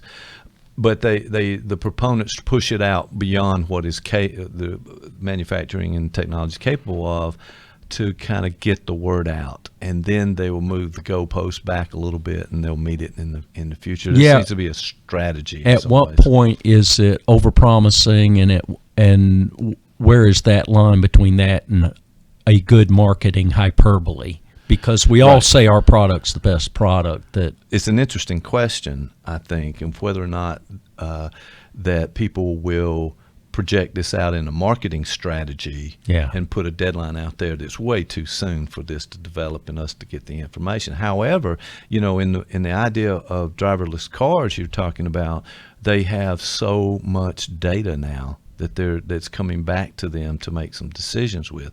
And I think in a way that's how technology works. It provides analytics. It provides data that you can then begin to measure and make changes in the product and make things better. Mm-hmm. So that I think is good. But back to your loaded question, yes, almost everything new comes out of the chute. You got the early adopters, you've got hype, you've got trends, you've got people kind of reacting in different ways, good and bad.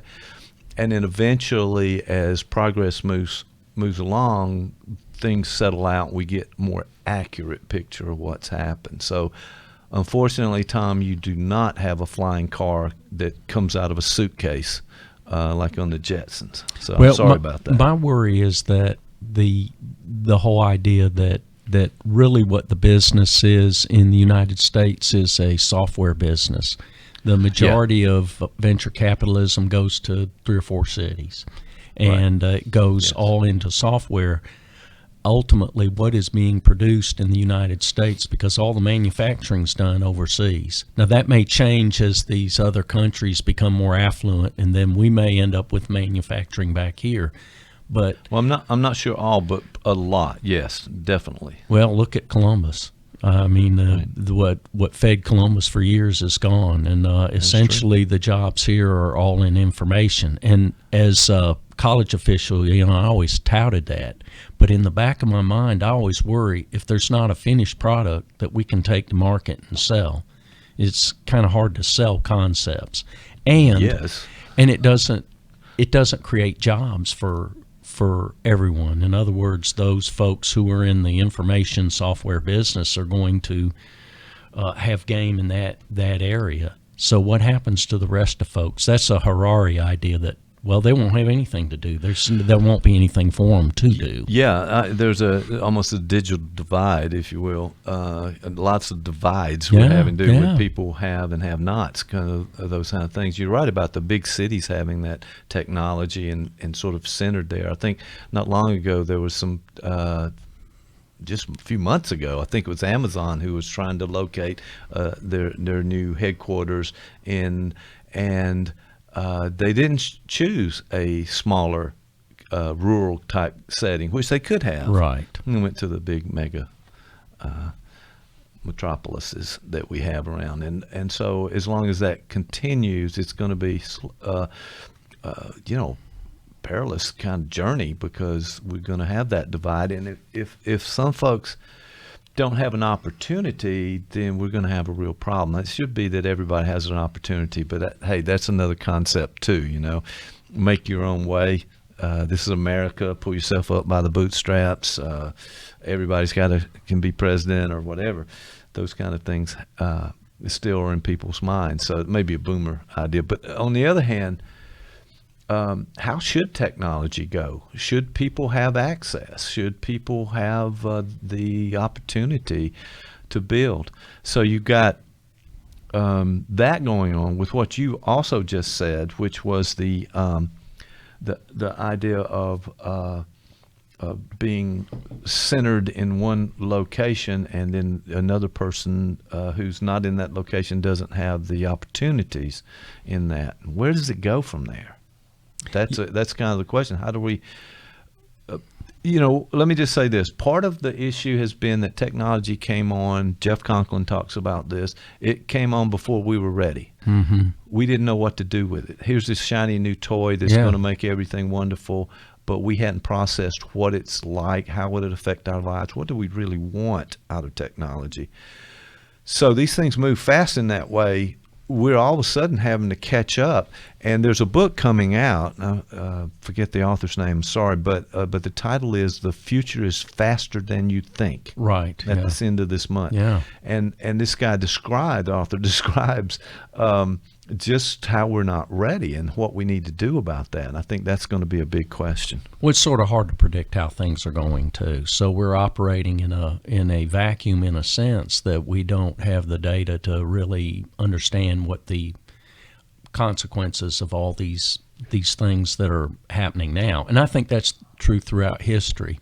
If Kurt Vonnegut was going to write this whole scenario, he would go back and say, well, if technology takes all the jobs, then in his story, I would think there would be something like a grassroots revolution, and the government would have to tell technology to take a hike, and we're going to go back to manufacturing and manipulate all that, Right, I think. And, the idea, too, and somebody said this just the other day, and it just kind of hit me like a brick, but 2/3 of Americans have a high school education.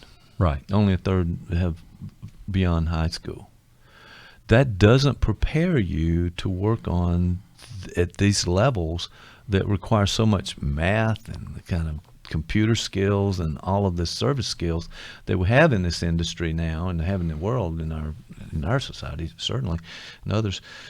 You're not prepared for them, so you have to do that. You've talked about education a lot and trying to get out, and you did some work in at CSU to try to reach out to those who typically don't have an opportunity to come to college and all that. That was a big issue and an important one. It just seems like all these boats have to rise at the same time, and I don't know. Well, here's the other thing. What are we teaching in college? So if ultimately everything's going to go the technological direction, shouldn't university higher ed be basically about coding and computer science and technological?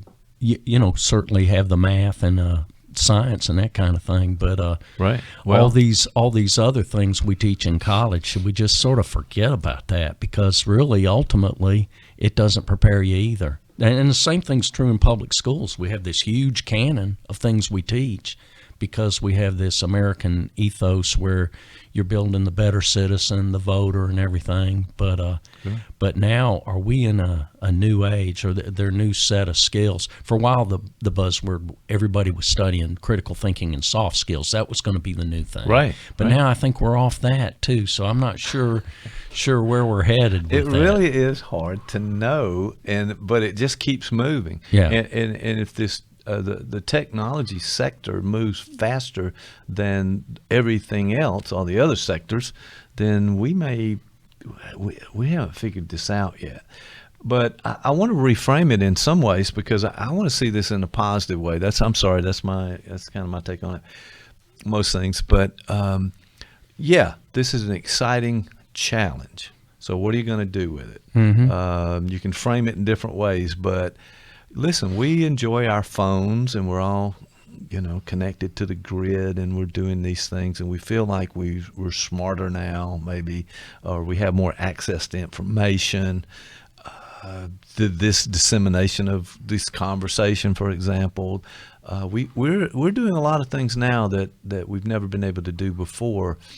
So I want to say this might be the opportunity, if we can manage this right and not shoot ourselves in the foot, and make something out of this revolution. And yes, it's going to be gains and backpedaling and moving forward, 2 steps forward, 1 step back, and all those kind of things. But I want to see this in a positive way. I'm that kind of guy that we can work through problems, and we're in a country that work through a lot of problems. So why not this? And how do we make it better? Do you see it as an issue that the ubiquity of some of these technologies has, in a way, made us disconnected from each other? Yeah, I think, yes, we've had a similar conversation around that question. We need more work with it to try to answer and get a good answer with it, because I think there are always losses with these gains. It's never a total on the positive side, on the black side instead of the red, if you're looking at accounting. But the notion is that we do have to manufacture things. We have to make things. Yeah. Somebody's got to do the plumbing and the electrical and the building, and right.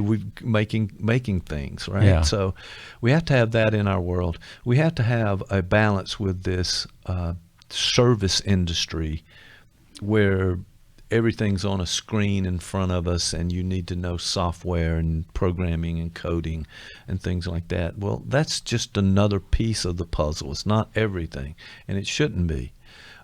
We've got to adopt some basic skills that we talked about in here a lot, and that is accommodation, empathy, being who you are, being authentic, appreciating other people, and all that. Those counseling things you hear me talk about occasionally, but that needs to be involved in this whole process, so that we look at what our values are and those things that are of value to us, and we can go ahead and project out to a point, at least to a certain extent, of where we want to be.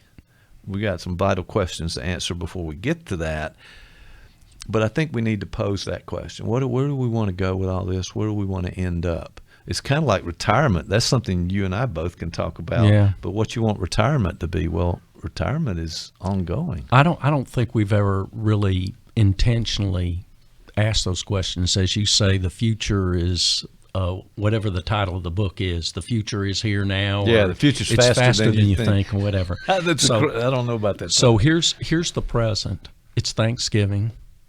All the family comes over.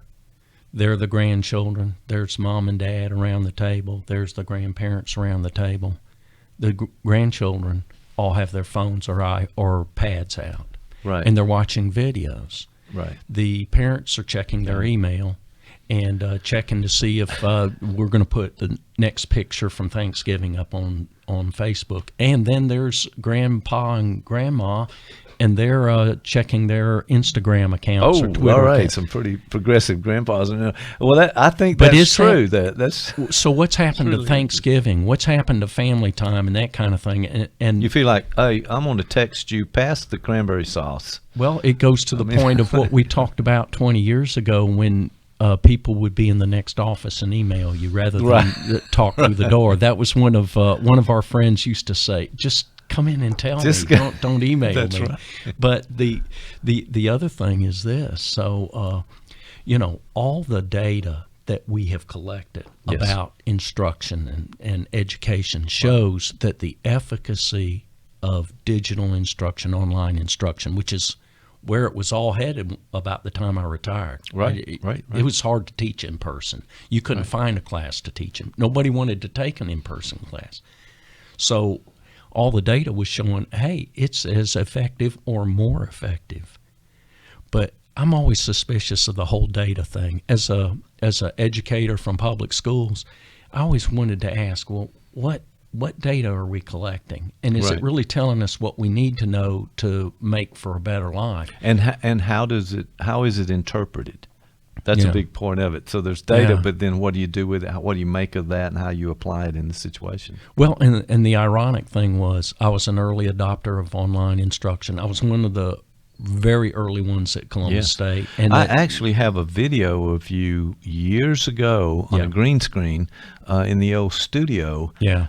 where you were talking about that. And I saw that not long ago. So Well, we have we're- some archives here that can track back. And when you say I did that, hey, I've got evidence you did that, by the way. So Yeah, that's so kinda cool. so I was an early adopter. I thought this stuff was cool. It was fun to work with. I loved building websites and all that stuff. But as I did that, I always saw that as a side of what my real job was, which was to create new streams of knowledge as a researcher, and to go into the classroom and connect with students and do that and help people be better leaders. And now Right. I wonder, are we going to look back and say, we really dropped the ball, but all the data we were collecting told us this was all good, but maybe we didn't collect the right data, because now we have all these unanticipated consequences. People disconnected, two poles.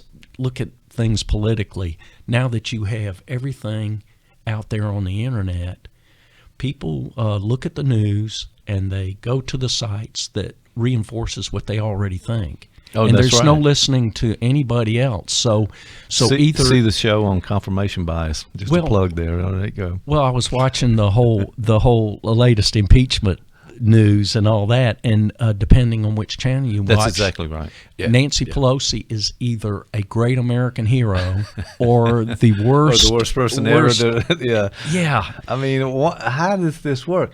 And there's that now underlying that, I think, is a real problem too. And I don't mean to kind of you'd go to that point as you need, but it made me think that we've got these corporations, like you said, they're in these big cities. That's where the tech giants are, Silicon Valley, New York, all those places, that are making themselves wealthy.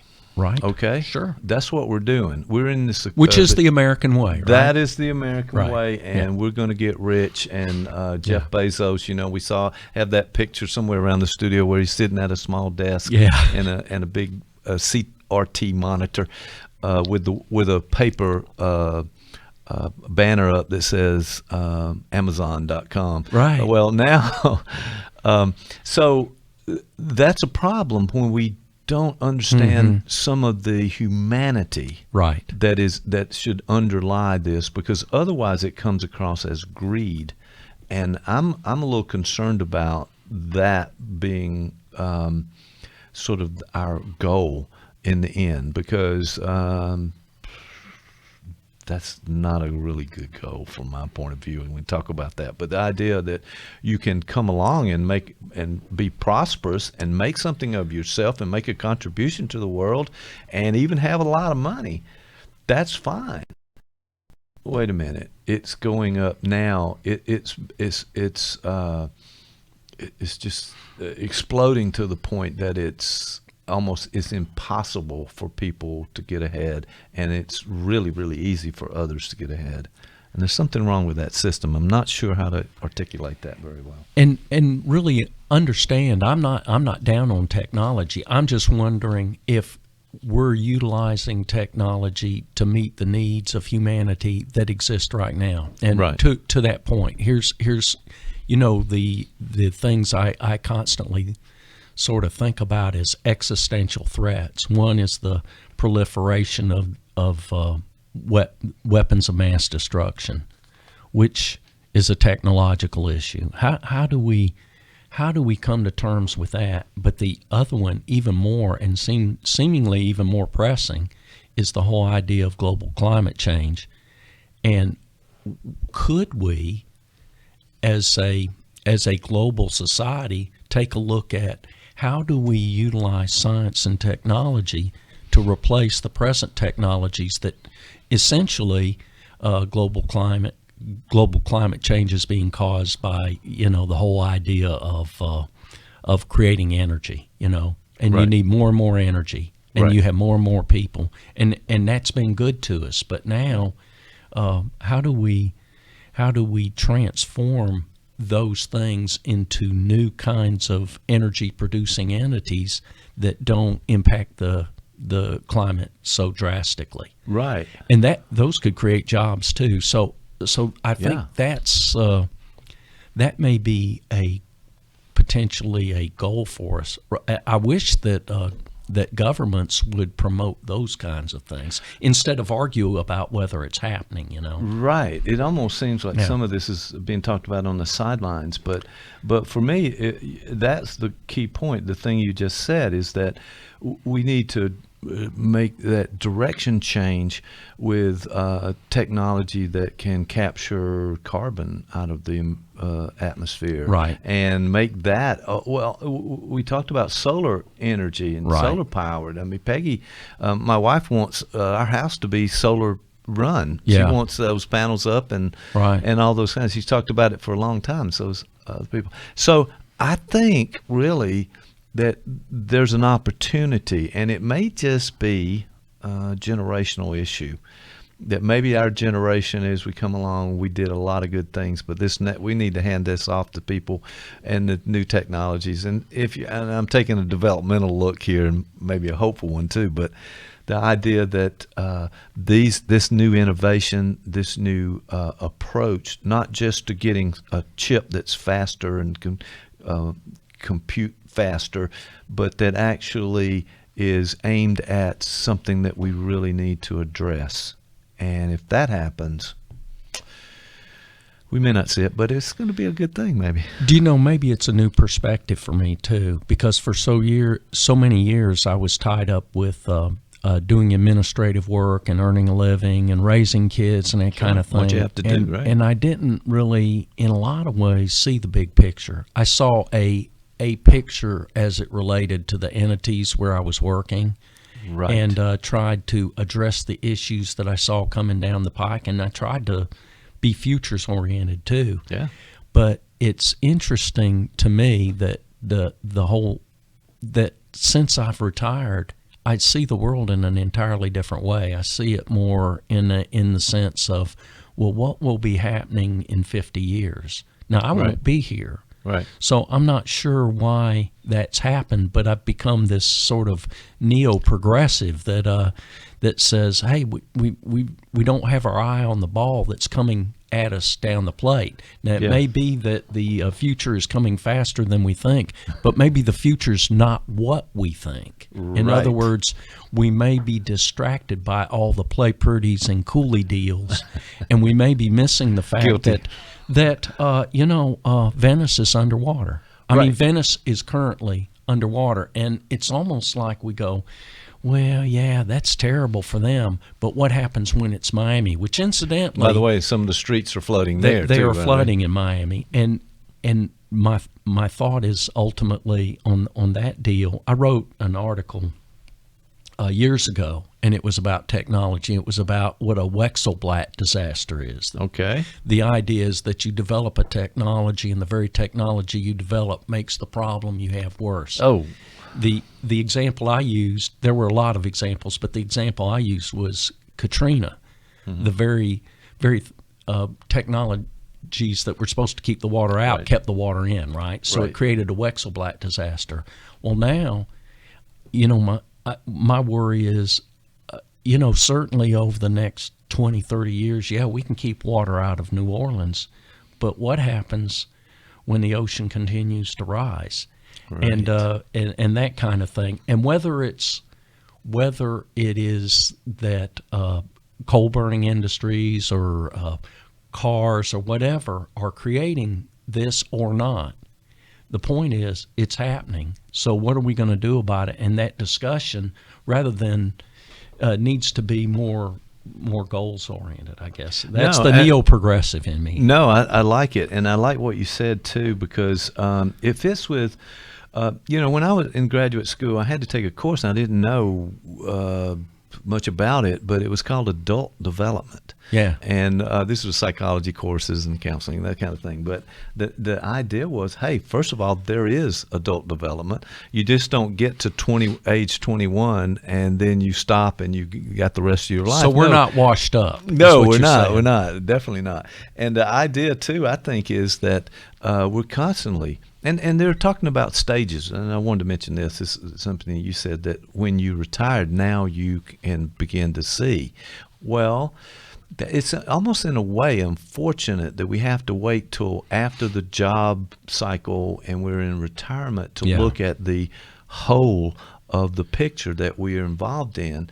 And I'm hoping with this, again, but the intellectual and the digital revolution that we're in is going to inform people earlier in that development so that they make better choices, both individually and both as companies and corporations, to be able to address some of these things and see what's important. You know, money is one thing. We all want to make money, but hey, there's some things that are more important than that. Sorry to say. Well, certainly that promise is there. You know, this whole idea of looking for the ball coming out of the pitcher's hand. You know, this whole kind of metaphor I was working around. I think if I had the last 20 years to do over again. Right. Oh boy, that's a big one right there. I would spend a good bit more time, especially in a leadership role, leading people to have the discussion, what should we be doing, rather than the discussion being about, well, what is University of Georgia doing? What is this mandate that we've been handed down to fulfill, and without any really a discussion about it at all? Yeah, because really, ultimately, all these things are happening around us, but we almost are looking to the past to drive what we're doing. We want to be today's. Let's say in education, we want to be today's Harvard or the Southern Harvard. Well, the ultimate question is, what's coming down the pike? What's coming out of the pitcher's hand? What should I swing at? What shouldn't I swing at? Right. And good I don't baseball think, analogy there. I don't think as a leader I did that enough. I think what I did more was say, what problems are we having now? Okay, we pulled the people together. We threw things on the table. We got a lot of feedback, but it was almost like we were addressing what's right there in front of us and not looking to the future, whereas ultimately the role of leadership should be to be a little more futures oriented. So I kind of think that we find ourselves where we're working in a corporation or university, as we did in other kinds of organizations, that you sort of encapsulated in that environment. You're breathing the air. Point. You're seeing it from that perspective, and you're sort of have some blinders on to what's going out there, because you got to take care of your own, and so to speak. You've got a job to do. Your boss is asking you to do these tasks. You're doing that task. You're not saying, hey, does this fit into my philosophy of what we should be doing in this environment? No, you don't have that luxury. You're in that corral, and that's what you have to work with. So the big questions at that point don't seem to be very important to the people around you or the organization that you're in. Well, and you're interesting. You're in a routine, so you know this is year 5 of your credit, and it's comfortable. Yeah, routines are comfortable. And you're in year 5, let's say, and it's of your accreditation. Well, you know you got to start working on that report. Then you also know you have a budget. Don't remind me. And you're going to send in the budget that you essentially sent in last year, tweaked for whether you have more or less money coming down the pike projected. Right. Yeah. So you know you're going to do that. You know you're going to have your regular monthly meetings, and you need to prepare for that so you don't look silly or unprepared. And you're doing all that. Right. But it's not doing what you want to be doing, which is saying, okay, gang, here's the future, and it's coming faster than you think. Let's talk about what it might look like and come up with some alternatives that we might try to see if this takes us in the right direction. And that's really, I think, I'm working with Bridget Markwood, who I worked with on some projects at Columbus State University. We're talking a lot about what does education need to be down the road. And a lot of what we've come up with is what we're doing is really what we've been doing. And we've been doing it for years and years and years. And we don't even have defined what we think education should be doing. So we just keep doing what you're on that treadmill and you're starting to run, and that's what you do, and that's what you know, and so you get back on that treadmill, keep rolling with what you've done before, and you're going to do that tomorrow. That's a challenge, but I have to say one thing I like about what you've done in the past that was significant for me as a faculty member when you were department chair, and you had us read books and come into a faculty meeting instead of going over various technologies or something we had to do for the chancellor or something, but that we had to think, we had to read, think, and then discuss things. And I always thought that was great when you went over like a lead balloon with some folks. Well, I tell you what, they didn't. They should have rethought that, because it was like I finished graduate school. What is it? What is this about? And, hey, no more learning here. What are you talking about? Yeah, I'll bring the book in to the meeting and show it. But I don't know if. Well, I have to admit, I had a lot of those little sticky notes sticking out of the page, so you would know that I've actually looked at the book. But for me, you're right. We don't have in those systems. There's not a time, and maybe that's different in some corporations and some settings where you do have the time to think about the big issues. I like to think that they're doing that at these Google and Amazon and all these big places. They're actually thinking about the impact, in particular like Facebook now, the whole political thing where Zuckerberg got really burned by some things that had happened. Wow. There's some real concerns here, because one that came up for me was this idea of free speech, which we want to have free speech, but what about paid speech? I mean, free and paid. That's a difference between that, and they're not really seeing that difference right now in Facebook. And that's why I think all these hackers who are coming in and these millions of accounts that come with the .ru on the back of it, and are on the money that's being moved, can influence people in ways that is it's against their own best interest in some situations. So that's maybe for a discussion for another day. We'll have to do the whole Facebook discussion maybe, because there's a lot there. But the point being that it connects to this idea of us not really thinking through, planning, setting the goals, and is this good for us, and how will it affect the future? And it's just a shame that it has to take two old retired guys to come in and talk about this, when wouldn't it be better if we did that in our 30s? No, man, we're job. Come on, we're old guys. It's our job now to sit in a Burger King and talk about how it could be better, right? That's actually true. If you look at the adult development literature, that's exactly where we're at. We're at this stage of life where we're kind of looking at our accomplishments and what we would have done better and changed things. And I think that's actually is part of the series of life, those stages that we go through. Well, you talked about being optimistic, and I'm an optimist too, and I do see a lot of evidence that the people in the Silicon sector are really trying to utilize some of those resources to really address some of these issues we're talking about. At the same time, you realize, well, we're a capitalist economy, and really you got to ultimately be about making money and earning a living too. So somewhere in the middle is a balance.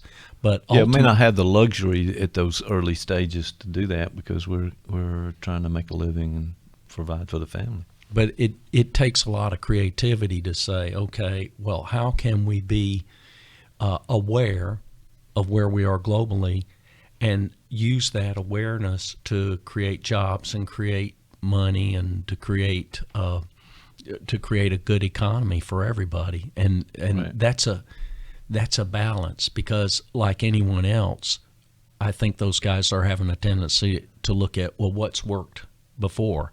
When somebody says we don't need to reinvent the wheel, I've heard that my whole life. I've said it probably. You know, many times. my question is, why don't we need to reinvent the wheel? get that Isn't wheel. there something better? Do we actually need to touch the ground? You know, so you know, I think there's room for creativity there, I like right? it. I like it. Yeah, Yeah. we watch too many Star Wars movies around here. That's right. That's so, right. Yeah, those little gliders are always above the ground, right? Yeah. Well, this has been interesting. I really think that what happens in the processing of our conversation that happens for me is that I've got a couple ideas I want to kind of get out there a little bit, but I'm also very intensely listening to what you have to say so that this conversation begins to kind of go back and forth, and it almost in a way pushes us toward something we haven't thought about, Right. and something new. Yeah. So the discussions are valuable in that way, and I do appreciate that, and I just want to make a process comment about that. But for the most part, how much influence can we have on these things? Yeah. We can certainly have control and influence on our lives and our immediate situation, but not always affecting the bigger picture. And Right. that's one of Dr. Dan Rose's ideas, that we can do our little part, but we need this bigger collective to make some changes for that. So, well, my response was, we have to start somewhere. So That's true, yeah. Let's kind of get that going. All right, sir. Well, what else is going on? Final words on this idea of technology, and are we making good decisions for ourselves, and the promises of technology that didn't quite come to pass? Your suitcase flying car. Yeah. I'm sorry you didn't get that. Well, I think ultimately it's not that the promise hadn't come to pass; it's that we're not there yet. But Right. that at least we're having these discussions and these thoughts, and someone is going to make some huge discovery that's going to create that Thomas Kuhn leap. You know, Right. the paradigm shift, Absolutely. the jump in.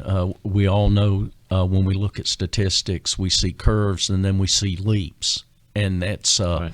that's a common phenomenon. We don't talk about it a lot. We act as if there's a curving trajectory always up, but typically it's it spikes up. there are That's it, spikes that's up it. and down, and there are plateaus, but then there are sudden leaps. I think that's going to happen. And we have a tendency also to look back at the past, and we're able to, in retrospect, Yes, see always. those leaps. And we were a part of those, but we're not seeing what's happening now. So it's that's just human nature. No, right? but I mean that's Yeah. a big point, because just look at how much information we have at our disposal on our phones, bombarded with information and content that we're not able to process so much. And we've had this discussion as well.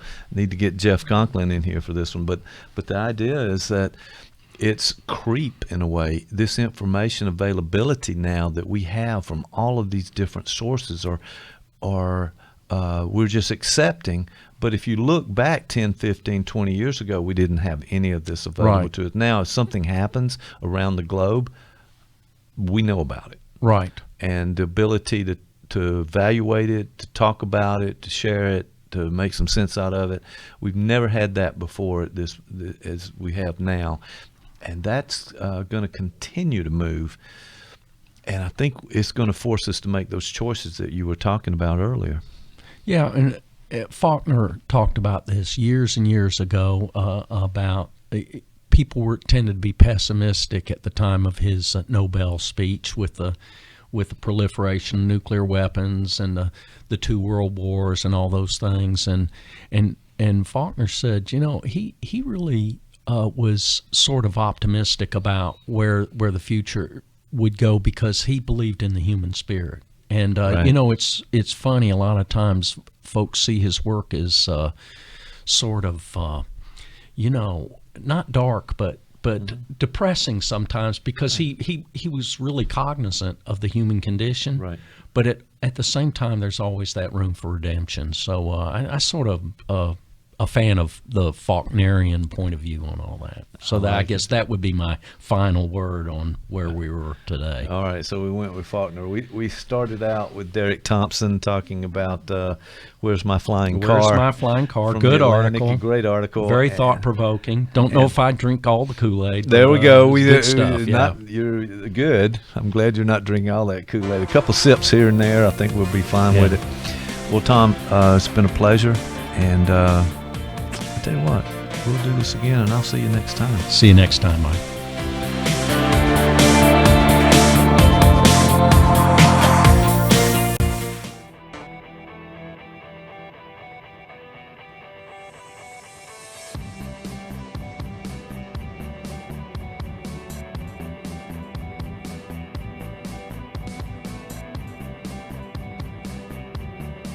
And welcome to Got Therapy, everyone. So here we go. It's a little crowded in here, though. It's a little.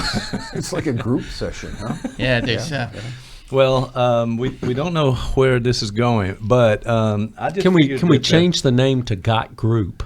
That's Group. It's Got Group Therapy. Maybe after this, need therapy. It's Yeah. really This is funny. Pod Gang. This is a gang podcast, I think, of some sort. It is. So everybody doing okay? Doing good. Are we doing Yeah, all right? we're good. Yeah, Right yeah. now? Okay, yeah. I tell you what, I ate my weight in fruitcake. Nice. Do people still give fruitcake? I've got. That's all we eat on the holidays. We're a fruitcake family. My Yeah, you extended are. family. It's a lot of nothing but fruitcake. Really? That's just fruitcake. Wonderful. Man. So I have no idea about this, but I had it was sneaky of me to invite people in and not tell them what was up with anything. So We were hoping for gang members. It kept every saying yeah, I gangs. told him as a gang we're going to have a gang We give them podcast, signs. and this is kind of a gang, So maybe that's what it is. And my thought was, why should this be different from any other podcast? Any other- I mean, I never know what we're going to do or what we're going to say, and so And then an hour later, we still don't know. we still don't know what happened. What just happened. We've Exactly. killed an hour somehow. We've done that. I hope much. at some point I say some things I hope my mom doesn't hear. Yeah, That's almost every. That's a every guarantee. week, yeah. That's That's a, guaranteed. Yeah, we're real fortunate to have Dr. Conklin in today. Hi, He's, Dr. Conklin. He's refereeing this match, and Is he executive producer? He's in the producer's chair. no, he cannot produce. No, I don't. No, I he's touch the a, equipment. he's a radio voiceover guy. He can't Yeah, produce. that's Is that a reference to some sort of disorder? Maybe something's not working?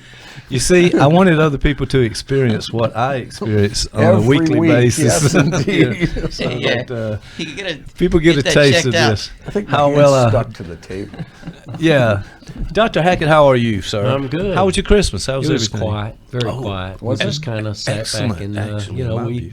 we had Christmas early, had the kids in, and then kind of just sat around with one family group for Christmas. So it yeah, was that's kinda right. nice. Yeah. Yeah, Because you nice. guys had to celebrate a few things a little early to get everybody on the schedule and get everybody in one place. It's right? just tough. It's tough getting them all together, but we got to see just about everybody.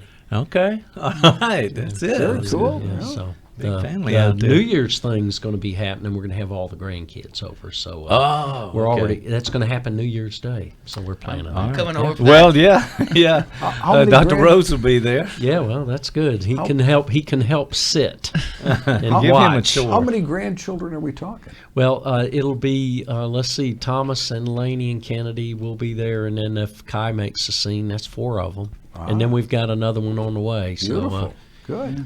Sorry, make some adjustments there. so somebody's in. Oh, another on the way, too. Yeah, well, Somebody so, somebody yeah, does not yeah, have. yeah. Somebody is fecund, as they Yeah, say. that's right. There- Having there plenty is- plenty of production in the Hackett clan for There is sure. fecundity. Well, in your, that's really exciting. So Yeah. New Year's Eve, New Year's Day. New Year's Day, I think. Okay. They're going All to right. celebrate New Year's Eve at the house, and then everybody's going to make the scene. And if we have some good weather, we'll do some fishing and camping. and It's hard to stuff know like what that. this weather's going to be. Yeah. Dr. Rose, how are you, sir? not too bad. Yeah, we All had right, that sounds good. What happened? we had a little controversy over the Christmas break. Oh. Our family often we do this where we each of us make our own version of the nativity scene. Right. And my son made some folks upset when he made a nativity scene out of potted meat. Oh, apparently a Jesus baby out of Pardon me. deviled ham. Devil was- ham. That would be really, wrong. appropriate. That would really be- bothered some people. So Oh my goodness, Yeah, it's Jeff! not- I don't know how you respond to that. You but, can't respond to You that. can't No, respond to no, that. no, Yeah, no. but hopefully people I would enjoy. have gone with Vienna sausage because if it's the right size nativity scene, that's You're making people uncomfortable around here already at the start of this podcast, and I don't know if that's your job Oh, or not. man. But, Jeff, how about you, man? How was the holiday? I was good. Good. We got out the Harleys. We rode. There's two Jeffs on the screen, by the way. You'll see Jeff in tandem there. Yeah, that's Jeff and Between- Jeff feedback. Jeff and Jeff Jeff's went- multiverse. Yeah, Jeff and Jeff- Jeff went riding. So. One's a little delayed when he talks, but other than that. So yeah, Jeff and I went bike riding yesterday, we did. and trying to get in a little exercise. And evidently, I'm paralyzed from the shoulders down. But we were all good. We had a quiet holiday too, so I'll throw that out there. As You quiet said- as good. You said you Quiet's did a lot good of thing. things working on your app. Yeah, I'm actually working on the app. was that your abs or your app? Both, Okay. but more on the app. I've than the got an app. Bring in my app. No.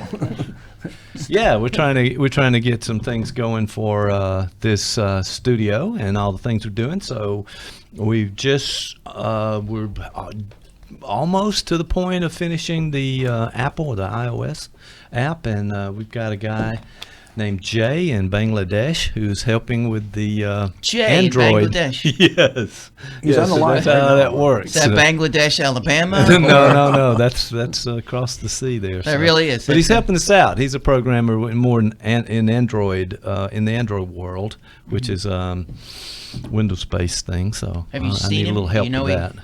I'd rather not do it. Does I he could really do it probably, exist? Is but I that won't. the Yeah, question? I'm wondering, like, what is he like? Could he be some sort of like, I don't know, He's a digital programmer, so he Really? is a coder. He codes Coder. and things like that. Now, how do you Yeah. know he's not AI?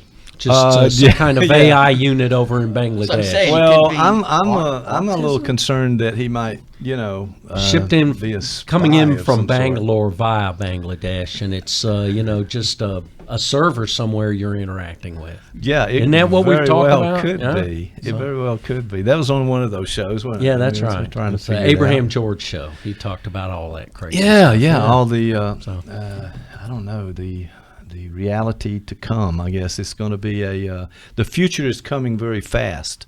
Matter of fact, there's a title of a book we're going to have to read at some point. The future is faster than you think. Something to that effect. Okay. So we'll have to put that back faster in the than you think. Yeah. Dr. Rose, this is your show. This is Got Therapy. We've interrupted everything so far. Well, We I brought got- in the guys you just here to said help something. out. I'm going to have to, because I normally say this. Yes, you do. That sounds like my wedding night. What part of what I just said? Future's fast. Coming too Then fast. you think, Sorry, I thought I needed to. Do we need to hear this, Dr. Hackett? Yeah, do we? bada bing. Yeah, so this is what we do here, and I usually don't survive these things very well for some reason, but I Well, thought I'd I know give it a shot. we had a topic. I don't know if it Yeah. fits because we have two other people here who may also have some other ideas. There may be some things that we have other fertile minds. Yes. And so there could be something in there Well. that might because this is a show that in some way should touch a little bit on mental health or thoughts about things emotional and Right, so there right, that's could what we could do. be a bit of a potpourri. Can I say that potpourri? Is that good appropriate? word. Yeah, you That's can. a It's word. Potpourri. it's a fair word. And I have to just to add that I have sort of tipped them off a little bit. I don't think they've done the reading on it, but they got the general Well, topic but we also had an area, idea. so- And I thought it that's would what I it try to would help might out with stroke just enough controversy, and that it might and that there could be an audience out there to hear our 2 cents on the topic we'd sort of considered. Right. So we can make this a little open. Right. Yeah. So um, you send me a topic during for text, and I get the text, and I look at it, and you've got, is this podcast material? ? And yeah. And there almost wasn't any nudity. almost Notice- 99% is no. By the way. Yeah. There was So- no nudity in this one. I No, thought there that was no that nudity made, pictures, but we're gonna see what happens, and I just want to apologize up front to all the listeners, and of course Jeff and Tom here in the studio with us before we march forward. Because there's no nudity? Well, Yeah. I could be naked from the waist down. You wouldn't know. Okay. afraid I would. And I'm on that beside you. note, You don't need pants. so on that note, what is the topic? Yeah, there we go. You know, Dr. Hackett is asking for a little structure Boy, and I order guess. around this place. Yes, he is. Well, the topic was that there was an article in Salon that said that, I don't know if you're familiar with these, but lots of folks are really interested in these Hallmark Christmas movies. oh yeah, Oh, yeah. And a they lot are, of interest at our house. right, Lot, and they're a certain formula, and that people watch them continuously. And even there's a Hallmark movie that's non-Christmas. It also is sort of formulaic and whatnot. And people, they're sort of like the cinematic version of a comfort food. And so Right. people are Got often consuming these things. The audience is typically women. I don't want to be sexist, but I do believe it Yes. leans in that direction. Leans There's toward that, There's yes, an maybe. estrogen factor It's somehow pertinent. women and men who are napping. Yeah, So it is. napping to the show. It's Well, that they're would good be, to nap to. You know. Yeah, you've Get a had moment's- experience. Yeah. Oh yeah. You yeah. napped, or every so- day actually. He gets that moment's So peace there. you could be our expert because I confess I've not seen a single one. Oh, okay. But I But have, you can talk about what you well, I've read imagine some them to be. synopsis. What is it? Plural of synopses? Yes. Okay. Okay, Synopses. synopses. Okay, if you I've wanna read some go there. synopses, and so I have some idea. But the article said that that Hallmark movies, especially Christmas Hallmark movies, are fascist. Yeah. Yeah, and I have immediate reaction to that What because I just want to say, and I don't want to set the tone or do anything like that or move away from the topic, but the word fascist is a powerful word and should be used cautiously, do you not think? And that all of these terrible words that people are just flying around and they're labeling people this and that. Traitor. Everyone's Yeah, a see? traitor now. Everyone's Okay. committed treason. See, Okay, those okay. those kind of Yeah. words. And I think just using the word fascist is treason. See, now, Okay, now I've used my power word, you know. This is we're looking for power words. Yeah, well, that's I right. got you a power word. All right, wait. So the point being that, hey, wait, are we really have to go that far to that extreme? Once you go all the way down that road, then what's left after that? That's my question. So that was my So little you- so I get- sidebar so here on you- what this is you about. guys tell me if I'm hearing him right. So you're saying that whatever you want to, if we're going to talk about these films, we may want to stray away from such words as fascism because that may be at best just misusing the word, the definition. Misusing the word, but Or- alarmist and Alarmist. and kind of blowing things out of proportion beyond the reality of what they were trying to say. Now, I don't know if that's true, but you know, is there some words less? Let me just say, this but is still make the exactly point. how a fascist would talk. Am I wrong? Right now, Okay, he's. there you go. So see, Dr. Hackett, help me out. I have here, a would you question please? about this whole thing because the That's what a fascist word would the say. word fascist is sort of a loaded term. Yes. Yeah, I'm obviously. trying to say word it, but- treason in the United States. Treason is Treason you're against is up there. Yeah. apple pie. You don't like puppies, whatever. So my question is, I like puppy pie. But well, that's right. And I love then how it we- goes to your notes too, which we remain. See, and here's the thing. We're going to the question now before Dr. Well, it's in a way we're moving fast and furious with this, and I think that's okay. So, Dr. Hackett, ask your question. Okay, my question is, it's a therapy question, and it really relates to God therapy and mental health and that kind of thing. Uh-oh. Are we presently in a landscape in the United States that is sort of where we all suffer a little bit from borderline personality? It's all about drama. Fascist, traitor, you're sick, you're a hater, you're this, you're that. I mean, Yeah, that's- you don't go toward the actual facts of what has been said, but you immediately label it something really extreme. I think you're absolutely right, Hackett. You're right on See, I target just with that, did it, and that saying may be borderline, that may, right? I just that, did it, That right? may be, yeah, that's right. He's using those mental health words again. Watch him. So, yeah, and we're going way too far. There's not a civil conversation. We don't even use the idea in mental health has been there a long time. It's I messages. I feel this way. No, it's always you with the pointed finger around there. And in those cases, civilization just dropped down a notch Well, or two. on here's this the thing, and you may be completely right, because there is a cultural climate in which we exist, and there's always a historical context we should take into consideration, and now is certainly different than then. However, particularly on the political spectrum, we often think that we live in an era where we're no longer civil politically and whatnot. this but is the worst of There's a political wonderful book, times and I when can't think of name, but he goes back in time and he shows old political adverts from the turn of the century. Yeah. And Right. people are calling each other's mothers' names. Right. I mean, it was remarkably uncivil. In fact, the arguments made is actually was much worse. And I wonder when you know, because people were in duels. They would shoot and kill each other. Over it. Andrew Jackson killed a couple of people, you know. And so And all in a day's work. Right? that was, That's how interesting. it works. And one of his duels, he made it a point to wear a giant coat, like he would wear like. I learned this in Tennessee history. This was Okay. when in class we had to learn this. Andrew Jackson was popular in the state I'm from. Oh, You yeah, know, who Tennessee. knows? Yeah, it's all about So it. I think we could be related. But the when you talk about is there something about now that makes it more emotionally labile, or there more splitting? That in some ways gets to the point of the article, because if the article overreaches, what I think it attempts to do is it attempts to be able to look at the way we think about things and the art that we consume, particularly popular culture, and how it may be good or bad for us.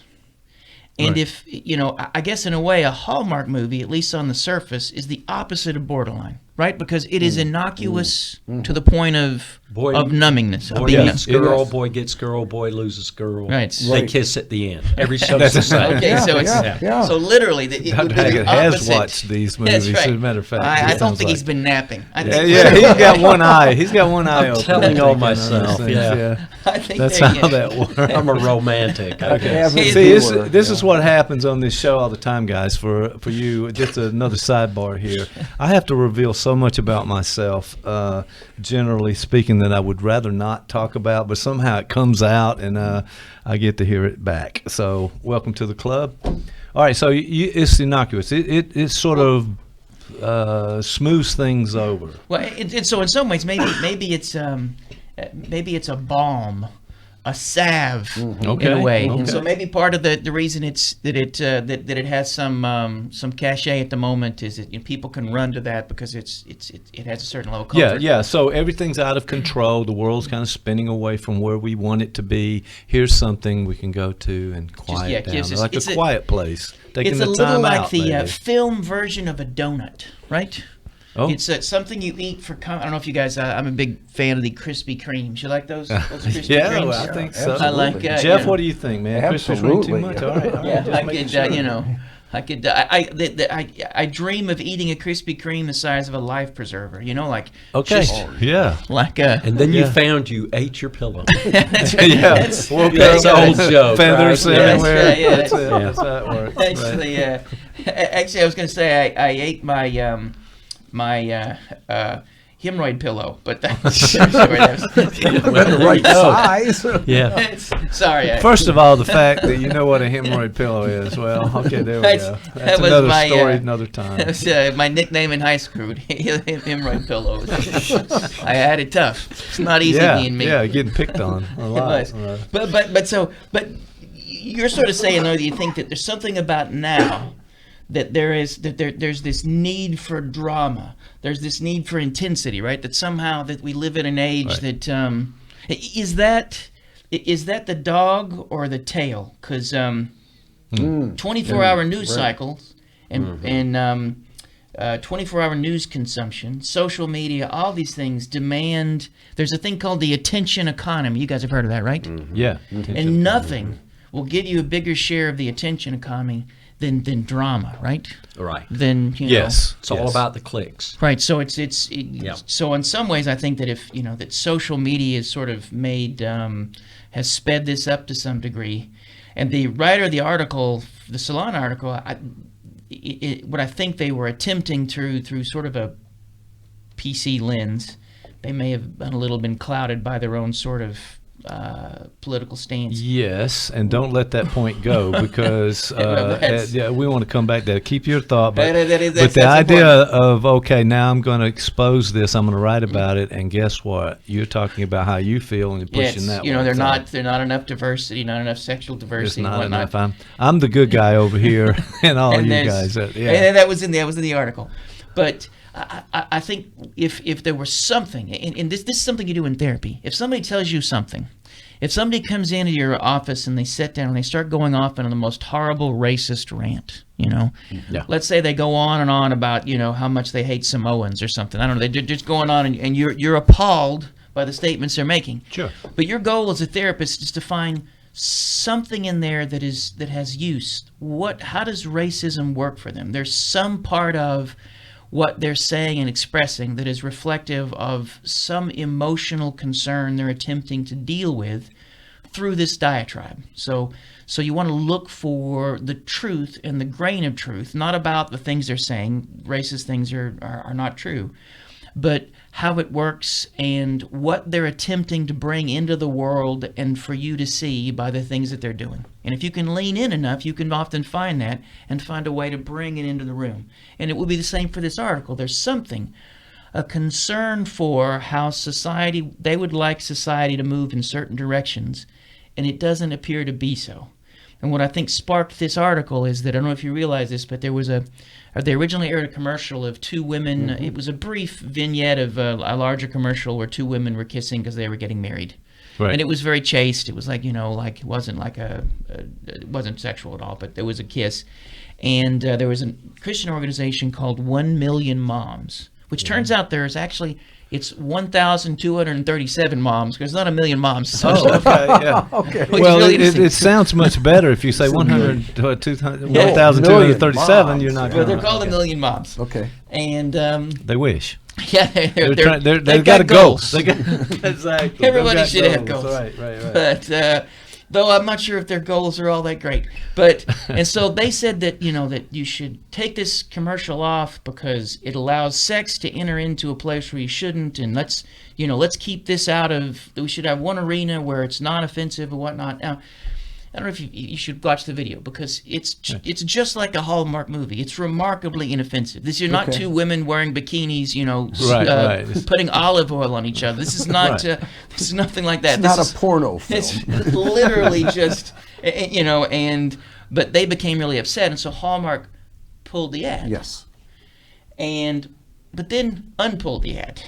So, yes, that's at that point the boardroom is not decided on what a plan is. If I were here. on the We're- boardroom, and I can only imagine what Hallmark's boardroom would be like, but I imagine it's lots of people in beige who smell like Bed Bath and Beyond. Yes, And yeah. I'm just saying that's not going to be, they're not there's not a neck tattoo among the bunch of them. No, no Okay. piercings. No piercings on piercings. that No. This is so I can only imagine how they really hashed that out because Okay. it's like I can imagine the Hallmark boardroom. There are people in the Midwest who would look at that they would look at as being too radical. Too It's- radical. it's They not need to so- spice it up a little bit there. But their decision was to bring it back, and I Bring think it back. that sparked something. So And by there's- the way, this is a commercial, right? That we're Right, talking right, about. This right. is It's not commercial. Yeah. Jeff, it's not a show. No, That's, no, You and it was watch just- for an hour. It's a passing commercial in between 13 other commercials. And this was just right? a little piece of the commercial. It was just like in the background. Yeah. well, but it if I could sparked be it, right? Freudian for a second, Uh-oh. can I Oh, do this? please do. Yeah, we haven't been able to stop you yet, but go ahead. Well, here's the thing, because it's interesting because if this were a man and a woman at their wedding and they kissed each other, no one would say that it was sexual and shouldn't be brought into the arena. No one Sure. would take a child out of the room if that Sure. were to happen. Right. But there is something about, and I'm gonna get in trouble by saying this. Go ahead. Can I say it? Okay. There's All right. something about the conservative gaze that sometimes imbues sexuality and perversity where it isn't. Right. And it says something more about the gaze than the thing you're looking at. Because Right. what they see when they see that is, and for instance, this is what often goes around the conflict around gay marriage, and whatever your thoughts about the morality of it or whatnot, there are all sorts of ways to think about it. Right. But the goals behind gay marriage would inevitably be for two people of the same gender to be able to have a family. Yeah. Right. That was the goal. Yeah. It's not so they can have more sex. Right. It's not because if we could end gay marriage, then they would be doing horrible things in the bedroom that we'd be forced to have to watch. Do we 'Cause have that's to not what watch? it was. We have to watch. Because No. I got news. They were already doing those things. That's right. There was no need. But the gaze of the individuals looking at this see that instead of what it actually is. This is not about sex. This is No. about the possibility of union. Yeah. Right. And so it's interesting that is what finds its way into the discourse. They saw this as sexual and perverse, and most folks, in fact, I would say, a significant number of conservative Christian folks who A Million Moms were probably representing, wouldn't have even batted an eye at this. It would have been okay. Yeah, there's Oh, some yeah. sort of Yeah, acceptance, exactly. at least a little. It's or like, okay, things are happening. it's what that, whatever. But for them to see in this, it says something about. It's a little like if you there have been a number of instances of televangelists who have come out railing against homosexuality and how horrible it is, and then you find out 3 months later they're caught with a pool boy. Yes. Right. Yes. Right. Literally. Very Freudian right there again. Yeah. There is an attempt to be able to not deal with something by dealing with it through projection. Yes. And And over projection, if there's such a word. right. And but, so, the answer might be to the 1 million mom folks is, maybe you should talk to your therapist about this, or I'm not sure. And this is with even outside the realm of morality. I mean, you can still have all sorts of views on what you think is right and wrong, and what sort of values you want to hold to. Right.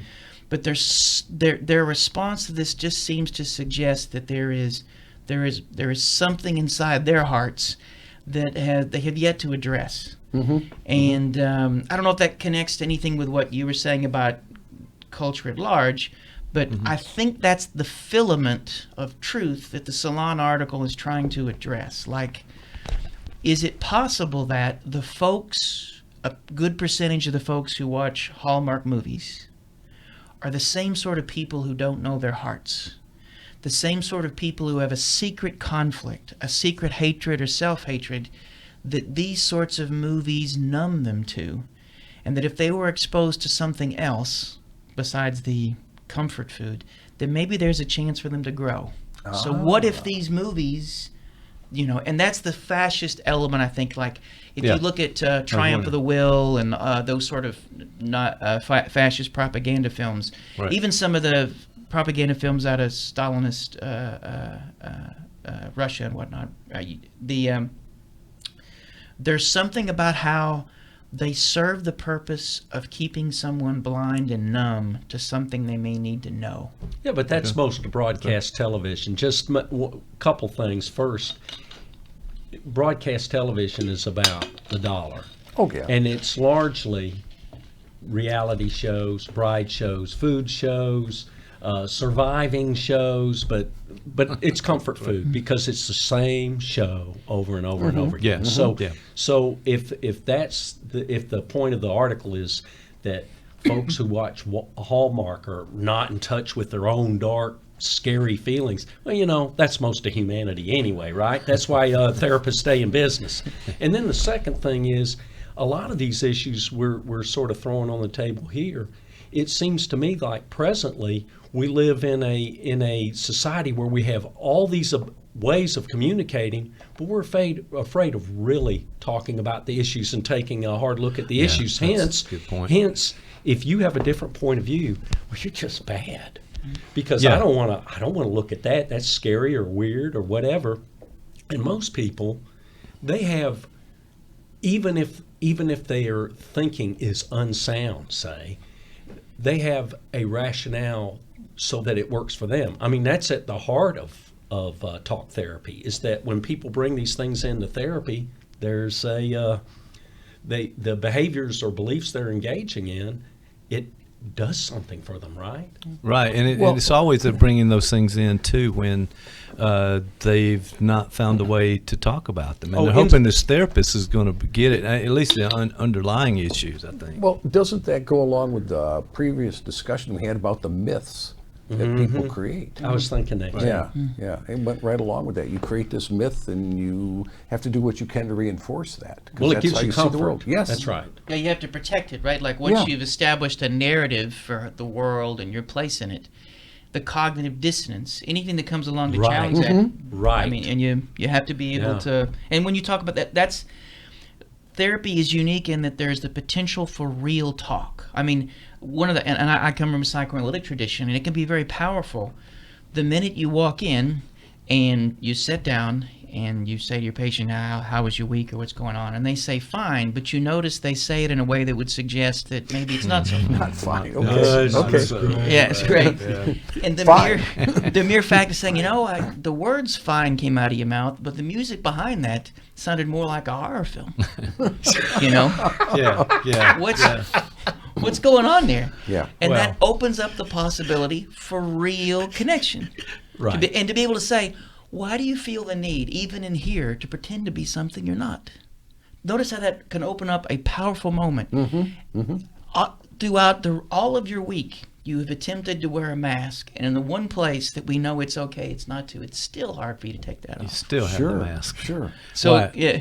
I wanted to say something about sort of the context, because I think now as we've moved into this social media world and information flood, the floodgates are open and we're all exposed to everything all the time, so to speak, that we bought into this anonymity, this idea that I can say something and I can put a different name on it, or I can be a part of a group, and I don't have to take responsibility for what I really want to say. And so I think this context that we're in, allowing people to say, use fascist and those terrible words that we were just talking about, and go to the extreme on it with no consequences for that. But if you're in a one-to-one, face-to-face kind of situation and someone says that, you're going to have a different reaction. But if you're online, you can just float these things out, and you're part of a group. You can send a bunch of emails, and you get your friends to send a bunch of emails, and so it almost makes it okay to be in one extreme direction or another. I was just going to ask a question, though. When we go back to the Hallmark situation, are we saying that they are really perpetuating a myth of what life should be or what life is, and this little commercial was maybe bringing some reality in? Interrupted it in some way, yeah. I think that probably, considering the folks who are making the Hallmark movies and some of the actors are probably openly gay, probably there's a tremendous amount of diversity in the industry that generates this. Yep. So the actual manufacturer of these films they're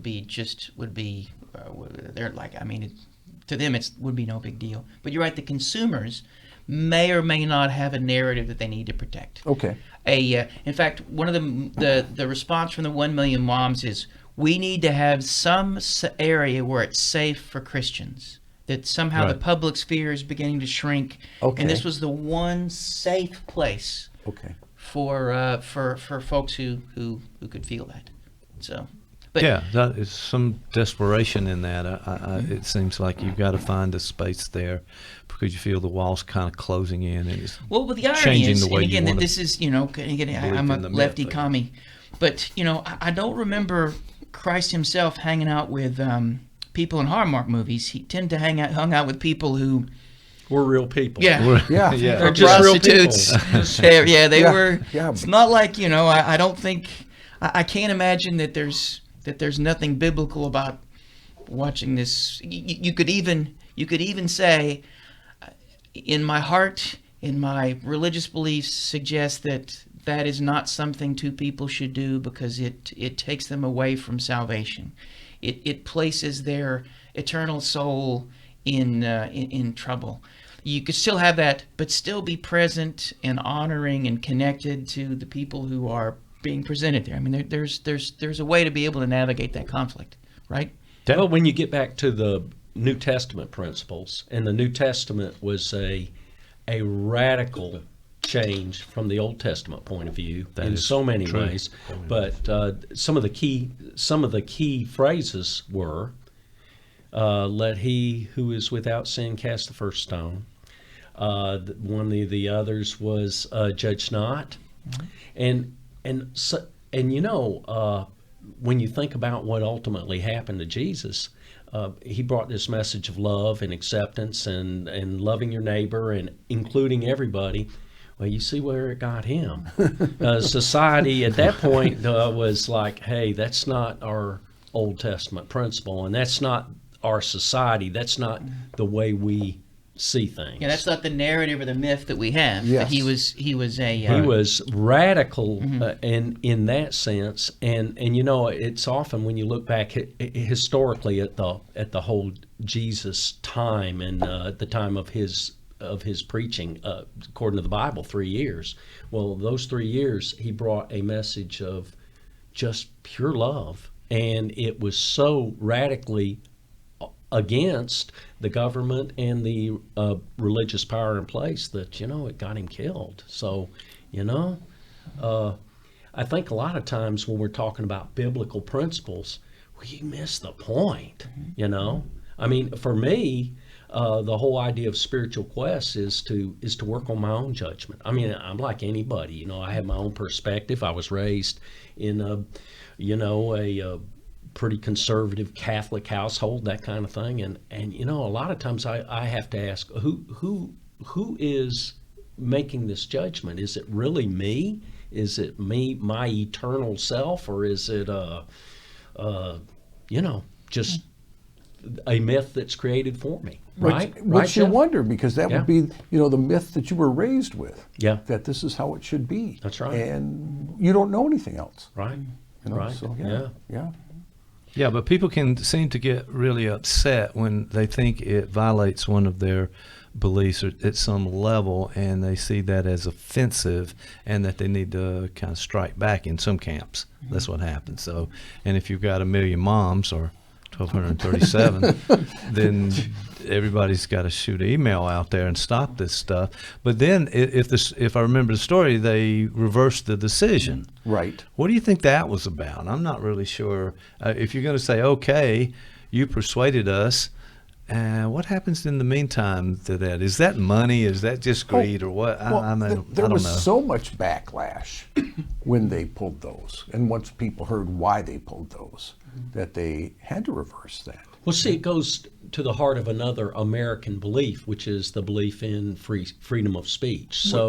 So you're saying, okay, we're going to pull this because somebody else says we should pull it. That's but right. now, then you have a whole different political point of view that says, well, hold on. I've seen that even in the university environment where there should be absolute freedom of speech, Yes. but only certain kinds of speech. Right. And then Always. other kinds of speech are, That's right. you know, so That shouldn't be so free. So that shouldn't be so free. And it sort of goes like to the old Orwellian, you know, concept of all animals are equal, but some are more equal. You Than know? others, yes. And everybody engages in that kind of hypocrisy to some degree. So it's on a continuum. But when it comes down to those questions, I keep going back to, if we really believe in an enlightenment point of view, then an enlightened point of view comes from throwing everything on the table and hashing through it, and then deciding where you as an individual are,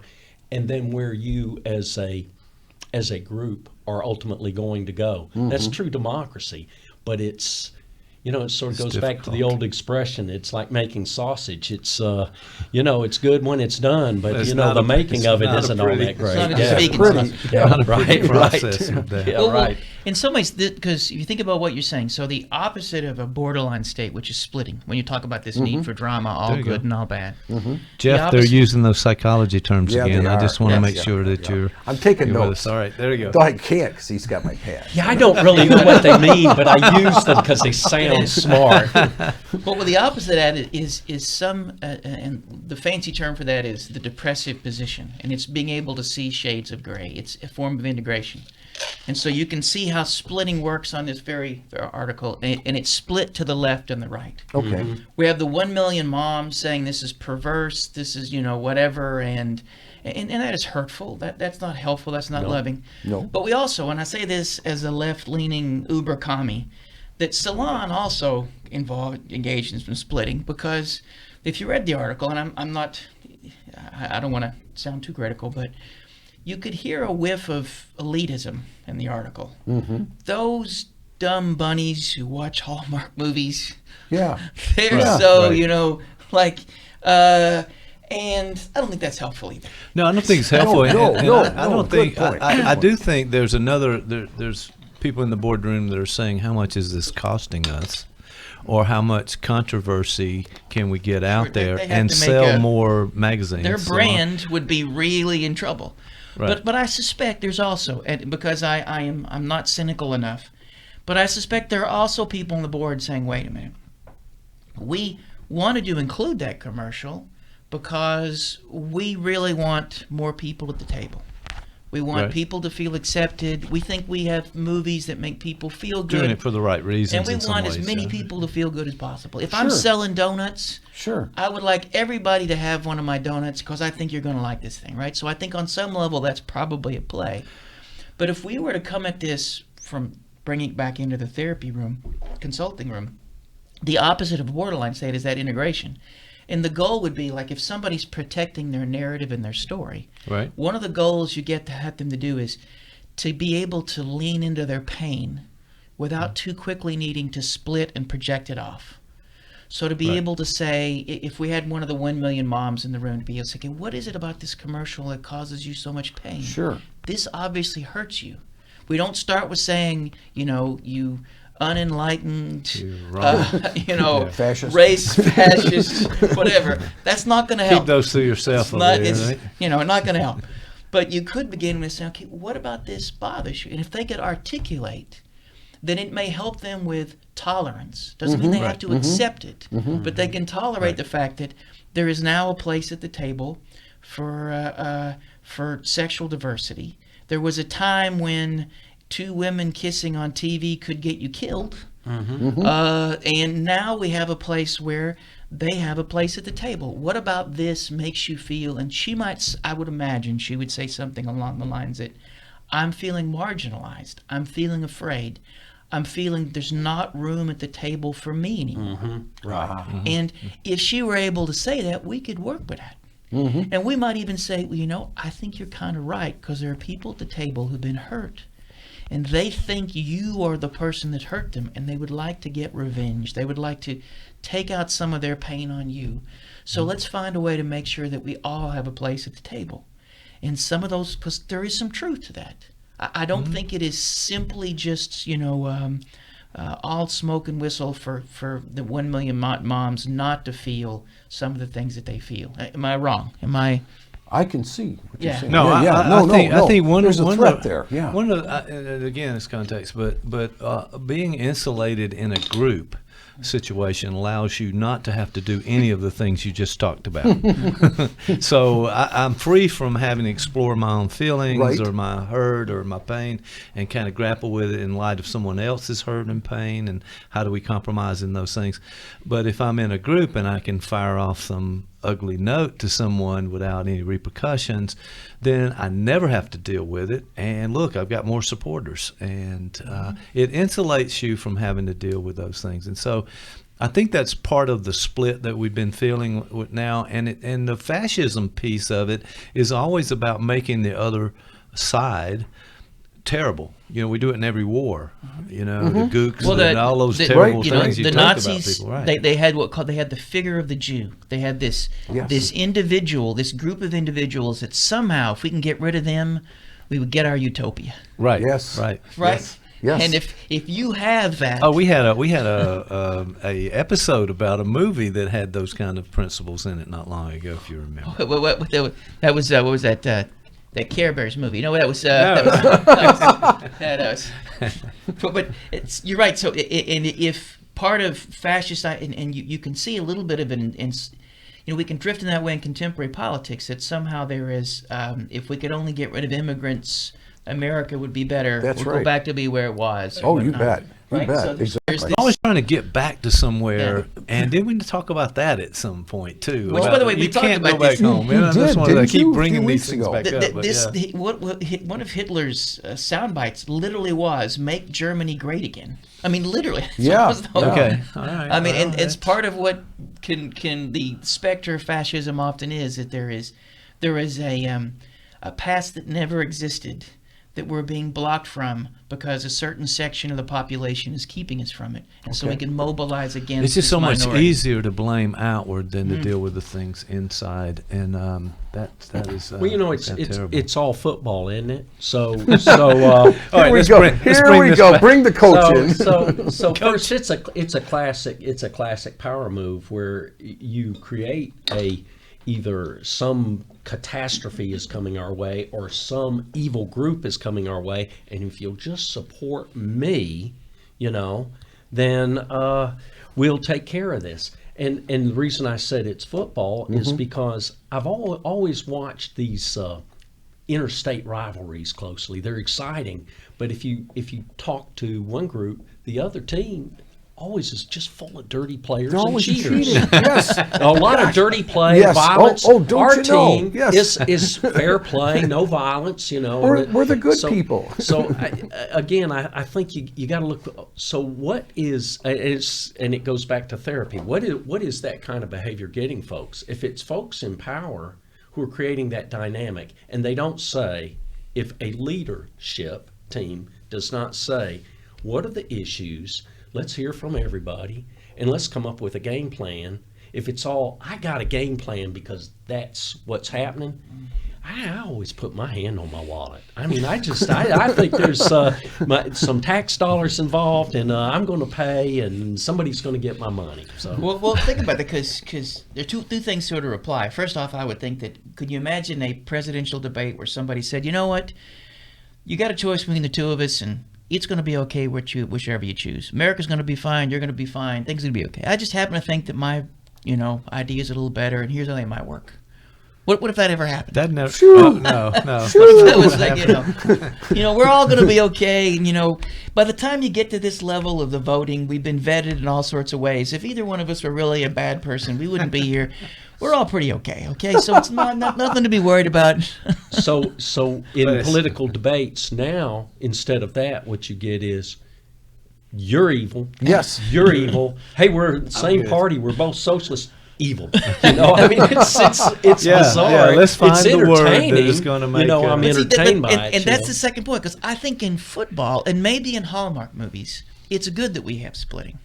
Because in football, we have a place where we can take all these parts of ourselves that we're never going to be going to therapy to integrate. Well, there you go. But we have a place where, for a certain amount of time, your neighbor can sit across from you in a stadium, or whatever. We moved into our new house, and apparently the two neighbors, one of them was a Georgia fan and one of them was an Auburn fan, and so they had this. When we went to look at the house, they had this arms race of football memorabilia that they would display, and so it was like, In the yard, like there right? would be all these things, and I've got a banner. Well, I've got a Lincoln sign. Yeah, right. But what's great about that is it allowed them a place to hate each other culturally, so they didn't hate each other any other way. So it was like an outlet. Right. It's like That's not Yeah, bad. that makes sense. you go there, you experience Yeah. these experiences. So maybe we need borderline spaces. We need to go to the movies, and the bad guy is really a bad guy. He's even twirling his mustache, and he's just bad, right? Yeah. We need that. Seen that guy. We need Hallmark movies where, you know what? It's all going to work out in the end, right? So maybe we need these things. Maybe not in politics so much, because that's dangerous. And you're right. Somebody's going to end up paying. Trust me. Somebody gonna said, cost us. usually all of us, except for the person running, Yes. and his friends. But we need these spaces. And so part of, if you want to call that level of splitting somehow fascist, then we need a little fascism now and again, right? Okay, a little fascism. But I can see I don't that. know if I I can can see that figure this point, out. though. Jeff, help me out. No, I can really see that point where at Like times being a little bit pregnant, so kind of a little bit I didn't fascist. see it that way. Yeah. It's more of like trying something else on, and seeing how that would be. Yeah. You know. It's a cathartic experience. Yes. In Well, other not- words, not- it goes back to the whole Greek concept of catharsis and feeling the emotions, so that you purge yourself of the emotions, so then you can be the enlightened human being, right? You know. Yeah, and I also think we're grouping people together in these groups that probably they don't belong in the same group, or maybe there's a gradation of that occurs in the group, so not everyone feels as strongly about this as some of the others do, but it's almost like we accept it as one group think everybody's thinking in the same way, and that's not true with any group. So for me, it's got to come back to the individual. You get them in therapy, maybe we can talk about this. You got 1,237 potential clients. That's what I was That are not I going to could go use- in for therapy Oh, no, because no. there's nothing wrong with them. That's right. It's the rest of the world that's immoral. And that's how splitting works, right? You Yes. project your own badness into the world, and you're okay. Somebody Yes. else has it. Yes, That's it. exactly. So That's it works. I know, You know, that's it's it. not because I mean, people. If we go back to what's the old there's a say. How long in a conversation before somebody brings in Nazis? I forget the term for that. But there was a term. But go back to the Nazis. They've got a time limit. You know, Somebody's got to bring it up at You know, by this time, right? Hitler. He didn't think he was evil. No, Stalin. he was trying to save them. Right. And Stalin, who did horrible things, literally said, I've got to do this because if I don't, the human race is doomed. I've got to save them. Right.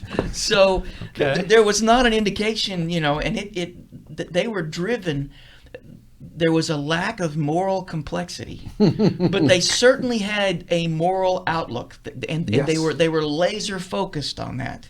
And maybe that goes back to the narratives and the stories, because particularly with the Nazi ideology, there was this notion that there was this wonderful Germanic tradition, and that, you know, the Enlightenment was born from German thought and Aryans. purity. Yeah, that's Yes. right. And we have to keep it pure so we can keep going, you know, and all that sort of stuff. Well, you know, that article had quotes. It had Nazi references in there. So the writer had brought up Goebbels. Or, Yes, Yeah. he did. yeah, Yes. and that, yeah. you know, and I'm thinking, okay, you want to make your point, but you have to bash us over the head so hard. I Yeah, mean, with come on. Halo, I think yeah. we're Well- there. I think we get the point, but it's the extremism, I think, that rouses us. And maybe, like you said, Dr. Hackett, it gets more clicks. So if we're controversial and it's out there, oh, did you hear about this? And here we Click, are click, talking click. about it on the Yes. podcast, yeah. by the way. Yeah. And how much of that is hyperbole too? You know, in other words, I'm making a point by making it extreme. You know, it's Right. almost the opposite of parody. you I'm know? wondering if some of these magazines, can we find a group that is really outraged about whatever the topic is? Oh, there's one. Let's call them up and get a statement from them, and let's write this article. Well, So I'm one of those doubters. I got to know what's There's going on even an behind article, the scenes. and it came from, I think it may have been the National Review. It was a pretty conservative magazine. Or it may have been American Spectator. I think American Spectator is more to the right, John Birch Society kind of stuff. And there was an article about how horrible Mr. Rogers was. That it was a secret plan to feminize and take away masculinity so that there That's could be out this. That's out there. No, That's what I'm saying. and they were going on about, you know, how horrible Mr. Rogers. Actually, I think it was both an article and someone talking on Fox News, and so they're going on about, you know, Mr. Rogers and how horrible he was, and, you know, all these sorts of, and Gosh. they're probably, you could probably find someone outraged about anything. Anything. I think. Yes. Absolutely Yes. anything. I need to sell something. Let me get some controversy in Well, here. the Salon article is this week's big controversy. The one last week was the Peloton commercial. Yeah. And I never did get exactly what Didn't was quite going get on that there. one. I What didn't happened? get, I didn't get what anybody was mad about. I mean, it was somebody gets a Peloton for Christmas. All I thought was $2,000. That's pretty That's pretty pricey, bro. Well, but- it always but goes back to the dollars. Yeah, for me, over it top. does. That's it does, right. Yeah, yeah. Well, you know, when I saw the Peloton ad, I thought it reminds me of Diamonds Are Forever. I mean, the way they ended that commercial. Every kiss begins with Yes, K, exactly. or ends with K, or something. Yes. He went to Jared, same thing. You know, Yes. I don't know. Okay, you guys are victims of all of that advertising. I just Propaganda. wanna See, say we're that. consumers of it. Yeah, Maybe we're the are, ones that really. are susceptible to the propaganda, right? I think we need to think through what's going on and what people are putting in our face and why we're reacting to things, because we could be victims of the this environment that we're in. But even that ad, and I'm with you. I tried to follow that, and I even tried watching the commercial, but it just seemed at best banal, and at worst, I'm not sure how this is going to sell anything. But hey, Right, yeah. but Exactly. it didn't raise my ire. What are we selling? I mean, if I really want to get upset, I go to YouTube and watch a Prager University YouTube. Yeah, Those will get me those will riled. get you. Those will get you. You know, Well, I think with the Peloton, I mean, it was about a man getting the woman, his wife, an exercise bike for Christmas. so that she would Hey, lose weight. and you need to conform. lose. Yeah, that's was, the was that implication. was with that the message? I think Okay. that was I the just message. thought it was a nice gesture. It was sexist in that way. I See, bought I my didn't wife see an that. exercise bike for Christmas. This is no lie. Really? I just did. You telling me I'm some sort of fascist? Yeah. Yeah, see, You're you're, looking, you're on you're that looking side. for trouble, Try- mister. trying to tell you. So I mean, trying to tell you for- you're the progressive kind of left-leaning guy, but you've engaged in the very kind of behavior that is the antithesis of your point of view. I mean, Exact I've opposite. forgotten Your how this behavior works. and what you're talking about is different. you know, you Yeah, could and lose so a few but pounds. here's what I is it. I can lose 180 pounds. I'm getting rid of you. Well, actually, that's exactly what happened in the Peloton. Really? And now she's in another commercial for vodka or something Gin, with that, gin. that Yeah, same yeah. sort of that same sort of look about her, and she's selling. But what I really like about it, and this is just purely for my entertainment purposes, but when these things come out, then Twitter lights up, and the guys who want to take a joke and perseverate on something and make Right. another joke and just extreme. Becomes and a meme. and Yeah, it becomes yeah, a it meme, does. and I get entertained by that, and I'm sorry, I apologize to the universe for Yes. that kind of stuff. There's room for that too. It's funny because as we're talking about this, I could see where the stories that we tell ourselves and that we project through splitting and projection often keep us from an emotional truth that we may really be starving for. Right. One of my favorite cats is Wilfred Bion, and he says that that we That's a good point. we need the food of the truth, and we will starve if we don't get it. And a mind that is cut off from that withers. And so I could see that any time, and I gave an example of Prager University, and oddly enough, I have watched a number of those, and they're not geared toward me, trust me, but I watch them, and they often make me really upset. And the goal would be when I watch one, my first response is bunch of regressive morons with their, whatever. And so you can literally see me attempting to, whatever emotional truth is embedded in this experience, I am quickly an attempt to maintain my own sense of personal Right. narrative and history. Right. I am here and they're down here. I literally, as opposed to saying, okay, the person went to a lot of trouble to make this, and part of it may be to troll me, but I don't think so. There's something about this that's important to them. Can I find the heartbeat in this, underneath all this? And then if I can listen to theirs, I also might be able to hear mine. And there's the potential for us to be able to meet somewhere in there, right? Right, right. I think that, I was talking to a family member over, and a section of my family are very conservative. And, at one point they were talking about paying off student loans. And, there's a program that under the Obama administration where if you work in a counseling center, you get your loans paid off. And so we were talking about it. Oh, okay. And good to know. she said, oops, family member said, well, it is really expensive paying these things off. And it's her way of saying, I don't really support this. And if she were to say to me, a family member were to say to me, I worry that this is one more thing that gets us in debt and has the potential to keep us from growing in the ways that we need to. And so I worry about this.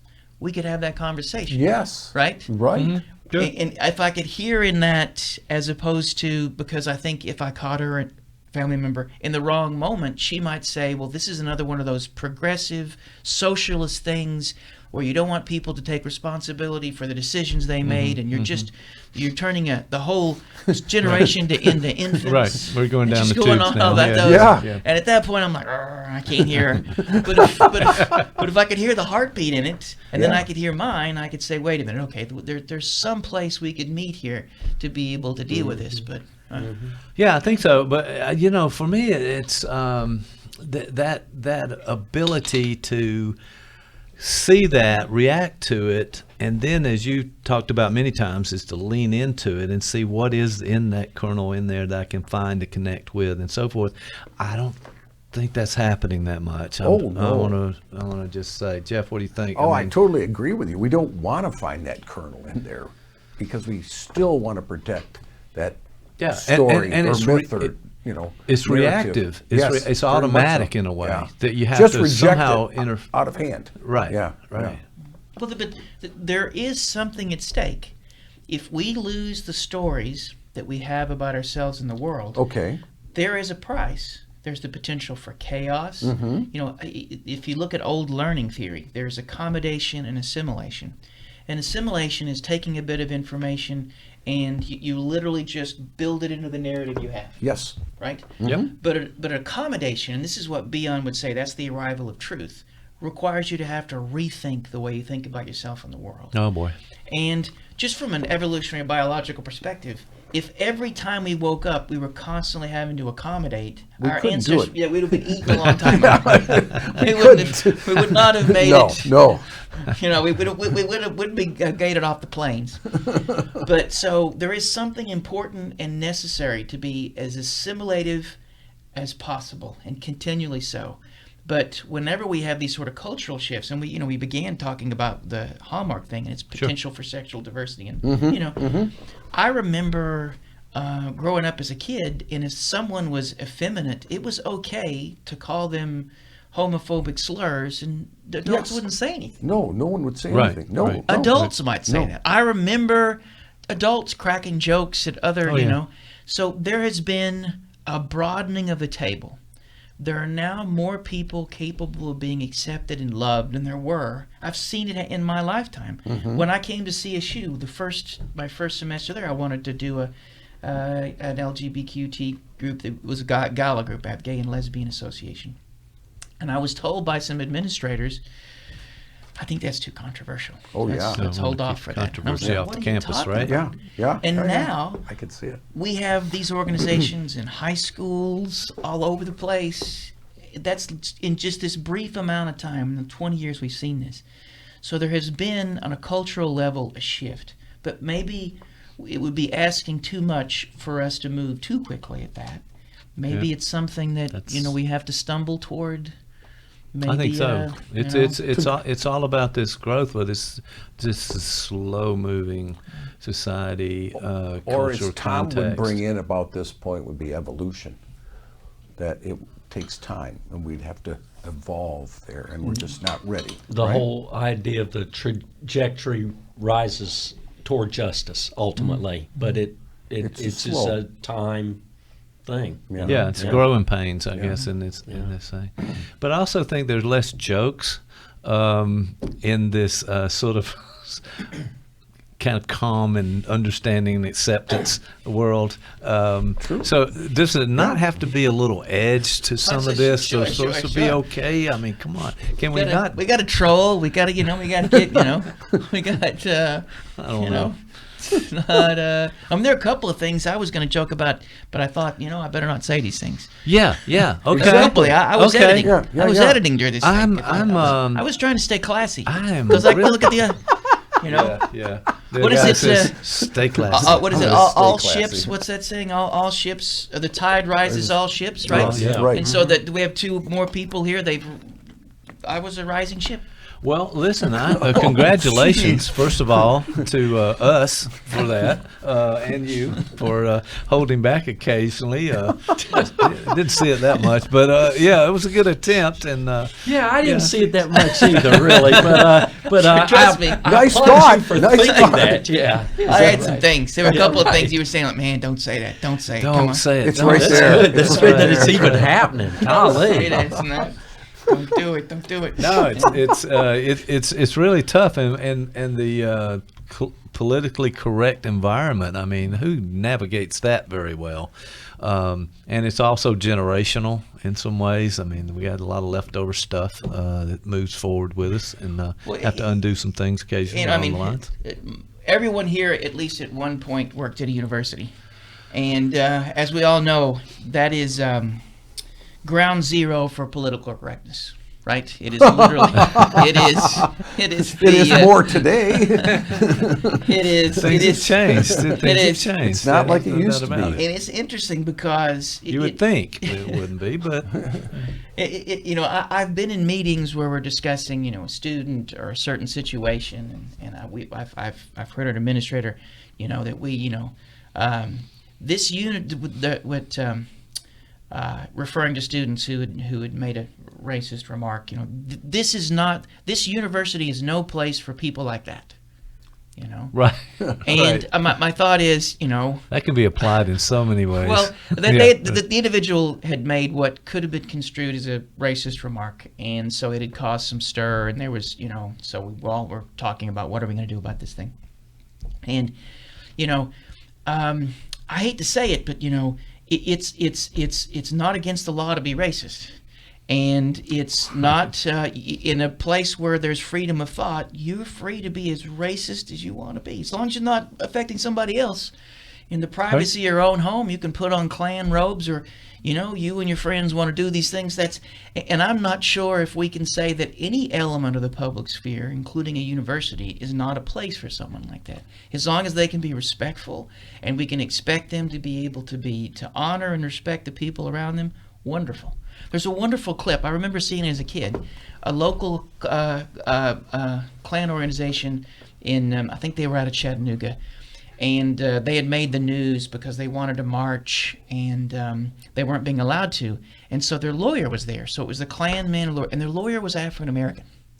And he's saying, look, my clients have the right to this. And they turned to the Klanman, and he said, well, tell me about, he said, who is this lawyer? He said, he's the right man for the job. This guy is great. We would have full confidence in him. He's really he's representing us. And I was like, oh my! What? How does this work? But again, there was room for that. So when you talk about this notion of political correctness, I think it is the potential for another form of splitting. We have to be able to tolerate people who are repugnant, who represent. This is going to be horrible. Come on. I'm gonna take it, and you're all going to take offense. Thanks for announcing But I think in advance. eating meat is morally repugnant. Okay. I literally do. Yes, but I you have do. to tolerate you bastards. And I will continue to. Yeah, and this is You'll where defend our right to kill ourselves with hamburgers. That's right. I have to deal with you, But the goal is I have to be. Thank you, Doc. That's we really appreciate that. the tolerance. Not sure about the word bastards, but other than that, I think Well, we're it's- all Well, right. and okay. this is where Tom normally would say Uh-oh, I love freedom it. of speech, right? And people's ability to say what they feel. Yeah. Well, okay. All right. You guys, you're on target again. However, I think it's basically using that university reference. Not so much tolerance anymore. No, In lots of no. ways. A professor can say something in a classroom and they're out. Yeah. Tenure. Jeff says often tenure's not what it used to be. It's not. And so I'm thinking sometimes it sounds like that is the sort of the great space for all of these developmental things to happen, these kind of progressive things to happen, and people to really have a voice. I'm not so sure. I wish it were. Well, but I remember when I was at UT. This was in 85, 86. This was my first year at UT, and I would walk on campus, and there was a section of campus where, as you're walking between UT Knoxville is huge, and there would be all these speakers, and there would be somebody on literally standing on a soapbox talking about Karl Marx. And then about 50 feet from him would be this evangelical telling us we're all going to hell. I remember him saying over and over again, if a woman can put a cigarette in her mouth, she can put anything in there. And I'm like, what the? and literally every, and I'm like, it was like this melting pot of all these sorts of ideas. And I was like, okay, it's gotta. Yeah.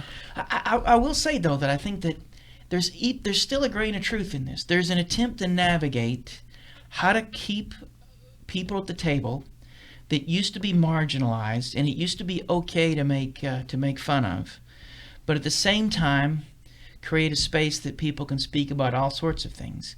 And it's true that because I work with students, and they'll often have a teacher who doesn't realize it, but in act of speaking their opinion, they often aren't aware of their place there as an authority figure. Okay. So when they make statements about that, we've had professors at CSU who've made some remarks about, transsexual individuals or sexual diversity, and they'll make comments. Right. Not just there, but a lot of places. It isn't that they shouldn't be able to say those things, but when they're up in front of a class and they command attention and authority, the words that they say mean something different than if they were standing on that soapbox on my way to class. Does that make sense? Yes, it does. Yeah. And I think that, sure. but so how can they still say these things? Because I think they should be able to say it, but also be aware of their place, the authority, and to be able to get this going. And I think that's the difficult part. And I can see where we probably succeed more than we fail, but I've seen spectacular failures where I've seen either a student is not represented maybe the way he needs to be, or I've seen where a faculty member or a staff member has suddenly been villainized for just simply stepping. It just happened to be Monday. They said this had happened on a Wednesday. No one would have batted an eye. But it happened to happen on a Monday. So. Yeah, it's really difficult to navigate all of this, and I think we have to have some level of understanding that we all have these vulnerabilities. We all say the things that you shouldn't say, or have these feelings based on our own experience, life experience, and culture and context, and so forth. But hey, we got to try harder. Maybe, I don't know. I think we need to try a little bit harder to there's a understand the takeaway other from all this. point of view. And maybe this is a way to round it back to our conversation at hand, because this is what I'll throw my 2 cents in. All right, go. Is that part of what's asked of us in these political correct conversations or Hallmark or whatever? I think it goes back to Beyond's notion is we have to find a way to grow. That there's a saying in the that those of us who are not digital natives, we have what's known as a Gutenberg mind. We're used to the printed text. Yes. Right? Yeah, let's take a picture of one of them right now. There we go. All right, and back. I'm not going to say, okay, boomer. I'm not going to do it. You almost did. I'm not going to do it. Yeah, I'm too not late calling you a now. boomer, I okay? think you did. And I'm going to get a meat sandwich right after this. All I right, hope so so. you take that to the Instead of bread, it's going to be like 2 pork chops with some With meatloaf in between. with a prime rib in the middle. Yeah, that would be great. Good meat. Yeah. all right. And your colon just takes a look at that and just Yeah. starts to. Speaking of that, all right. So But you see, you can't bring a certain group of guys together here and put mics in front of them. It's Things that- happen. Those things happen. But those folk, like my son, he has a digital mind. Like for him, a book is a very different thing, and so you can already see Antique. that he is built to navigate a space that I am already out of step in. Right. And so we have to grow. I like that notion when Beyond says that we have to continue to grow the mind that we need for the world to come. And everything we're talking about to some degree is how we as a society and individuals grow to meet this world that's coming. And that's not easy. If there was a takeaway from this, what is it? There's one of my favorite lyrics from, or maybe it's from the album liner note for one of my favorite hardcore punk bands, Husker Du. Anybody a Husker Du fan here? Bob Mould, Grant Hart, any of those guys? Okay. No. Well, it said, revolution should begin at home, preferably in front of the bathroom mirror. And so maybe the goal is, as individuals, we have to be able to find a way to own and navigate and attempt to understand our own emotional reactions. So maybe there is a personal need, and then as a group, to be able to do something better with the things that we feel. Maybe? Yeah, I'm with you on that. Beyond, always good to bring up Beyond. Well, I appreciate this discussion today. It's been great, and that's about it.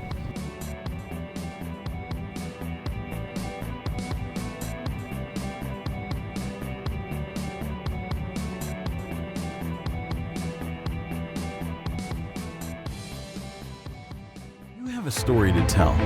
Columbus Podcasting can tell your story with a world-class video podcast of professional quality. Viewers and listeners can access podcasts anywhere, anytime. ColumbusPodcasting.com. Give us a call today.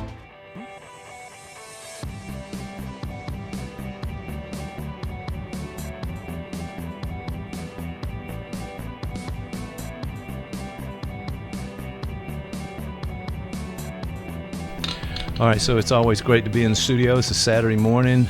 Dr. Dan Rose, how are you, my friend? What's going on? It is the new year. It is the new year. And it may be the last year. Yeah. Just saying. So we were talking about World War III. All Everybody's right, talking about that. We could be, that's, could be the big one. This is not the big one. The big one. This is going to be the one leading up to the others that then go to the big one. That's okay. We had a good run, you know? The human Yeah, race. it's been this whole fine. planet. We had a good run. I think we did good things. I was thinking we're not. I was going to say we could go out on a high note, but actually, no, I don't think we're going to go out on a high note. But, you know, I was thinking too that we if we had a little more time, we could get some things together. I'll we tell could you, straighten some things out. As soon as the McRib was invented, we really should have just gone out then because I think it kind of peaked. Yeah, you know? that was a lot of people said it at the time. The right? McRib, the That Ozzy McRib- Osbourne TV show. McRib, it only comes back every so many years or something. Yeah, I don't yeah. know what that means. But. It's a little like shingles. That's what that is.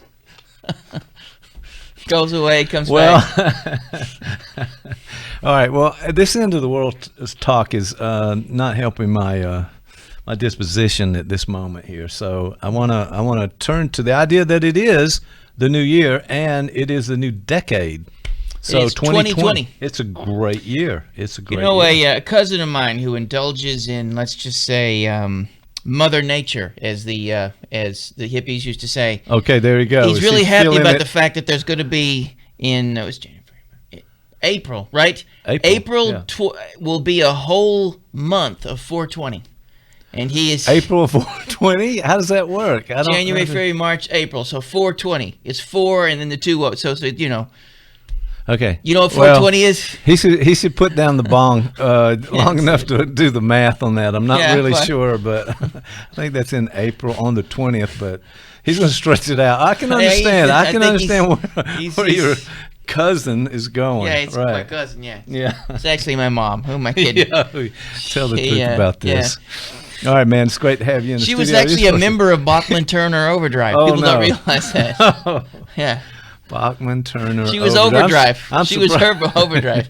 I'm surprised you even knew that group, given the kind of things that we talk about. Well, here. Randy Bachman, he was also in the Guess Who, if you didn't know about that. Oh, I did. That's where probably that didn't know. Mother Nature, the new Mother Nature taking over. Yeah. That's Guess Who. Okay. All right. That's a nice connection right there. I appreciate See, my that. associations aren't completely free. They have.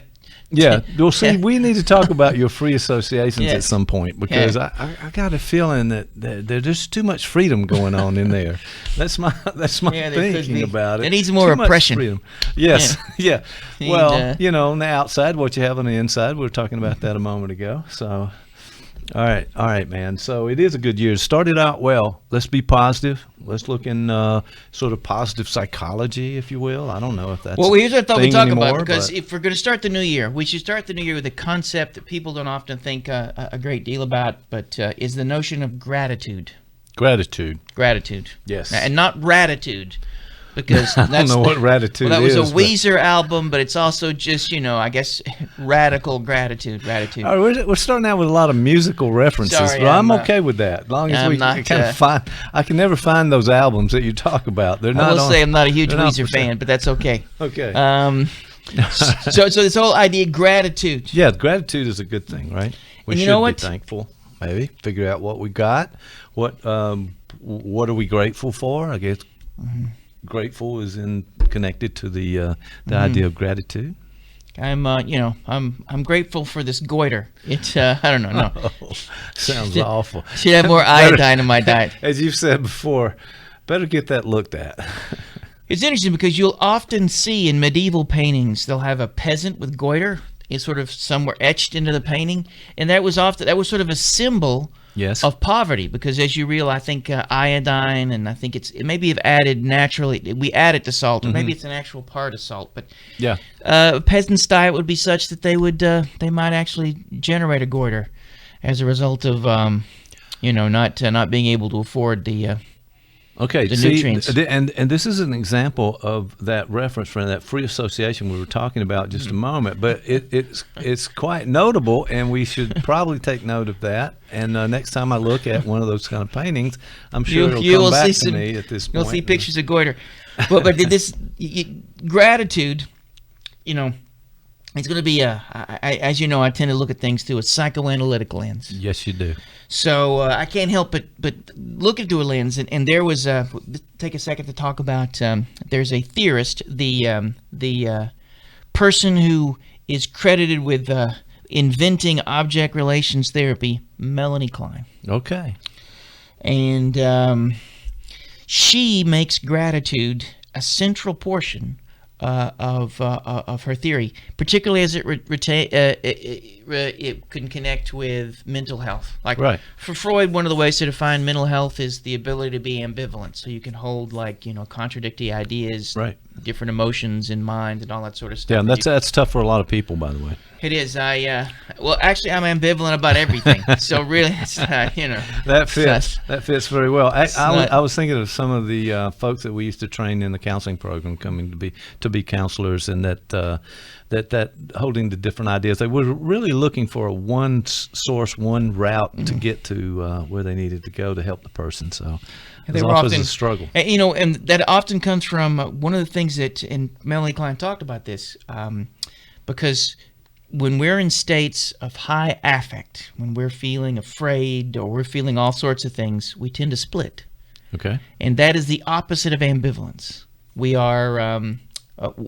are certain in ways that in the short run may be helpful, but in the long run, not so much. If you're Okay. being chased by a bear, ambivalence would be a lousy thing to have. Right. You don't want to decide too long before you That's right, run or not. In the case or whatever your plan might be, there's a lot of probably bad advice about what to do if a bear comes your way. Really, so. running should be your first.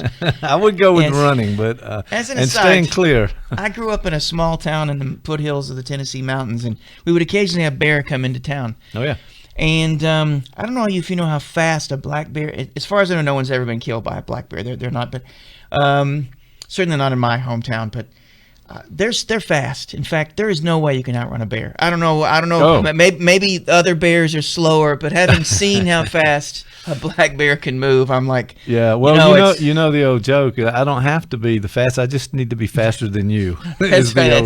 the old That joke. might I be the, apologize for yeah. bringing that up. But, I will say black bears didn't, as a rule, also wanted nothing to do with you. If that's right. I think Yeah. you'd have to really corner one and poke it with a stick, and then it might get you. But outside of that, I don't. I know some people, but yeah, They might do that. But But I'm trying really hard not to go on a tangent about would be funny, but I'm gonna avoid. I know. It would've been- I think we kind of hit as we do. We don't go too far down that road because time is of the essence. Of the so to essence. speak. So there's this notion of ambivalence. It's central to one of Freud's ways of just defining mental health. Well, for Melanie Klein, she added this notion of gratitude. And to be able to understand this, you got to sort of take a walk down with her sort of mythology, her sort of narrative of the beginning and the origin and maintenance of the self. And for her, we are born into this sort of splitting, and that she had this image that we are sort of we have this oceanic oneness in the womb, and then we find ourselves brought into a world where suddenly we are assailed by inner tension and the response to the world of this tension. So she often talks about, for instance, this notion of the good and the bad breast. And what that basically means is the infant comes out and it didn't have to worry about hunger and all these sorts of things so much, or sleep. All this sort of stuff was sort of regulated to some degree. Suddenly it isn't. And so you depend on an external source, an object. And the maternal object is that. And there is the mom that arrives just in time, and there's the mom that waits too long, and so your hunger begins to grow inside your gut, and it feels like it's the end of the world. And that for her, the infant has to find some way to reconcile those. The good breast, the bad breast, the good mom and the bad mom, has to find a way to be able to bring these together. That takes us through that notion of ambivalence that Freud talked about. But she added a couple of other things. Okay. Because central to her idea is this notion that envy and rage are central components of all of our psyches. Oh, okay. For her, when the breast does not arrive on time, we can begin to want to destroy the thing that is delaying our gratification, or at that point we hallucinate that it's the bad mom that's actually causing the hunger that we have. And so for her, we all have a seething undercurrent of envy and rage, and it's always there. And that we often find ourselves in fantasy with this notion of punishing the world for doing us wrong. Okay.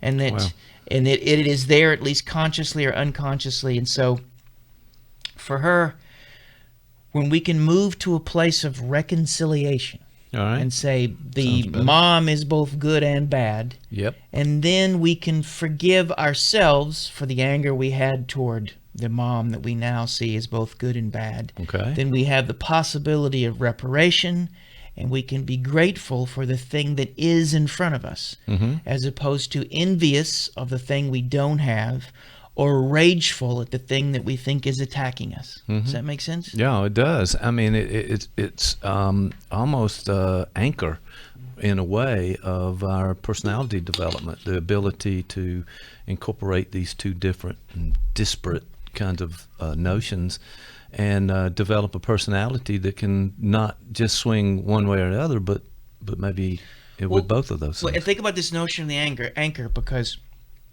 if you take the most mundane example, I think I've used this before, but you are, your cat coughed up a hairball on your pants, and as a result, you're now 4 minutes late for work. Okay. You've got in the car, and you're It driving. sounds like from your real true experience here, so we'll go along. Yeah. We'll keep going. I'm sorry. I got a couple of cats. 47, actually, as a matter of fact. It's diagnostic. Yeah, it's there, Right. But actually, to fix this hairball thing, I just shaved them all. I don't know if you realize this, but once you shave a cat, you also want to keep it covered in olive oil. So my cats are shaved and they glisten with that olive oil. It smells nice. I'm just hoping I don't get a meme that looks like that, because I do get cat memes from you occasionally. I do. I am it's one of those things. I'm a fan of cat memes. But so you're on your way to work, 4 minutes late. Yep. Somebody pulls out in front of you, they're really slow. Okay. And so for a moment, you may suddenly become incredibly angry at them. You could feel something rise in your chest, and it's fire. Right? And then you might also get angry. Why do I live in a world where these sorts of things happen? Right. God hates me. The world hates me. Yeah. Suddenly you're in this place, and this is the opposite of gratitude. It is a place of being overwhelmed, and you move to that paranoid, schizoid sort of splitting position. You're no longer mentalizing the person in front of you. And so the goal would be, and we can sort of think about this sort of as we move into the new year, how do we stay in a place that is the opposite of what I just described? Because you could, for Klein, your ability to be able to say in that moment, wait a minute, what's going on here? I am late. It's not the end of the world. The person in front of me, who knows why they're moving slow? Wait a minute. And this often happens since we live in a military town. Really? It's a tag with a Purple Heart on it, and they have and so it's a military veteran. They're probably elderly, and so suddenly you feel really bad that you've been what kind of monster am I? Cool your jets a little bit there. Like, try to help out, maybe figure it out. At that moment, you're able to move into a space that allows you to be able to see the world more completely, both yourself the person in front of you and the world. Yeah. You begin to see yourself, okay, it's not, I'm late, what's the worst thing that's going to happen? The person in front of me may be moving slow for their very own reason. They're doing the best they can. You know what? The world, there are people in the world right now having it a whole lot worse than I do, so maybe this, I need to put this in perspective. That almost needs to be a switch that people go to really fast in some of these situations. It would be a lot less stress and anxiety and tension that they have to deal with if they could kind of go to that space and say, wait, this is interrupting me, but they're okay. Well, I remember I was talking with my wife. We just moved into our house, and we were in there, and it has this pool in the backyard. We're in the pool, and she was like, we're in the pool, and she goes, I hate this. We need to resurface this pool. This really bothers me. And then I said to her, these are some remarkable first world problems we have here. She goes, you're right. We're floating in a pool. Really? With the sun shining and everything, flowers growing and everything. It suddenly puts it in perspective. But in that moment, you could look at the surface of your pool, and the pool does need resurfacing. Yeah, there you go. That's that's a thing. She's not psychotic. Right. But in that moment, she married me. So there's questions about that choice. She has questionable. There are a number of things about her cognition that could be placed into. But more about you than maybe her, but we'll continue. But at that moment, she moved into a space where, at least temporarily, she was feeling the weight of existence was a little too much. Just like when the car pulls out from out in front of you, and then suddenly you're flooded with this. And so, for Klein, there's a narrative. You have to be lost. You have to move to a place of inner turmoil. You have to find the person across from you, and then the world itself, all in a state of tension. Right. And then there is a moment where there's the possibility of grasping it all as a whole and then accepting it. Yes. Gratitude is saying, well, this may not be the best of all things, but it is this thing, and it's the best of what is in front of me now, and I accept it. There is this movement, this narrative tension that one gets to. And this is very different than, because one can take this too far, and I think that's what makes Klein interesting, because we are never without envy. We are never, what's the famous Oscar Wilde quote? I've quoted it before. Every time one of your friends succeeds, a small part of you dies. Right. And it's so sad, by the way, but yeah, I kind of understand it given the context of what you go on Facebook, and like, this goes back to my house.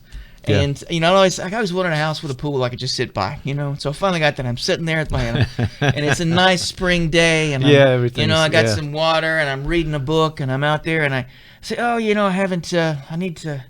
I need to check on this. I haven't checked my Facebook in a while. Let me check, and I open it up, and there's a friend of mine who's posting pictures of him in Italy. Yes.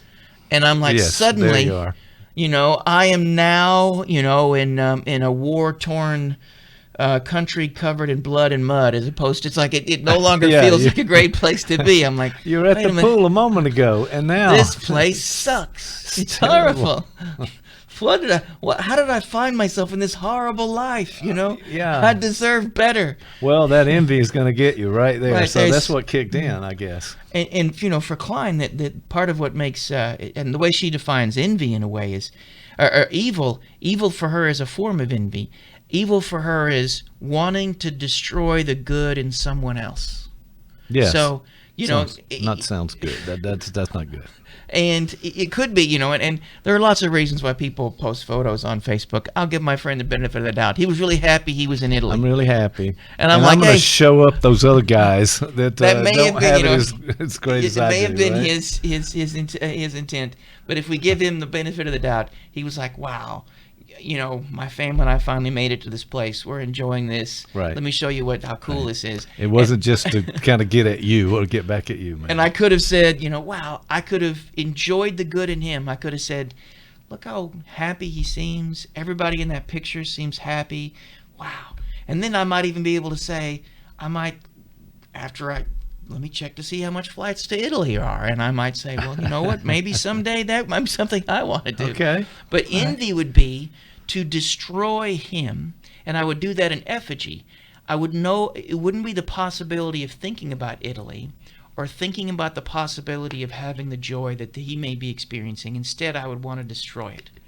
So in some sense, evil for Klein is envy unbound, and it is a destroying of the good, and evil is a natural element of non-gratitude. It is a place of, evil. If you can think of the example of a guy pulled out in front of you, if you could do this in a sociopathic way. You take a picture of his license plate, and then you go visit his house at 2 a.m. and you slash his tires. Right. That would be And but for Klein, that would be an element of also key to this is her concept of projective identification. That part of what we do in destroying the good in others is we also take the parts of ourselves that we don't like and we put them in someone else, and then we destroy it. Okay. And so we can literally destroy them in terms of slashing tires or shooting somebody, or we can destroy them in effigy, in fantasy, and in the mental space as I'm seething there at my pool. And so my moment is lost, my connection potential with my friend is lost, and the potential future that I might share in Italy or otherwise is also lost. Everything is sort of becomes a swirling, envious sort of, boom. So There it goes. has to be something that you can do about that and make that transition back to that moment prior to that Facebook posting, I guess. Well, for Klein, the only way through, or the main way through, is, and post-Kleinians like Wilfred Bion, I mentioned that guy before. Yeah. Bion often thinks that when it comes to when we're in an affect state that's unstable, if we're feeling too much or too little, if it's we're either above or below that euthymic window, we have two possible choices, and that's self-regulation and dyadic regulation. Okay. And for Bion, the further we are outside that euthymic window, up or down, the more we're going to need dyadic regulation. It takes two people to think a dangerous thought, and dangerous thoughts usually exist outside those 2 points. And what that means is, so if I really begin a spiral of feeling horrible and shameful and whatever I might be feeling sitting at the pool, then I might need to talk to my wife. I might call up a friend and say, hey, man, what's going on? I'm just feeling kind of crappy. That's an example of dyadic regulation. Okay. Therapy does that. Oftentimes folks come to see us because they've been in this place in a chronic way, and it's beginning to poison them. Right. They can't quite get out of it by themselves. Maybe they need a little bit more help. And for Klein, even self-regulation is actually a form of dyadic regulation, because the way we self-soothe and navigate these, or we pull for our internal object relations. There have been people in our life who've helped us to think the dangerous thoughts, and we pull for them. The people who've loved us into existence, consciously or unconsciously, become both the voices and the presence that we need to be able to move back into that euthymic window. Okay. And so either it requires another person or our capacity to self-soothe and bring ourselves there. And that may require, that could happen reflexively in some form. I might, without even thinking, call the friend, or I might even, without thinking, soothe myself. But for some folks, it requires maybe a step in between, and that's some minimal self-consciousness or self-reflection to be able to say, wait a minute, what's going on right now? And to be able to then name the different parts of yourself, to be able to give a name to what you're experiencing that allows you then to move in either one of those self-regulatory or dyadic regulatory spaces. And the reason I think that's important, this is New Year's. Everybody's making these New Year's resolutions. If you made a resolution that you wanted to be able to accept the world with a bit more gratitude, not in a way that makes you a mindless cog in the machine or makes you a passive capitalist consumer, because those are some positive psychology. We've talked about that before. We talked about that There's before. the potential Yes, to we be have. trapped in either one of those, because what Klein is not saying be positive. That's different than gratitude. Okay.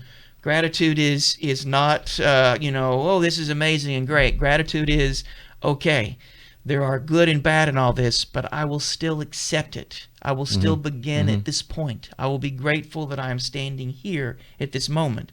That's very different than saying, everything's great, everything's wonderful. What's that song on the Legos movie? Everything, what is it? I forget what it was, but I wish I could help you.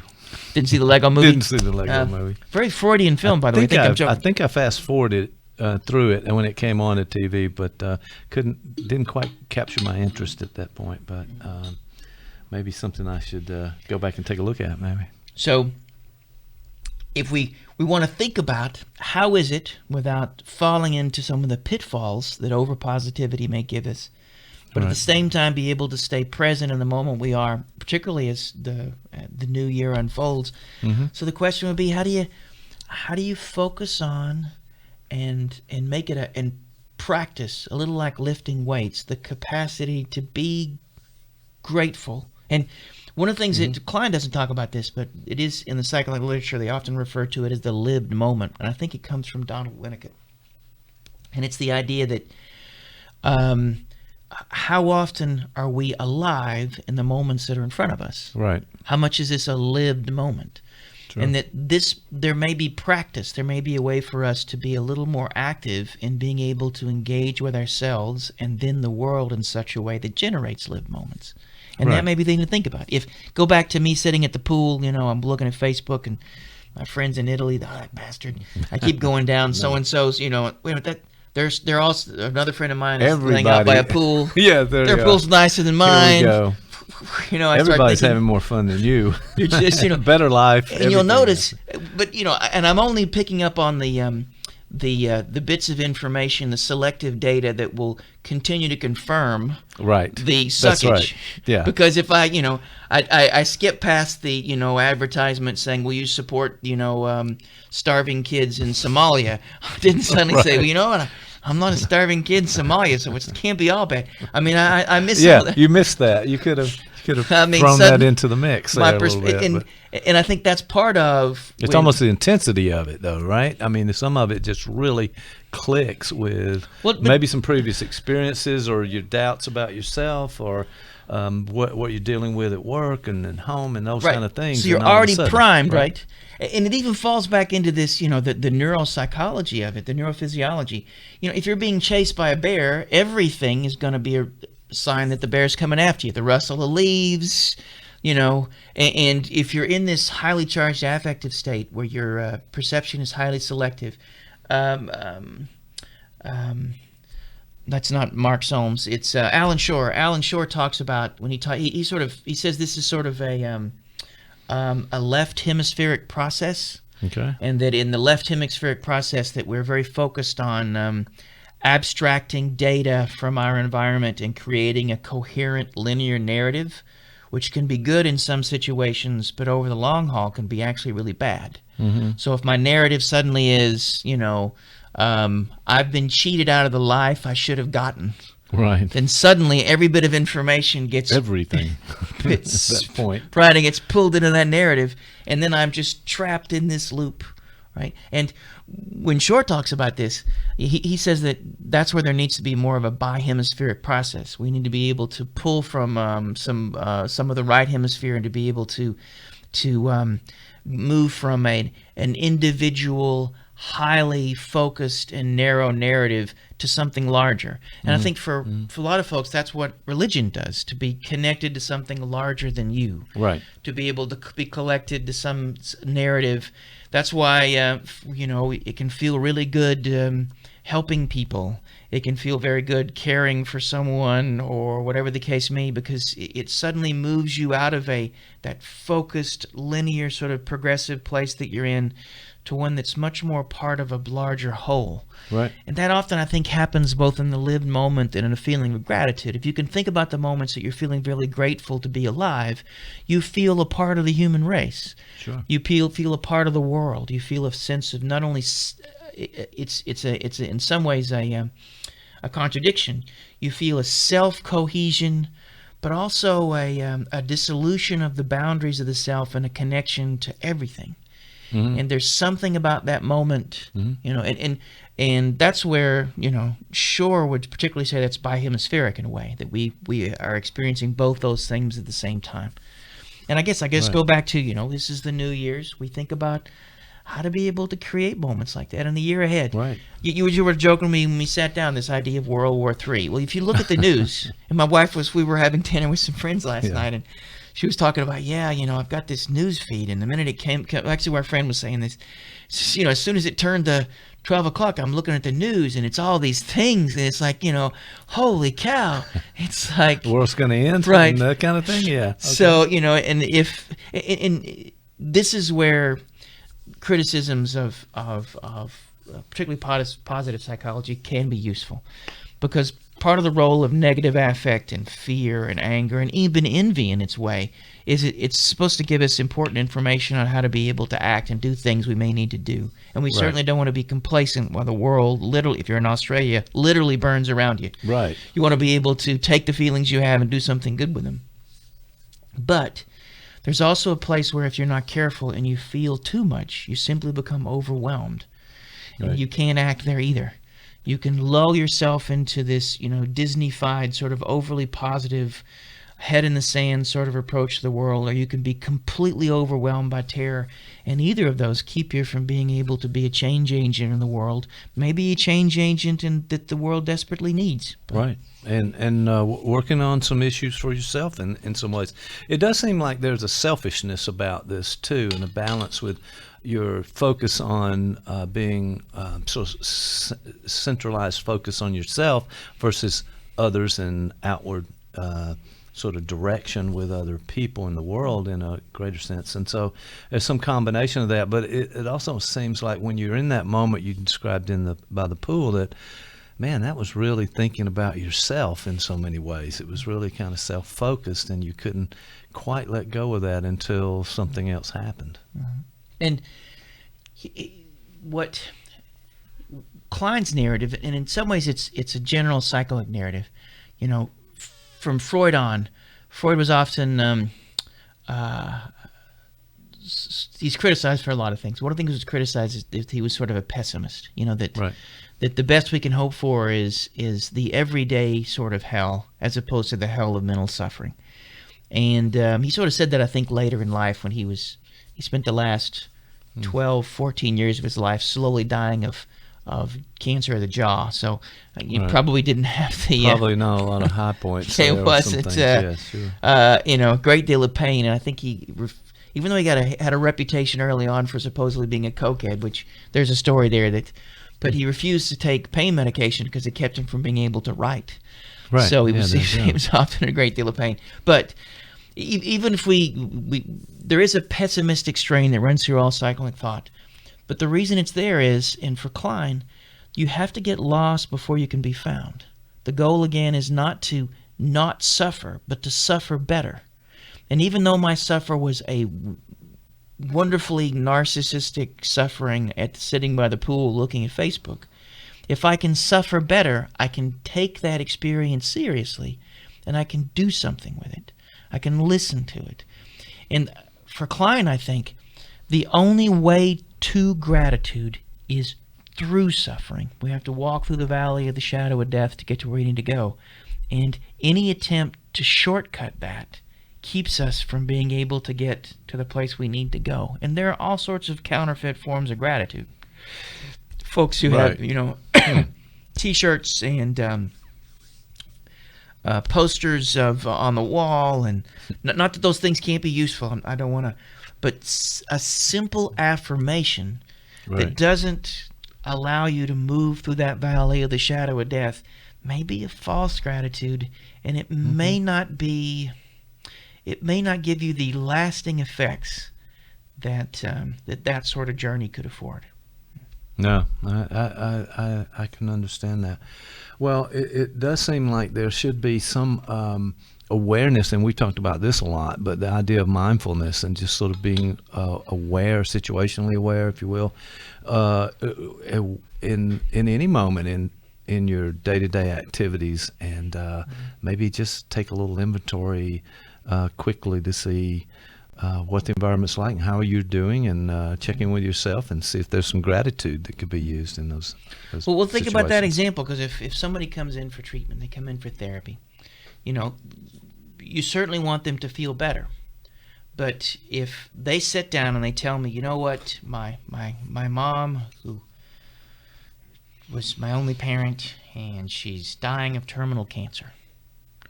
If within 30 seconds I said, well, you know what, that sounds tough and all, but let's think of all the things she's done for you. She's been alive for 80 years, so let's think about the positive things. Now, that actually might... It sounds good, but there's something not quite right. It might, something's going on. A little too soon, maybe. Right, it might be. Cases, yeah. We've attempted to shortcut maybe the minimal amount of suffering required to get to a place of some permanence or of something. Right. So you don't begin. But I've actually supervised and seen there are styles of therapy that might actually condone that sort of thing. Yeah. Let's wrap that up and move on. Kind of a notion. We all have pain. Let's move away from yours and talk about the positive. Yeah, a little too soon, a little too quick. No relationship built. A lot of things going on. Well, I talk about this with my trainees and folks that I supervise. That for me, I often have sort of I call it my 20-minute rule. And if somebody comes in and they sit down and they tell me they want to kill themselves, for 20 minutes, I'll look at the clock. We're going to want to kill ourselves. Let's just stay in this space. Okay, makes sense. And then once we've been in this place a while, maybe we can begin to make sense of it and to be able to say, it makes perfect sense to me that you'd want to die. Right now, you were feeling hopeless. When you look back on your past, all you see is a train wreck, and there's nothing you look forward in the future either. You would be crazy not to want to die. This is a sign of your health. You see no way back and no way forward. Wow, that seems like a real moment in therapy there that you want to get to be able to talk about it and kind of slowly help the person move through that process. Yeah, that's a very interesting way to put it. And I think a lot of trainees sometimes are a little beginning therapists are a little scared of that moment and rather retreat themselves from it. And we often talk about then when we, that in that moment when someone sits down and talks about that they are in such a place of suffering that they're almost guaranteed their own self-destruction. The trainee or any therapist for a brief moment is going to feel a flood of responsibility. Right. The trainee especially is going to be feeling, now I'm in trouble if I don't handle this right. Right. And so for a moment they lose their humanity because their patient is suddenly turned into the bear that's chasing them. Right. And just like the person who pulled out in front of me and I was on my way to work, or just like the friend on the phone, there's an impact and an impingement, and in that moment I get lost. If they can allow themselves to be lost, and we say this in the psychoanalytic things, that often our first interventions are almost always for ourselves in a session. And that gives them a chance to be able to reflect and interpret on their own space. Wait a minute, right now it's hard for me to be really connected with this person as another human being. Right. Because I'm a human being, and I can feel the pressure and the weight of responsibility in this moment. I am afraid, and as a result, I want them to stop it. I want to either kill the bear or run away, and since I can't run away, I need to do this. Right? Yeah. And there could be even a place of a moment of gratitude there, because it could be that the new therapist could say, how privileged and honored I should be that someone would make themselves so vulnerable as to say these things that are on their mind and in their heart. Right. They have opened themselves up to me in this moment, and it is a burden, true, but I am grateful that I have been chosen, and I have decided to make this the place I am in the world right now. There could be a moment of gratitude, but it has to come, there has to be a journey of suffering to get to that point, I think. Wow. Yeah, it's almost so important to get to those moments in the therapy process too, so that somebody trusts you. They'll be able to tell you those kinds of things. One of these days it'll happen with me, I don't know. I would hope for you that it's probably happened before. And especially in training others for psychotherapy and supervising, that's got to be one of those issues. You're trying to help people understand the importance of that and of kind of taking that. Well, the first thing they need to understand the importance of me. With any supervisor, the first thing they should really understand is, how important I am. Right. And, And we'll start there. That's not a good place, and we need to be in this journey together. But yeah, so this idea of really finding that moment, taking that impact of it, and kind of working back toward gratitude. Yeah, maybe, and I like the way you put that. I wonder, is it a working back or towards? Yeah. And maybe what you said is closer to the truth. Maybe gratitude is a place that we just lose sight of. It's a path that we can walk, and that sometimes we get off that path and we have to find our way back. And maybe that's a better way of thinking about it. It is, gratitude is a sense of the attachment theorists talk about it. Bowlby talks about it. This, or maybe it may not have been Bowlby, maybe Ainsworth. Secure base. Yeah. That it is a sense of Bowlby, yeah. security and inner balance that we often need to lose, but we need to also develop the skills to refine. Right. Yeah, I like it. Secure base, huh? Okay. Which is nothing like first, second, or third base if you're on a date. Right. You know. Right. I know. That's a topic for another completely different episode when we get to that. All right. Well, that's kind of a great idea. This idea of gratitude. I wasn't really sure how it might be defined psychoanalytically, but the notion of being grateful in some ways for what you have and enjoying that moment. And it seems to be that there's so many things that pull us away from that moment day to day. The guy that pulls out in front of you, the cat with the hairball, the bear chasing you even. I mean, all of those kinds of things. And then the day-to-day things that you have to do. But see, this also may be part of Klein's point. Those impingements are necessary because we have this notion that if we could simply stay in this place of stasis, that we would always be happy. Right. But impingements are necessary. Hairballs, people pulling out in front of you, all this sort of stuff, they are necessary fuel for our movement forward into the future. We have to be lost before we can be found. So part of this notion of gratitude is we live in a world where, wildfires happen. Mm-hmm. And that there is suffering, and that it isn't that this suffering can be redeemed or that somehow it can be justified, but its existence is one of the things that necessitates our movement forward.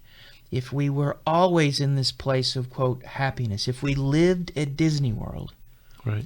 You visit Disney World once a year, maybe. I know some people visit 2 or 3 times a year. Yeah. And when you go there, it's a wonderful place. But if you found yourself living there 24/7, it might be its own form of hell. I don't know. Right. At least you'd have barbershop quartets. And some rides to go on too. So that might be fun. But yeah, being there all the time. So being in that state. They closed Mr. Toad's Wild Ride, which when I was a kid was my favorite ride. They closed it. I don't actually remember that one, but Wind in the Willows based. It was Mr. Toad and. Okay. Yeah.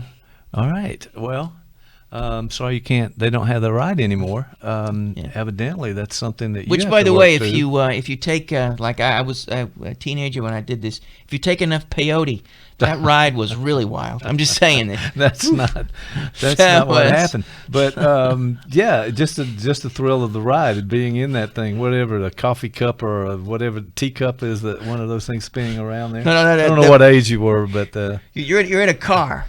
Okay. And so you're out of control, and you're driving around, and you see all these sort of whimsical and near calamity and that sort of thing, and There was a similar one. It was called Ron Jeremy's Wild Ride. No, that is not. That is not. That was not. It's a Small World, maybe. That's what you're thinking. Oh, of. not Ron Jeremy. Sorry. I hate to. It's a really big world hate to after set all. these up and set them up, knock him down. That's Henny Youngman for a really far back reference right there in the past. All right, my friend. So that's been really helpful. Is it the case that we might want to have we're working toward more of the gratitude state, if you will, than all the other things that are kind of not so great for us. And that's something we should take into consideration. Maybe, if we're going to balance this out, why can't it be, 60-40 maybe, something like that? I think there's a place for practice. I think there's the capacity to be able to, as you're looking at your news feed and you can see the horrendous things that are happening. Yeah, and some of those news feeds, let's just say, if you got a Twitter account, or if you got some of those things going, it's just entertainment more than it is something you should shape your life on. So be careful about how far you go down that road, I would say. Yeah, when you're reading an article about Ron Perlman's detached retina, I mean, that doesn't cause anywhere near as much. It's painful for Ron. Sounds painful, yeah. And I like the guy, and I hope he's good. But I think that there is the possibility, as one is assailed by those news feeds, that one feels a staggering disquiet. One feels, dare I say, a sense of hopelessness, sort of. There's a chance then, you are then in the valley of the shadow of death. At that moment, I think there's the capacity to be honest with what you feel. But then there's the possibility of continuing with those feelings to see if you can move to a place that allows you some perspective. Everything in the news feed is true. It's not the only truth that's there. There you go. It's also not the only truth in the future. And Right. even if it were true, we were joking about World War III. Yep. Everything has a timestamp on it. And if it were so true that, be it by World War III or asteroid heading our way, Yes. if it is inevitable, it is what it is, there's still the capacity to be able to say, at least I had a chance to show up. Okay. I was here. I was in the game. I got was to in the play. game. Got at bat at some point, maybe. I got to play. And, not that that's enough or should be enough, but there is a place there that has at least a hint of gratitude, I think. Yeah. Well, let's work on it. What do you say? All right, my friend. Thank you for helping us with that interpretation, and I like the idea of gratitude. I also like the idea if there's anybody out there listening to this that petitioned Disney for that Mr. Wild, to bring back Mr. Toad's Wild Ride. No. I want that thing. All right, I still have some peyote saved up. Yeah, from, that was last time I was unfortunate. there, You were misled back in the days. So, well, let's get that petition going. You can stand out in front of a public somewhere and get some signatures on that, and try to get that ride back. Don't think it's going to happen anytime More like soon. standing outside Vape City.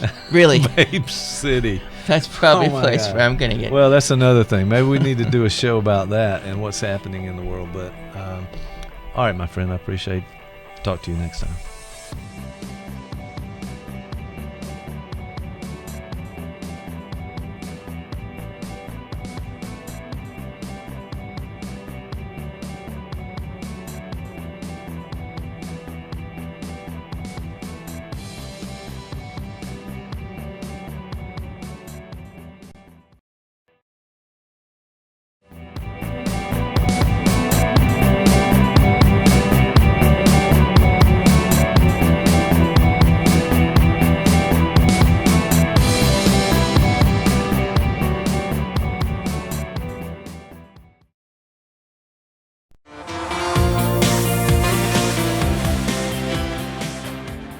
How are you doing, sir? Doing good. All right, I'm glad to have you here in the studio. We've kicked off this thing. We've got everything. If I can check around, everything is actually in the red and it's rolling. So, welcome to the studio. What's on your mind today, my friend? Well, we had talked a lot about the whole idea that the new digital world has all this promise. It's the new industrial revolution. And then there are all these other concepts. You referred to some earlier today where we talked about the whole idea that, well, artificial intelligence is coming. It's going to be to the level to where it takes away every human job. Humans will be left without jobs. And I think there's a book by Harari that makes that point, that ultimately there'll be an elite that runs technology, and that everyone else will just be sitting there and living off the government dole. That's sort of some of the conventional wisdom that's out there. So ultimately, is it true? And I'm asking your thoughts on this because you're the big technology guy and do all the. Sorry about that. Go ahead. So is it in fact true that that technology has achieved all this promise and has radically altered our life in a way that's increased our productivity? Well, now you just sent me a loaded question over here, and I saw all of the different things that you just threw into that question to make it more complicated. Because is technology moving and changing our environment? Yes. Are robots taking our jobs? Yes. As a matter of fact, if you go in the manufacturing warehouses these days, you don't see immigrants working.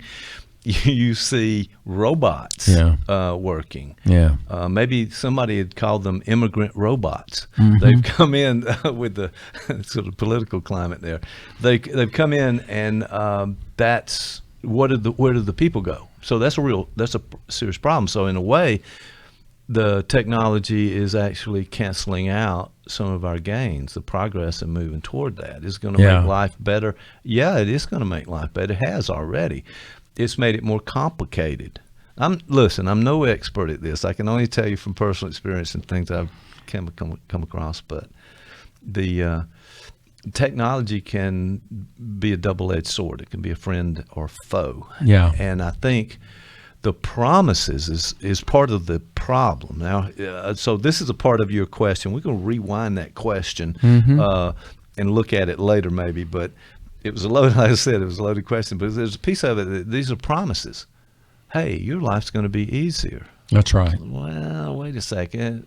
What? And be specific about that. You're going to have a flying car. Remember that one. Right. I think we're going to talk more about that whole idea. Yeah. Title of an article, which I think you've said, and I think I've said at some point, where's my flying car?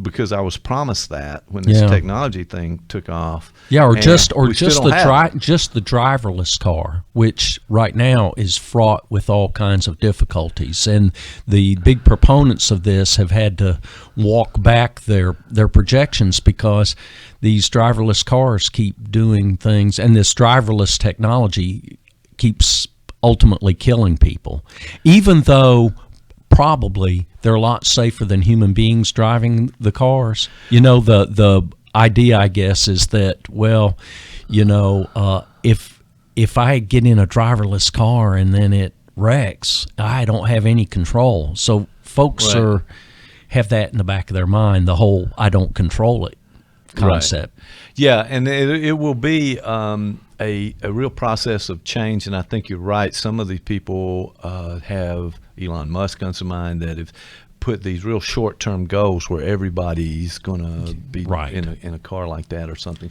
And I think they do that on purpose. I think there's some kind of strategy behind the crazy talk in a way. I do believe that, and that's something we can talk about more too on many subjects.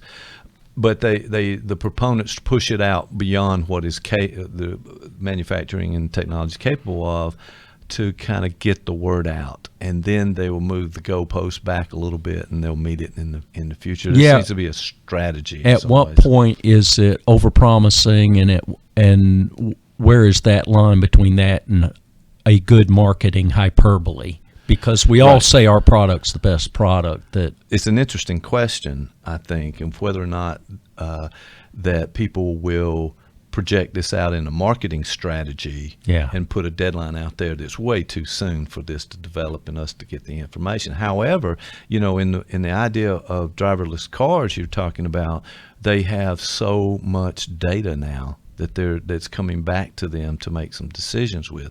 And I think in a way that's how technology works. It provides analytics. It provides data that you can then begin to measure and make changes in the product and make things better. Mm-hmm. So that, I think, is good. But back to your loaded question. Yes, almost everything new comes out of the chute. You got the early adopters. You've got hype. You've got trends. You've got people kind of reacting in different ways, good and bad. And then eventually, as progress moves along, things settle out, we get more accurate picture of what's happened. So unfortunately, Tom, you do not have a flying car that comes out of a suitcase like on the Jetsons. So I'm sorry about that. My worry is that the whole idea that really what the business is in the United States is a software business. The majority of venture capitalism goes to 3 or 4 cities, and it goes all into software. Ultimately, what is being produced in the United States, because all the manufacturing's done overseas. Now, that may change as these other countries become more affluent, and then we may end up with manufacturing back here. But I'm not sure all, but a lot. Yes, definitely. Well, look at Columbus. I mean, what fed Columbus for years is gone, and essentially the jobs here are all in information. And as a college official, I always touted that. But in the back of my mind, I always worry if there's not a finished product that we can take to market and sell. It's kind of hard to sell concepts, and it doesn't create jobs for everyone. In other words, those folks who are in the information software business are going to have game in that area. So what happens to the rest of folks? That's a Harari idea that, well, they won't have anything to do. There won't be anything for them to do. Yeah, there's almost a digital divide, if you will. Lots of divides we're having to do with people have and have nots, kind of those kind of things. You're right about the big cities having that technology and sort of centered there. I think not long ago there was some, just a few months ago, I think it was Amazon who was trying to locate their new headquarters and they didn't choose a smaller rural type setting, which they could have. Right. And went to the big mega metropolises that we have around. And so as long as that continues, it's going to be, perilous kind of journey, because we're going to have that divide. And if some folks don't have an opportunity, then we're going to have a real problem. It should be that everybody has an opportunity, but hey, that's another concept too, make your own way. This is America, pull yourself up by the bootstraps. Everybody's can be president or whatever. Those kind of things still are in people's minds. So it may be a boomer idea, but on the other hand, how should technology go? Should people have access? Should people have the opportunity to build? So you've got that going on with what you also just said, which was the idea of being centered in one location, and then another person who's not in that location doesn't have the opportunities in that. Where does it go from there? That's kind of the question. How do we, let me just say this. Part of the issue has been that technology came on. Jeff Conklin talks about this. It came on before we were ready. Mm-hmm. We didn't know what to do with it. Here's this shiny new toy that's going to make everything wonderful, but we hadn't processed what it's like, how would it affect our lives, what do we really want out of technology. So these things move fast in that way. We're all of a sudden having to catch up, and there's a book coming out. Forget the author's name. Sorry, but the title is "The Future Is Faster Than You Think." Right. At this end of this month. Yeah. And this guy the author describes just how we're not ready and what we need to do about that. And I think that's going to be a big question. Well, it's sort of hard to predict how things are going too. So we're operating in a vacuum, in a sense, that we don't have the data to really understand what the consequences of all these things that are happening now. And I think that's true throughout history. If Kurt Vonnegut was going to write this whole scenario, he would go back and say, well, if technology takes all the jobs, then in his story, I would think there would be something like a grassroots revolution, and the government would have to tell technology to take a hike, and we're going to go back to manufacturing and manipulate all that, Right, I think. And, the idea, too, and somebody said this just the other day, and it just kind of hit me like a brick, but 2/3 of Americans have a high school education. Right. Only 1/3 have beyond high school. That doesn't prepare you to work on at these levels that require so much math and the kind of computer skills and all of the service skills that we have in this industry now and have in the world, in our society certainly, and others, you're not prepared for them. So you have to do that. You've talked about education a lot and trying to get out, and you did some work in at CSU to try to reach out to those who typically don't have an opportunity to come to college and all that. That was a big issue and an important one. It just seems like all these boats have to rise at the same time, and I don't know. Well, here's I don't the know other what to make thing. of What it. are we teaching in college? So if ultimately everything's going to go the technological direction, shouldn't university higher ed be basically about coding and computer science and technological?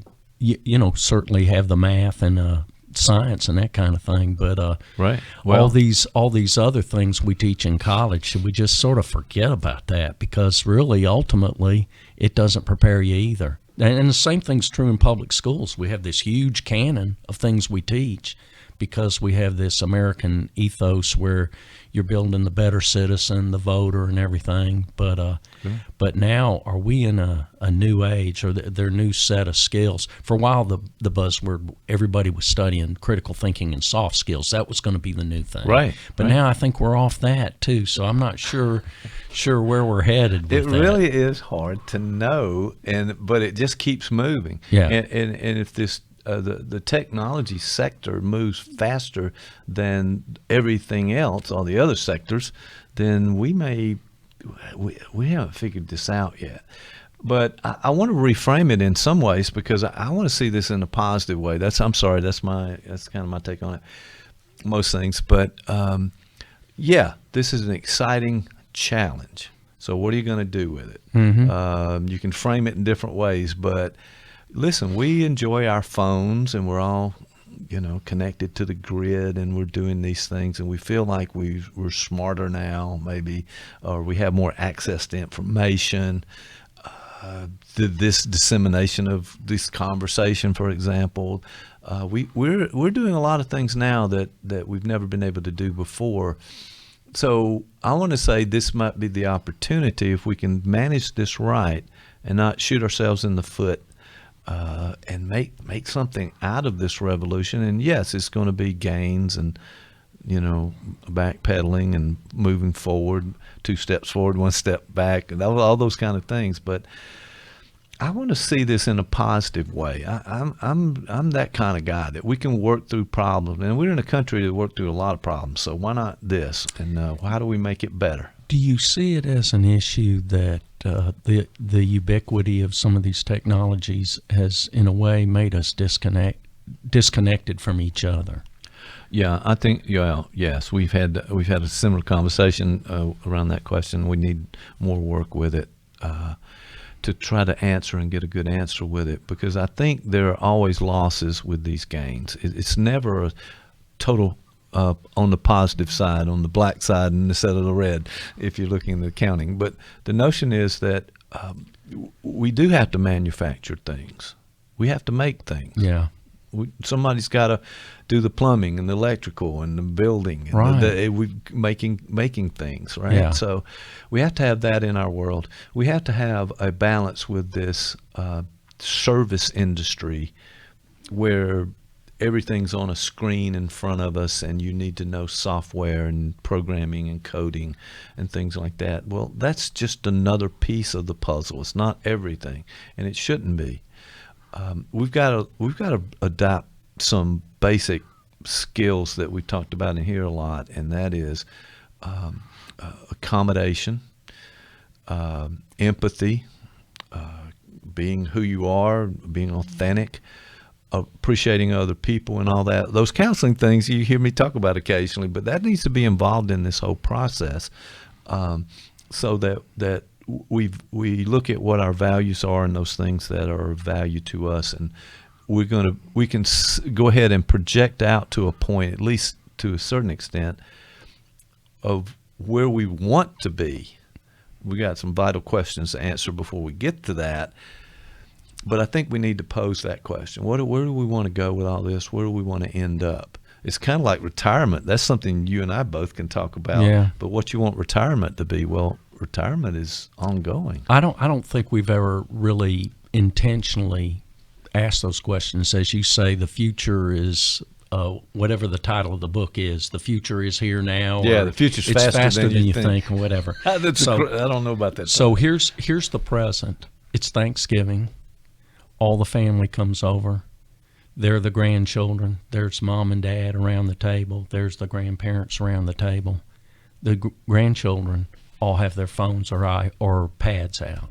Right. And they're watching videos. Right. The parents are checking their email and checking to see if we're going to put the next picture from Thanksgiving up on Facebook. And then there's grandpa and grandma, and they're checking their Instagram accounts or Twitter all right. accounts. Some pretty progressive grandpas.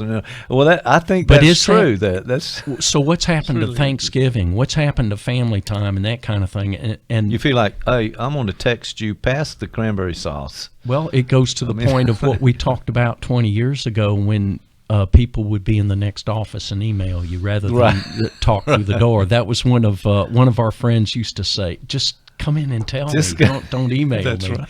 But the other thing is this. So, all the data that we have collected Yes. about instruction and education shows that the efficacy of digital instruction, online instruction, which is where it was all headed about the time I retired. Right, right. It was hard to teach in person. You couldn't find a class to teach them. Nobody wanted to take an in-person class. So all the data was showing, hey, it's as effective or more effective.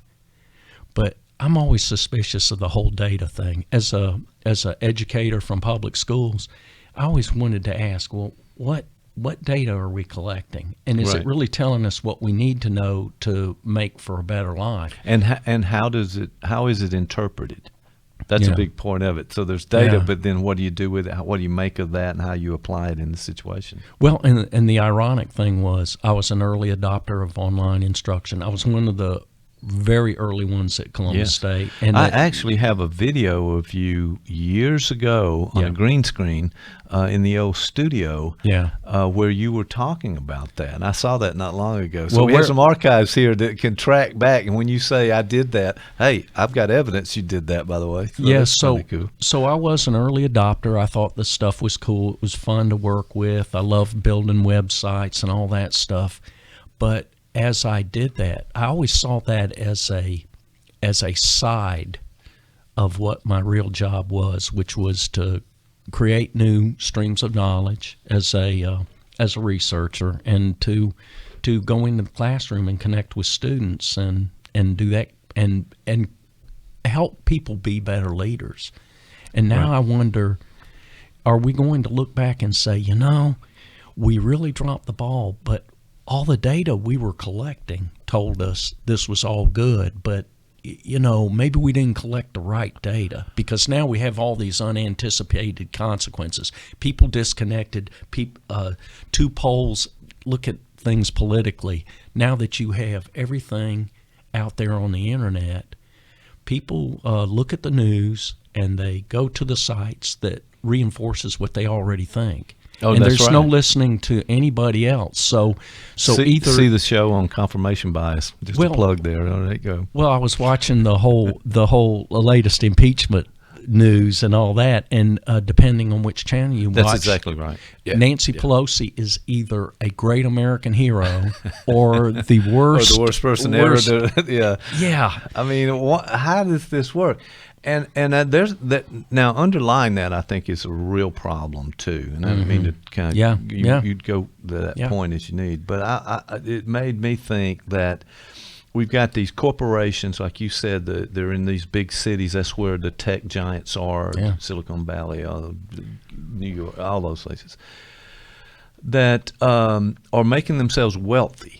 Right. Okay. Sure. That's what we're doing. We're in this. Which is the American way, right? That is the American Right. way, and we're going to get rich. And Jeff Bezos, we have that picture somewhere around the studio where he's sitting at a small desk, and a big CRT monitor, with a paper banner up that says Amazon.com. Right. Well, now, so that's a problem when we don't understand some of the humanity Right. that should underlie this, because otherwise it comes across as greed, and I'm a little concerned about that being sort of our goal in the end, because that's not a really good goal from my point of view, and we talk about that. But the idea that you can come along and make and be prosperous and make something of yourself and make a contribution to the world and even have a lot of money, that's fine. Wait a minute, it's going up now. It's just exploding to the point that it's impossible for people to get ahead, and it's really, really easy for others to get ahead. And there's something wrong with that system. I'm not sure how to articulate that very well. And really understand, I'm not down on technology. I'm just wondering if we're utilizing technology to meet the needs of humanity that exist right now. And Right. to that point, here's the things I constantly sort of think about as existential threats. One is the proliferation of weapons of mass destruction, which is a technological issue. How do we come to terms with that? But the other one, even more and seemingly even more pressing, is the whole idea of global climate change. And could we, as a global society, take a look at how do we utilize science and technology to replace the present technologies that essentially global climate change is being caused by, the whole idea of creating energy, and Right. you need more and more energy, and Right. you have more and more people, and that's been good to us. But now, how do we transform those things into new kinds of energy producing entities that don't impact the climate so drastically? Right. And those could create jobs too. So I think Yeah. that may be potentially a goal for us. I wish that governments would promote those kinds of things instead of argue about whether it's happening. Right. It almost seems like Yeah. some of this is being talked about on the sidelines, but for me, that's the key point. The thing you just said is that we need to make that direction change with technology that can capture carbon out of the atmosphere, Right. and make that we talked about solar energy and Right. solar powered. I mean, Peggy, my wife, wants our house to be solar run. Yeah. She wants those panels up and Right. and all those kinds. She's talked about it for a long time. So is other people. So I think really that there's an opportunity, and it may just be a generational issue. That maybe our generation, as we come along, we did a lot of good things, but we need to hand this off to people and the new technologies. And and I'm taking a developmental look here, and maybe a hopeful one too, but the idea that this new innovation, this new approach, not just to getting a chip that's faster and compute faster, but that actually is aimed at something that we really need to address. And if that happens, we may not see it, but it's going to be a good thing, maybe. Do you know, maybe it's a new perspective for me too, because for so many years I was tied up with doing administrative work and earning a living and raising kids and that kind of thing. What you have to do, right? And I didn't really, in a lot of ways, see the big picture. I saw a picture as it related to the entities where I was working, Right. and tried to address the issues that I saw coming down the pike, and I tried to be futures oriented too. Yeah. But it's interesting to me that that since I've retired, I see the world in an entirely different way. I see it more in the sense of, well, what will be happening in 50 years? Now, I Right. won't be here, Right. So I'm not sure why that's happened, but I've become this sort of neo-progressive that says, hey, we don't have our eye on the ball that's coming at us down the plate. Now, it may be that the future is coming faster than we think, but maybe the future's not what we think. In other words, we may be distracted by all the play pretties and coolie deals, and we may be missing the fact that Venice is underwater. I mean, Venice is currently underwater, and it's almost like we go, well, yeah, that's terrible for them, but what happens when it's Miami? Which, incidentally, by the way, some of the streets are flooding there. They are flooding in Miami, and my thought is ultimately on that deal. I wrote an article years ago, and it was about technology. It was about what a Wechselblatt disaster is. Okay. The idea is that you develop a technology, and the very technology you develop makes the problem you have worse. Oh. The example I used, there were a lot of examples, but the example I used was Katrina. The very technologies that were supposed to keep the water out kept the water in, right? So it created a Wechselblatt disaster. Well, now, my worry is, certainly over the next 20, 30 years, we can keep water out of New Orleans, but what happens when the ocean continues to rise? And that kind of thing, and whether it is that coal burning industries or cars or whatever are creating this or not, the point is it's happening. So what are we going to do about it? And that discussion, rather than needs to be more goals oriented, I guess. That's the neo-progressive in me. No, I like it, and I like what you said too, because it fits with. When I was in graduate school, I had to take a course, and I didn't know much about it, but it was called adult development. Yeah. And this was psychology courses and counseling, that kind of thing. But the idea was, hey, first of all, there is adult development. You just don't get to age 21 and then you stop and you got the rest of your life. So we're not washed up. No, we're not. Saying. We're not. Definitely not. And the idea, too, I think, is that we're constantly – and they're talking about stages, and I wanted to mention this. This is something you said, that when you retired, now you can begin to see. Well, it's almost in a way unfortunate that we have to wait till after the job cycle and we're in retirement to look at the whole of the picture that we are involved in.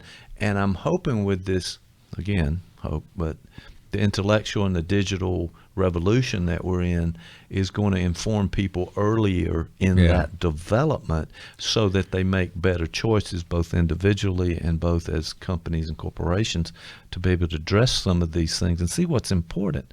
Money is one thing. We all want to make money, but hey, there's some things that are more important than that, sorry to say.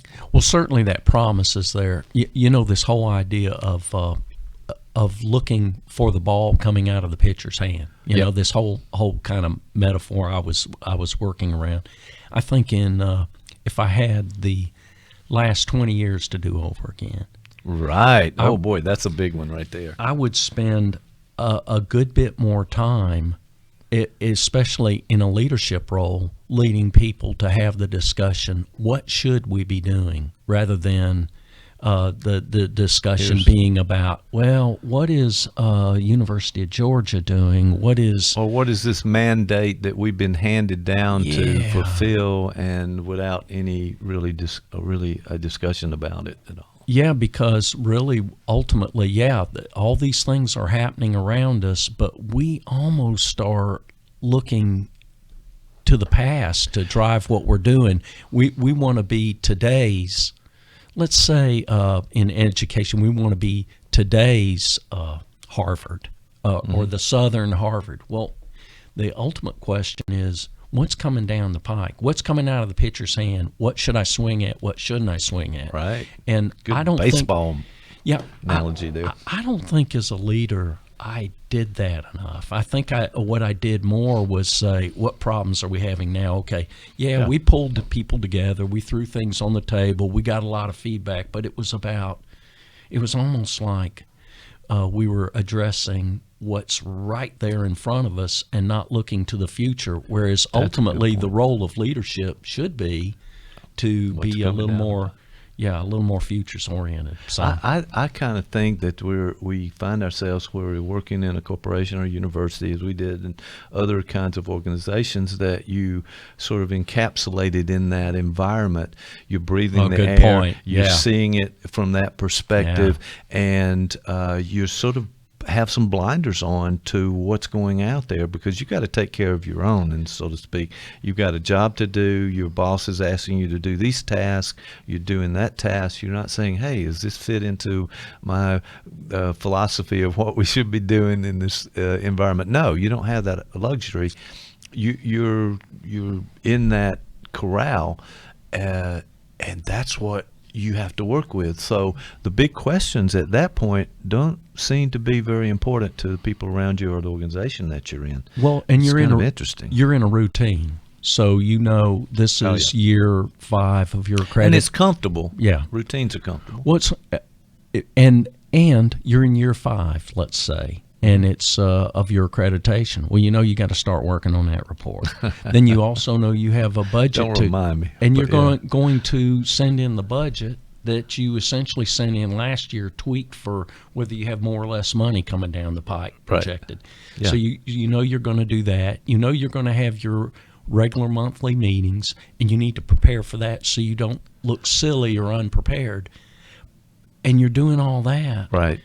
But it's You not can't- doing what you want to be doing, which is saying, okay, gang, here's the future, and it's coming faster than you think. Let's talk about what it might look like and come up with some alternatives that we might try to see if this takes us in the right direction.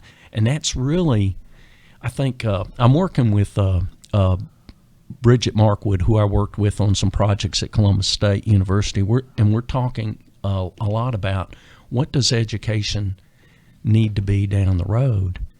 And a lot of what we've come up with is what we're doing is really what we've been doing. And we've been doing it for years Right. and years and years. And we don't even have defined what we think education should be doing. Right, So we right. just keep doing what Well, we you're have on been that doing. treadmill and you're starting to run, Right. and that's what you do, and that's what you know, and so Yeah. you get back on that treadmill, keep rolling with what you've done before, and you're going to do that Yeah. tomorrow. Yeah.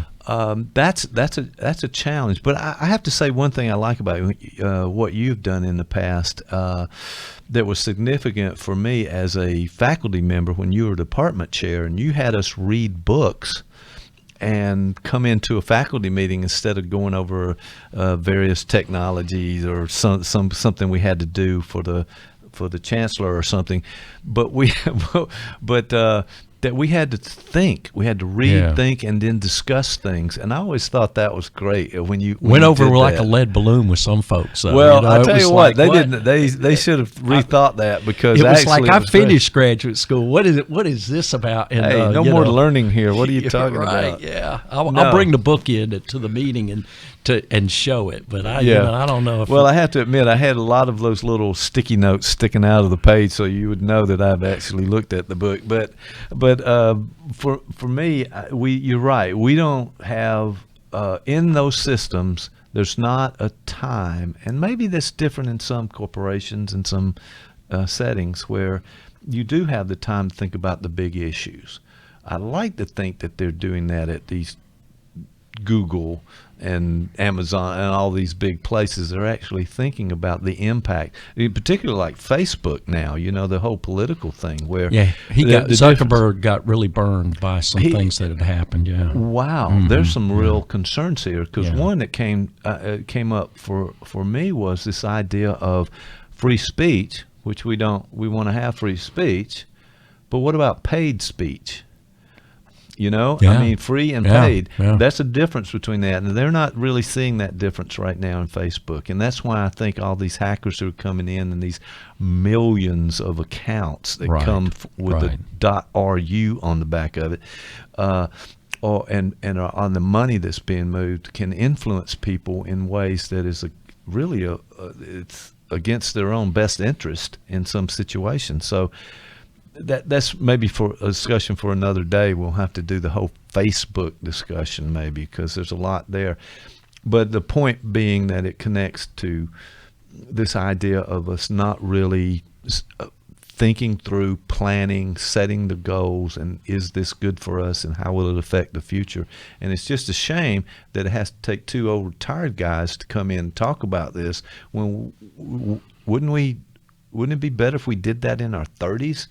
No, as man, we're starting a job. Come on, we're old guys. It's our job now to sit in a Burger King and talk about how it could be better, right? Yeah, you know, that's actually true. If you look at the adult development literature, that's exactly where we're at. We're at this stage of life where we're kind of looking at our accomplishments and what we would have done better and changed things. And I think that's actually is part of the series of life, those stages that we go through. Well, you talked about being optimistic, and I'm an optimist too, and I do see a lot of evidence that the people in the Silicon sector are really trying to utilize some of those resources to really address some of these issues we're talking about.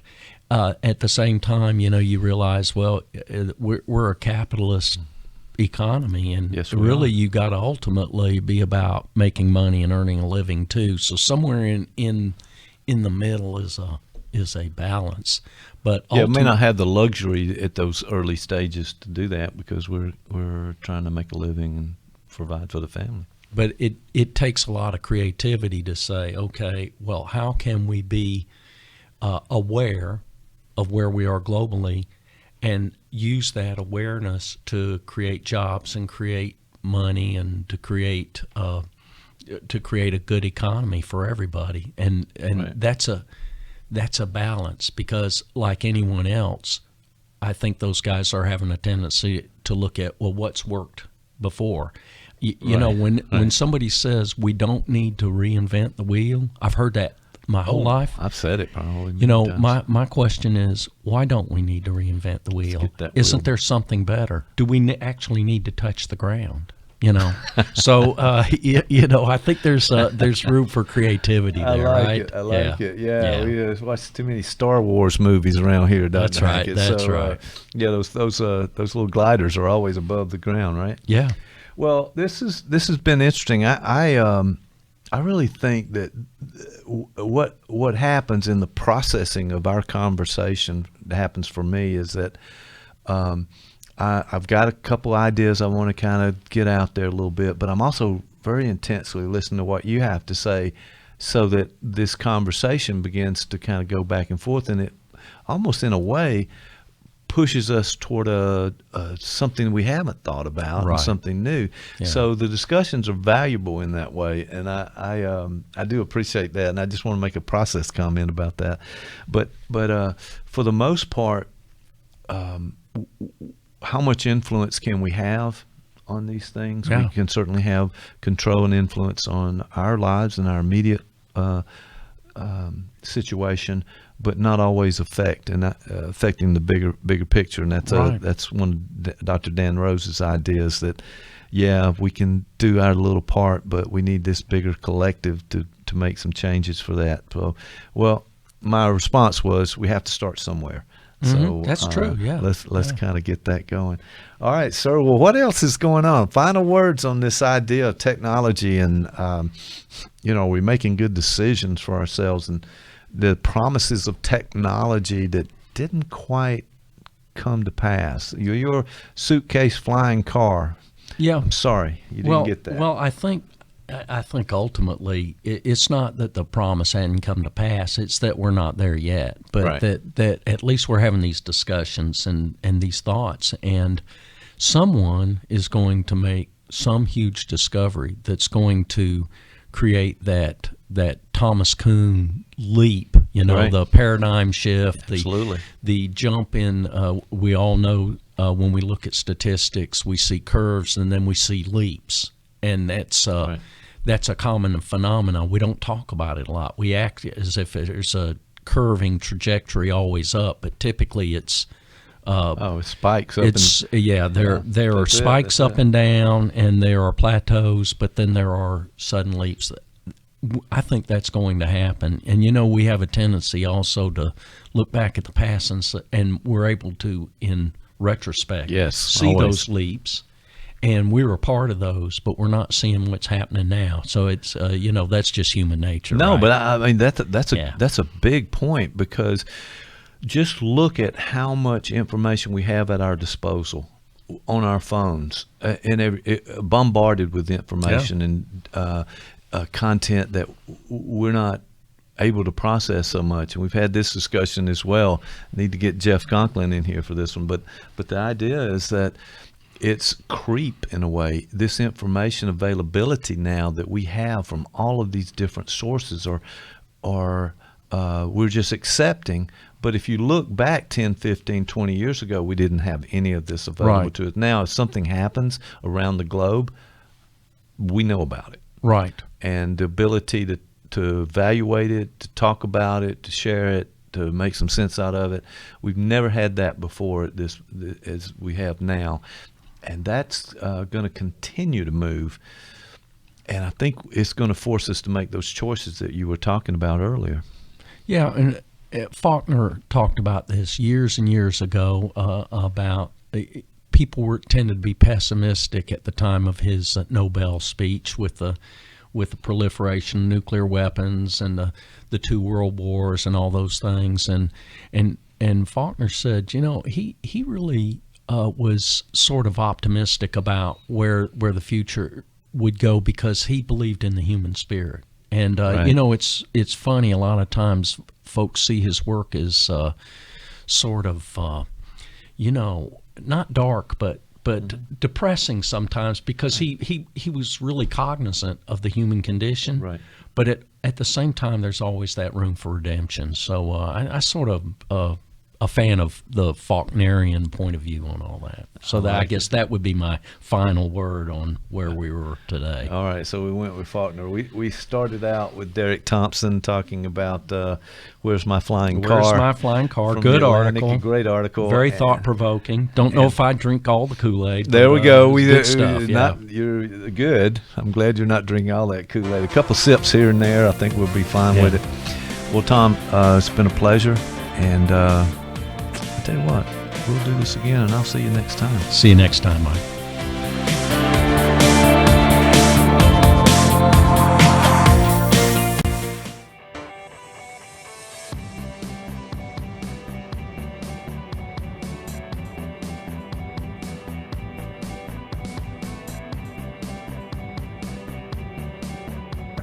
Well, it's an interesting time. First of the year, 2020. This is a big year. 2020. Got a lot of hopes, a lot The of first expectations. year that my vision and the year coincide. You know what I'm saying? Okay, you and your 2020 vision. Well, good for you, my friend. All right, not to mention those glasses that we're seeing you They're wear. all for but- show. I'm trying to, I wear the glasses because I'm trying to get respect. I think if I wear the glasses, people will look at me that guy might be smart. And as long as I don't open my mouth, Right. it's okay. Yeah, well, opening your mouth seems like it got us in a lot of trouble in the past, so why- we'll hope that That's why he's calling the FBI. we'll get through today, but good to have the hack, as you call him, in the studio. The hack. I'm not sure that's a complimentary kind of comment, but all right, so what's going on? What's happening with you, my friend? Well, here's what I thought we'd talk about, because it's the first of the year. Yeah. And this is the time of the year people make resolutions, right? New Year's resolution. Got There's a it. couple to think about that, because some folks would say that that's not a good idea, Oh, really? right? It's a little like dieting. It's the No one does these things, right? They say it, they don't do it. Is that the problem? Well, here's the thing. It's like, if you think about it, like it sets up what makes dieting a problem is, as opposed to changing your life, you simply restrict and punish yourself around a certain thing called food, and it doesn't last. So it's Right, it is no. so it's a bit saying like Frivolous. look, if I look at my calendar and I've got it's November. Look, I'm gonna keep doing the things I'm doing, but come January, my resolution is I'm gonna stop, right? Right. Like my wife, she does a lot of smokeless tobacco, dips a lot, Oh, and didn't know that about. You sure? I'm not. well, don't tell That her. sound right. But she keeps Don't saying believe everything you hear. Maybe I don't know. she keeps saying that I'm tired of finding pink spit cups laying around the house. It's disgusting, but Something just happened over No, there. it's all, there's something is always happening, my friend. You may not be aware of it, but it is always happening It's, around yes. here. So, But don't be too worried. It's all okay. We got Dr. Hackett here in case things I get think out of I hand. told you this earlier that my son saw one of the podcasts and said that the studio looks like a crack den. Well, So, but you know, you tell your son to come in the studio. but here's the before thing: he makes how those does he know what accusations. looks like a crack den? I really should have now asked. that is a good question, and we that's need to the get issue. back to that. You know, but I did say to him, I said, look, if you're going to go to crack dens, I just want to make sure you go to quality. Anything you do, you be the best at it. So, you Good know. advice, but So- not necessarily in that case. Yeah. All right, so, all right, where were we? We're saying that resolutions, people make them, they don't Well, continue. We it- just it- do that It may set for up some reason. some counterproductive parameters in one's life. If Okay. nothing else, with the example of my wife, if you say to you, if you keep pushing off the thing that you're wanting to change, kicking the can down the road, that of itself is problematic. Right. But also, because we talk about some mental health stuff here, we talk about some, Sure we do. We even talk about some psychoanalytic stuff every once in a Yeah, while. absolutely. So the idea is that all behavior exists in a context. So Right. with my wife's smokeless tobacco habit, Wrong. Keep going. the goal would be not necessarily that she should stop doing that, Okay. but maybe she would stop whatever is going on or address whatever is going on that makes her need that. Okay. It's a very okay. there's a different switch, you know. Get to the cause of things. Yeah. Right. Yeah. So as opposed, because there used to be a thing we talk about in the literature a lot called symptom substitution. That if you removed one if you just targeted the symptom and removed it, something else is Something going else, to show yeah. up. Yeah. Is that still a thing now? Do we still talk Well, about that in Research doesn't graduate narrate, schools and- because it was often used as a way to disparage behavior therapy and behavioral therapies. Oh, that's Um, right. The fight between psychoanalytic and behavior therapies. Actually, a book. Wachtell wrote that book. That was a great book to read. But I have back in the met day. and hung out with Wachtell. Yeah. I have, yeah. But he was a guy who thought that they could be merged. Wrong, evidently. Well, but Well, maybe so. I mean, I not long this morning, as a matter of fact, I told a story about a therapy in a therapy situation with a couple who were very intellectual and gained a lot of insight and looked at things, but it was only the behavioral method that seemed to make a difference with them. So some kind of joining between those two things, maybe not a bad way to go. well, Sorry. what may be helpful? It's interesting because people don't realize that the average number of sessions Freud saw someone was 4, and that we know we have at least several of his cases where at the time he used direct behavioral intervention. So the real world Got it. looks nothing like a book that someone wrote to prop Right. up a theoretical model. But, All right, let's. Yeah, we need to cut that out. That needs to be a That's clip that, yeah. right there. I So think we all know that. We learned the hard way. In fact, I imagine anybody who comes from a strict theoretical model, the minute they hit the real world, is like, okay, this is not the way. This is- regardless of what the model is. I want to go back and say you didn't teach me what There we was- need to. There's some things missing there. That's good. That's knowledge, by the way. But maybe they should. Maybe they should zero in on how these things work together. But Well, I remember my one of my mentors. He was a pretty famous psychoanalyst, and he was in supervision with him, and he came from. It was an old school psychoanalyst, and so he was, the sort of the very quiet, never said anything. He sort of emphasized. I think he told us that we should always wear drab clothing, not have pictures of our family on and we're allowed to have books, but be careful what books. So there's this whole Right. and he was very, very highly interpretive, very gifted in terms of his ability to be able to interpret things. And he would do a thing where we would play 5 minutes of a session, and he would stop it. And he'd say, okay, this is this person's issues, but this is also your issues. And you're going to collide with him in this way, and this is how the session's going to unfold. And it was Okay. inevitably correct. right, okay, I like this with, guy. He's just with 5 minutes of information, he would sort of. But he sort of projected this image. And one time I was in his office, and he got a call, and he picked it up, and he said, I could hear him talking to his patient. He goes, "Man, that sounds horrible. Oh, I'm so sorry. You've been working so hard. Well, I know you're not. I know right now you don't feel it, but I love you, and there are people that love you, and and we're gonna get through this together. Oh yeah. And he's talking to the guy, and he hangs the phone up, and I say, "Who's that?" He goes, "One of my patients." And I was like, "It's one of your patients." Wait, what happened? That's nothing like what you told. That's right. Where's the hardcore interpretations and the different things? There was a lot of empathy going on there. And then I was like, okay, now I think I realize how this works. Well, I have a question for you, a little off the topic, but you have been teaching at the university, and you call it that. I know that careful that the could go different ways there, but you've taught a course in theory and counseling theory, and there are a number of theories in those books, and they probably clash just a little bit. And I know your psychoanalytic orientation, so how is that for you to teach all of these very different theories? I'm just curious. It works like this, and this is actually how I walk through life. Period. Okay. I just find things that will fuel and feed my sense of superiority. That's really all I do. That's it right there. Any situation it's I all walk about into, you, some reason. So well, at least I'm not.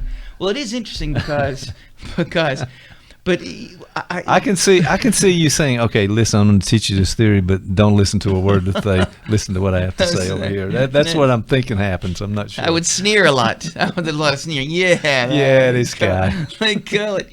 But it was interesting because the textbook we used in places, not uniformly, because sometimes the chapters were co-written or written by people who actually espouse that theoretical model.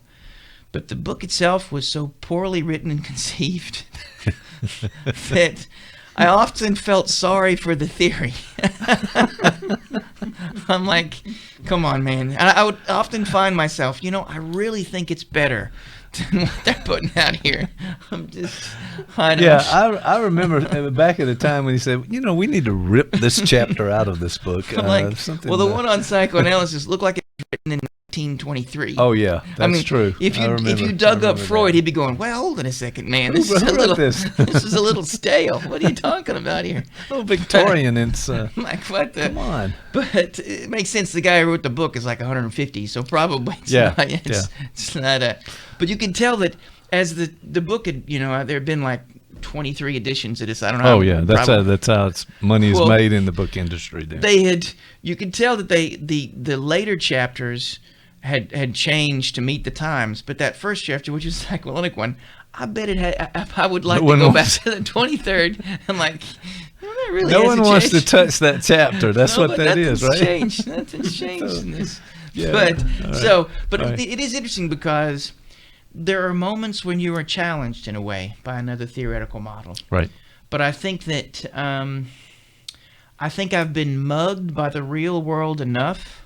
Right. To where beaten down. Any sense of certainty or smugness has long since beaten out of me by the real world. So when I read them, I'm like, that might work. It's not, Or sometimes I would say, the way they made that sound, I wish that were true, but I don't think that's really not gonna happen. Maybe sometimes.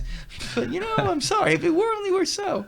Well, it's these real world experiences that help ground you a little bit there and take away the joy, maybe even some ways. But I think you're still okay, even though it's happened like that. So I'm sorry, I didn't mean to take us off topic, but I want to make sure I hit that note there. This may or may not be connected to the topic either, but it's interesting because there are different worlds of therapy, and I come from a clinical psychological perspective, which was very medical model, and the book is very much from a counseling perspective.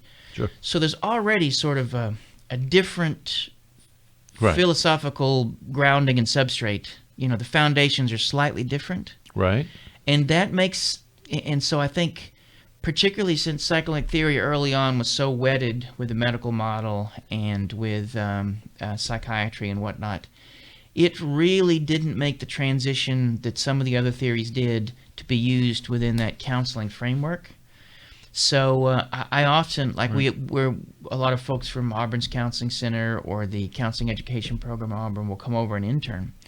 And they'll always inevitably say to me, this is not what I thought psychoanalytic theory was. Well, this is not, I'm like, well, it actually might be. It's just you haven't. So they often haven't really been exposed to it in a way that that would make them maybe think about it in any other way than, oh my God, I'm glad they don't do that anymore. Right. Yeah. So yeah, there's so many things about it. On the couch, the therapist doesn't look at you. There's no contact. They remain quiet. The whole psychoanalytic notion where you're free thought, free thinking, dreamed interpretation, all of those kinds of things. Well, there's more to it, evidently. And Freud regularly made tea for all of his patients. Winnicott gave everybody cookies. Okay. Before and I'll after go to that therapist. I mean, there really was, I think part of the model of this sort of completely distant and disconnected therapist, Freud made this statement that you should be like a mirror. You should reflect back. You should be like a surgeon in some ways. But all of this came from the fact that he noticed that therapists begin sleeping with their patients. And that I think Jung actually sort of stirred that, because I think Jung had sex with about 42 of his patients or something like that, at least 3. But okay, yeah. So I think part of that comes from an attempt to be able to not become entangled in certain ways, and I think it's also fueled by some Victorian stuff. Freud was never about psychoanalytic theory being done by psychiatrists. His goal was it was going to be given for free in clinics by housewives, because he thought women were naturally more intuitive and emotionally connected, and a lot of the housewives had time on their hands and they would be good at it, and so he had this vision. Okay, that was well. Now I don't think I've come across that idea, so I appreciate you sharing that. That didn't work out, evidently. But there was this thing called the Nazis. Okay, they screwed a lot of things up. Oh, that's right. Telling you they were about that time. Okay, there's a famous saying by Freud, because he stayed up until into Austria up until almost to things got horrible. I think he left in 38, 39. I think that's when that's when he died. No, I think he died a couple years after he left anyway. But there were all these rumors of what was happening, and he said that no, civilization is advanced. They're burning my books. They're not burning me. Okay. And let's look at the positive there. But what was what he wasn't noticing is at some point they were going to start burning him. He would literally have been burnt. That's it. And when his daughter Anna had been roughed up at a police station over her being a Jewish and whatever, and she came home and told him, that's when he said, we're leaving. And then they were out of here. Some British ambassadors helped pull him out and bring him into Britain. So, but most of his family were killed, I think, in Auschwitz, and his sisters, his extended family. There was a huge number of people around him who were. Wow. So there were a lot of things that he would kind of put into play and maybe work. Some of the things that we see now may be very different had it not been for the Nazis. And they screwed up a lot of things. Yeah, they did, evidently. That's why they call it a world war, by the way. If I remember. Hitler's haircut and mustache, you can't get those anymore without. Yeah. We'll say Pete Rose somehow managed to hold on, and not the mustache. He couldn't combine the two. Pete Rose, there's a reference. You boomers out there. There are. So I know you're looking at Dr. Haggett. He's said he's not going to respond. So far he hasn't. Yeah, I know, but he's had plenty to say. He's keeping it to himself. What is it we could say that might goad him on? Like, is there some sort of topic? Listen, I'm sure you're going to come up with something. He's going to grab the mic. He's going to cancel your mic, and then he's going to talk and try to clarify some things here. But in the meantime, all right, we got off topic just a little bit there, my friend. But so we're talking about these resolutions, these ideas for the new year. You're going to do it, but really you're not. So think about it if somebody were to talk to me about wanting to change any sort of habit, it isn't that even if you are very symptom focused, if you come from a pretty strict behavioral therapy orientation, you still want to be able to contextualize the thing that's going on. Sure. So if someone comes in, like if someone came to me and they said, well, throw my wife under the bus, pretend like she has a smokeless tobacco habit. Yeah, I know. We've gone there. It's too late now. Hold on She's to in that. trouble. We'll hold on to that. No, wait. You're in trouble as soon as she finds out. All right, go back. She's not going to watch it. She puts up with me enough. Why Yeah, would she? yeah. Why would she want Why to would she? search for videos of you? It's like when literally. she's got the, It's not oh, my goodness. She's going to be looking at pictures of Antonio Banderas or something. I don't know. Something. I don't know. But there's a if someone said, okay, this is something I wanted to try to get to deal with, and you begin talking to them about it, and they try to implement some strategies to be able to remove this from their life, but these things didn't work. At least at that point, you begin to expand the context. Okay. You begin to think about maybe in terms of secondary gain. But I always think, and this goes for any sort of resolution that someone makes, because that's what we're talking about, the idea that suddenly you're going to be doing something different with your life. You're Yeah. going to be, whatever. I Right, always like and you the got to idea- take the steps and the actions to make something happen with that too, as well. I think with any behavior you want to change, the first question you should ask yourself is, what itch does it scratch? What purpose does it serve? We would say in psychotherapy, or in theory, that what is its place in my psychic economy, Okay. or my libidinal economy? Either way. Okay. And so it has a place. It does something. And so, for instance, often if you talk to someone about the possibility of changing their habits in eating habits, for instance, Sure. often what fuels compulsive behavior, period, particularly eating, is that there's often underlying affect states that have yet to be sort of processed or named. Mm-hmm. So if you are feeling bad about the way you look, and it is food that you blame for this thing, you begin to circle around food in this sort of spiral of shame, and you are connected to it in a way, and food becomes a thing that you can focus on. And it also becomes a temporary cure when you are, eating some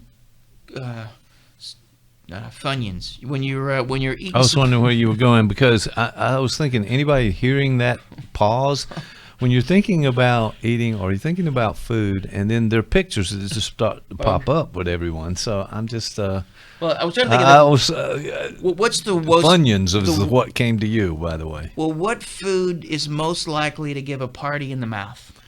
What is it? Funyuns. Funyuns. That is.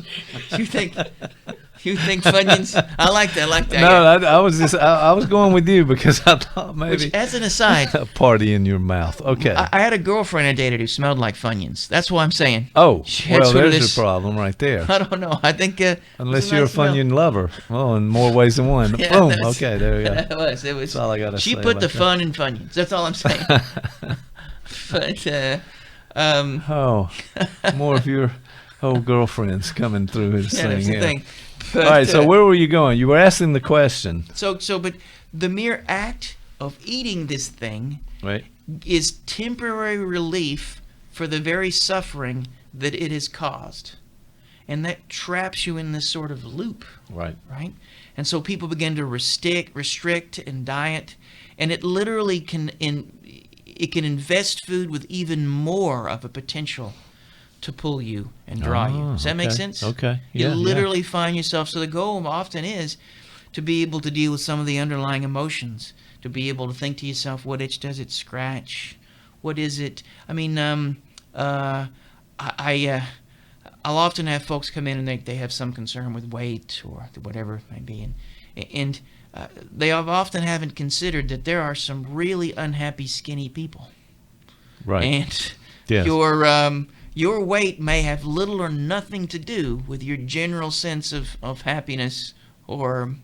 So people glom on to the simple fix in these things. It may have nothing to do with that, but it seems like something. So we'll go in that until Look it at the doesn't studies happen that anymore. suggest that once your income starts rising above $75,000 a year, Oh yeah. the difference between somebody who makes $75,000 a year and $500,000 a year in terms of how it contributes to happiness is diminished. I'd like to try that experiment. I've And you always give me wanted- the 500,000, and Oh, I don't know what- yeah. I don't know how that's going to work. Let's just say, No, but that idea that money's not good. Yeah. So and people who may feel that they're going to lose weight and their life is suddenly going to be rosy and everything's going to be wonderful. So it doesn't work like that. Well, it butts up against this whole notion of happiness I think we talked about before. And that in of itself is problematic because, I think you called it the happy industry. Badu calls it the happiness industrial complex. Okay. And that there's this bevy of corporations and governments that are all wanting us to fall for this notion that somehow we should be happy all the time. And then it's embedded in American culture that there's this the idea that it's in our commercials and in everything that we see and we're bombarded by, that somehow the goal is to be happy, right?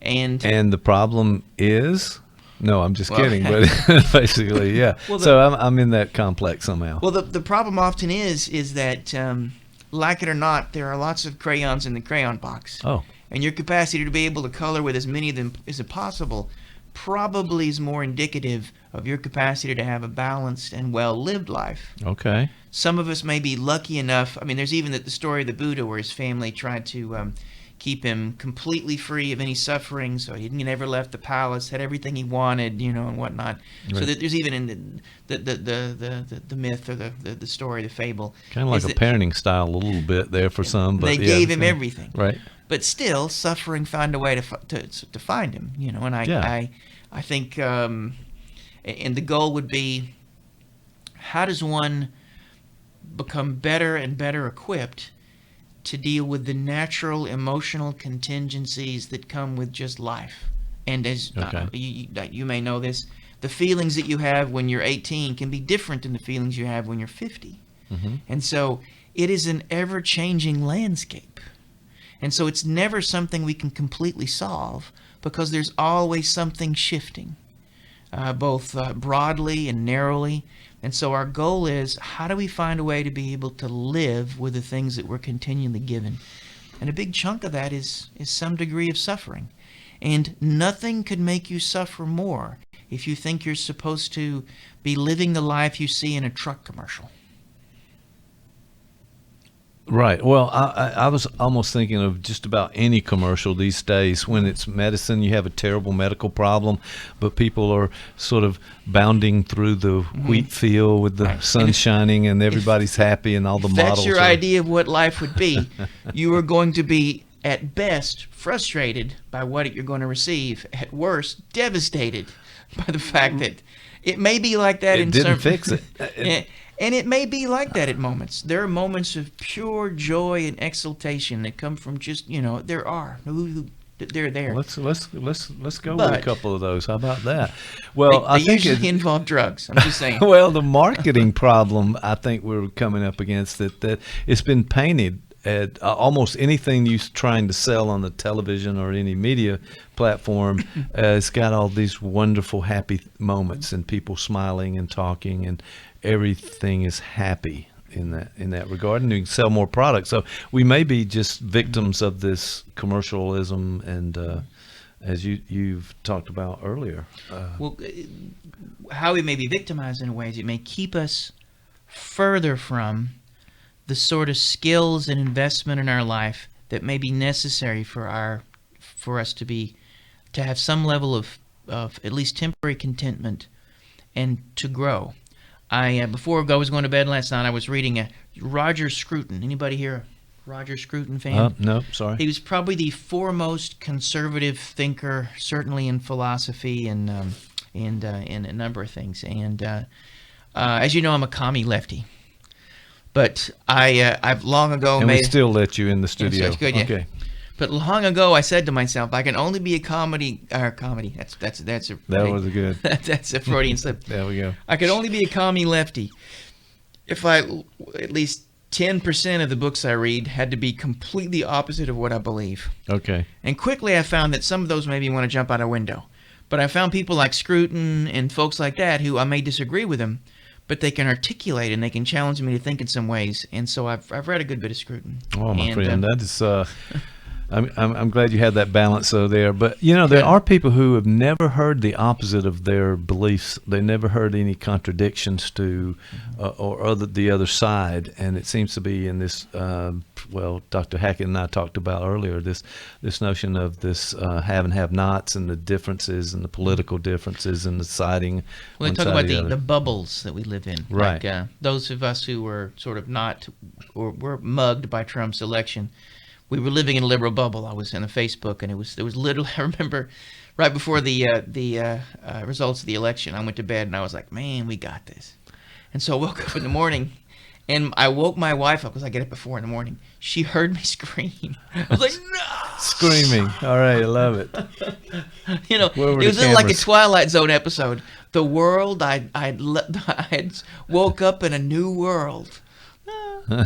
So, but if I had been, you got Dr. Hackett laughing over there, so there we go. But if my Facebook friends should have been there, if my social media world had been a little broader, I might have seen some of these things potentially some of that coming. But I Those didn't who see. predicted it. But right? it's not.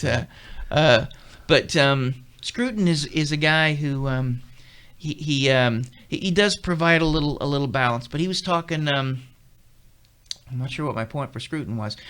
He was talking a little bit about the role of art and culture. Yes. Scruton is very much into. In fact, the title of the book I think is called Modern Culture. And being a conservative, he's not a very big fan of modern culture by any means, and particularly popular culture. And there's a video of him, because he's also he knows a lot about music. There's a video of him going over a Metallica song on a lecture. It's really funny. Okay. And it's obvious that he has nothing but contempt for not only the music, but anyone who might engage in it. But he's also very bright and attempting to grapple with it in a way that can convey that to his audience without losing them. So it's Right. really interesting to see. Yeah, that's hard to do. I mean, here's by the way, I'm going to tell you a bunch of things you don't like and you won't want to hear. But he's going on about it. You're going to be okay at the end of it. That's a hard act to pull off. One of the things that I like that he said is that the difference between what he calls popular or low culture and high culture, and there's already, right there. There. But it was interesting in the book because I'm reading the foreword to it, and he said, how did he put it? He said, I realize as I write this notion of high and low culture is fraught with concern and is sure to upset many a reader. And then he stops and he says something like, but that's what, something to the degree of, but that's what you're going to get in the 300 pages to follow. So he says, it's going to happen. Okay. If you're going to keep going, this is what you're going to get. But one of the things that I think he does touch on, as I was down in my music room this morning listening to some Autechre. All right. And I think that we talked about this before. They released an album, I think it's 8 hours long last year. And the year before that, or 2 years before, they released an album that was 4 hours long. Mm-hmm. That was a single. Oh, yeah. Joke. Next song. Okay. Yeah, so, there we go. But and as I'm listening to him, I realize, okay, so this doesn't meet his criteria because for him, popular culture provides a distraction. It provides a way for us to be to play. Right. It may give us all sorts of things. But what it doesn't is it doesn't challenge us in a way and grow our ability to deal with our feelings and the complexities of life. So for him, art, in a way, can be both instructive and impactful, and that high culture can do this, and that low culture can't. Okay. And that, no one, if someone listens to Beethoven, Beethoven's Fifth Symphony, for instance, we can, if they have an understanding of musical structure, they can see how he can take a motif and he can stretch it and pull it and bind it and do all these things with it in a way that is remarkable.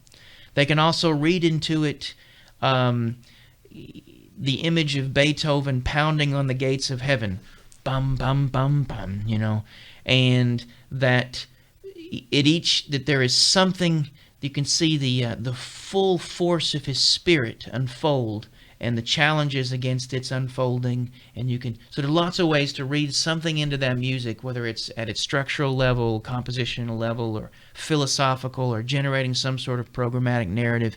There are all sorts of ways to play with that in a way that could grow you. Whereas Little Dicky, not so much, you know. Okay. Or Lil Xan. If you're a big Lil Xan fan. I'm Anybody? not. Lil Xan fan? Anyone? Bueller?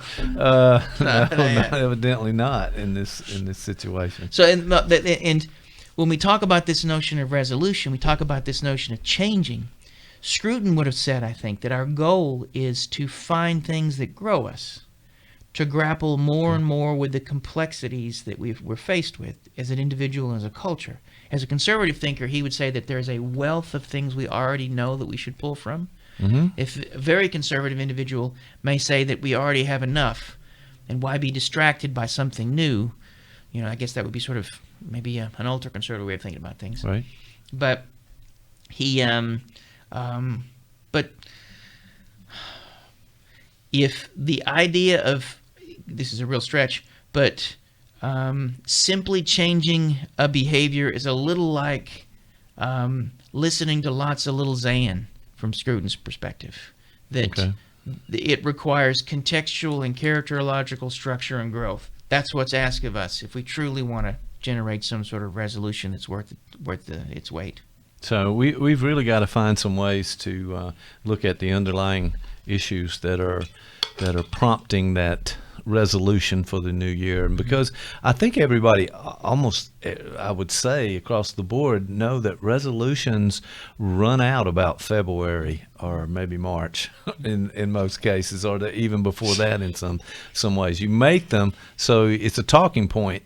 But then again, really, wouldn't you have done that in Have you ever had a resolution? You- What resolution? You've had one? Well, what's it been? Dr. Hackett?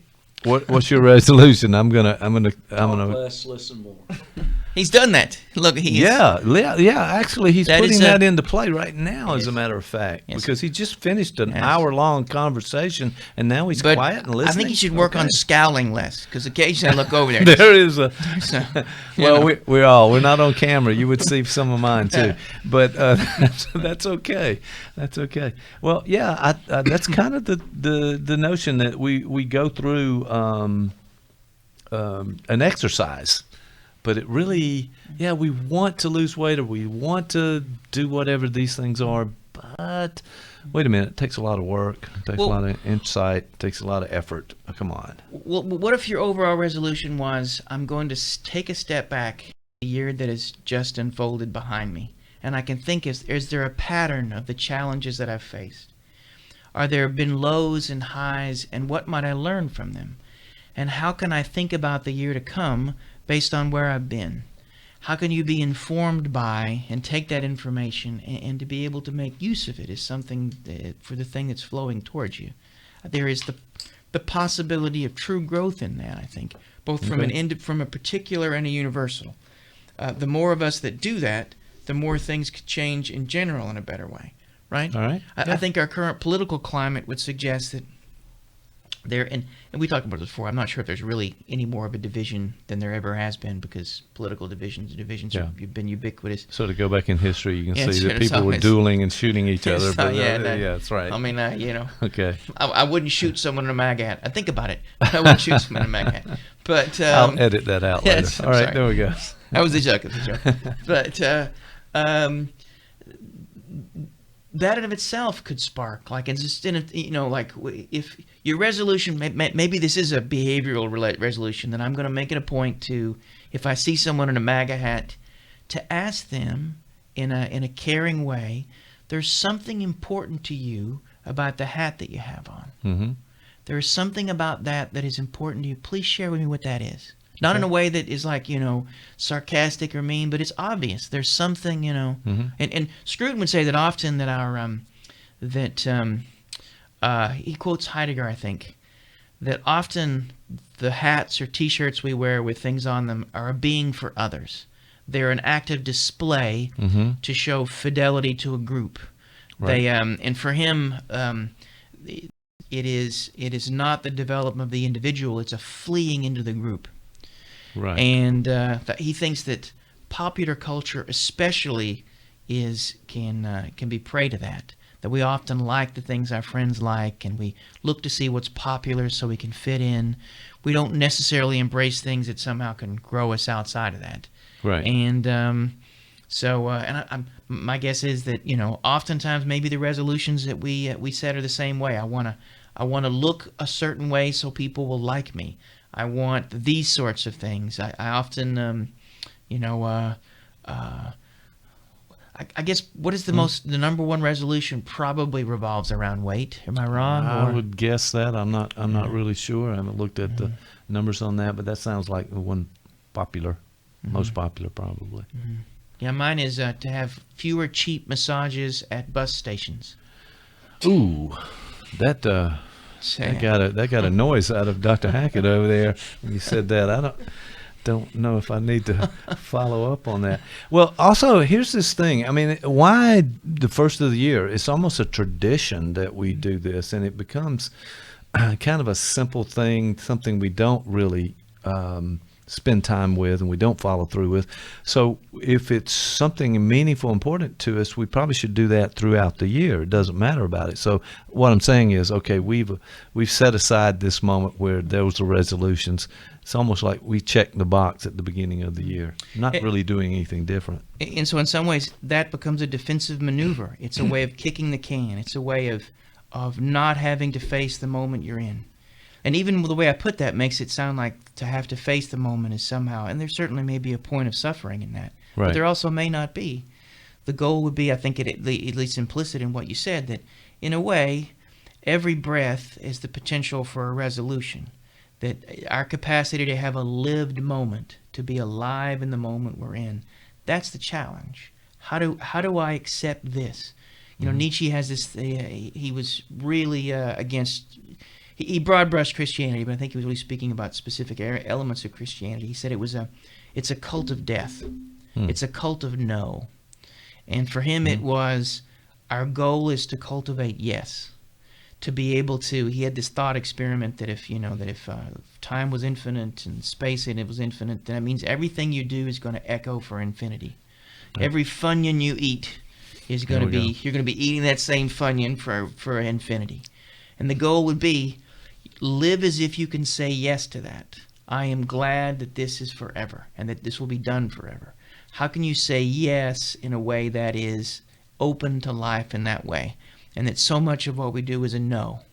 You know? And like, that becomes tricky. Let's say that you're being mugged and 4 guys are stepping on your face. Right. How do you say yes to that moment? No. But Nietzsche would say the challenge is yes. You find a way to say this, as you were losing consciousness, to be able to say thank you to some degree, that you were alive and present to be able to be in that moment. So okay, well, I understood up to that point.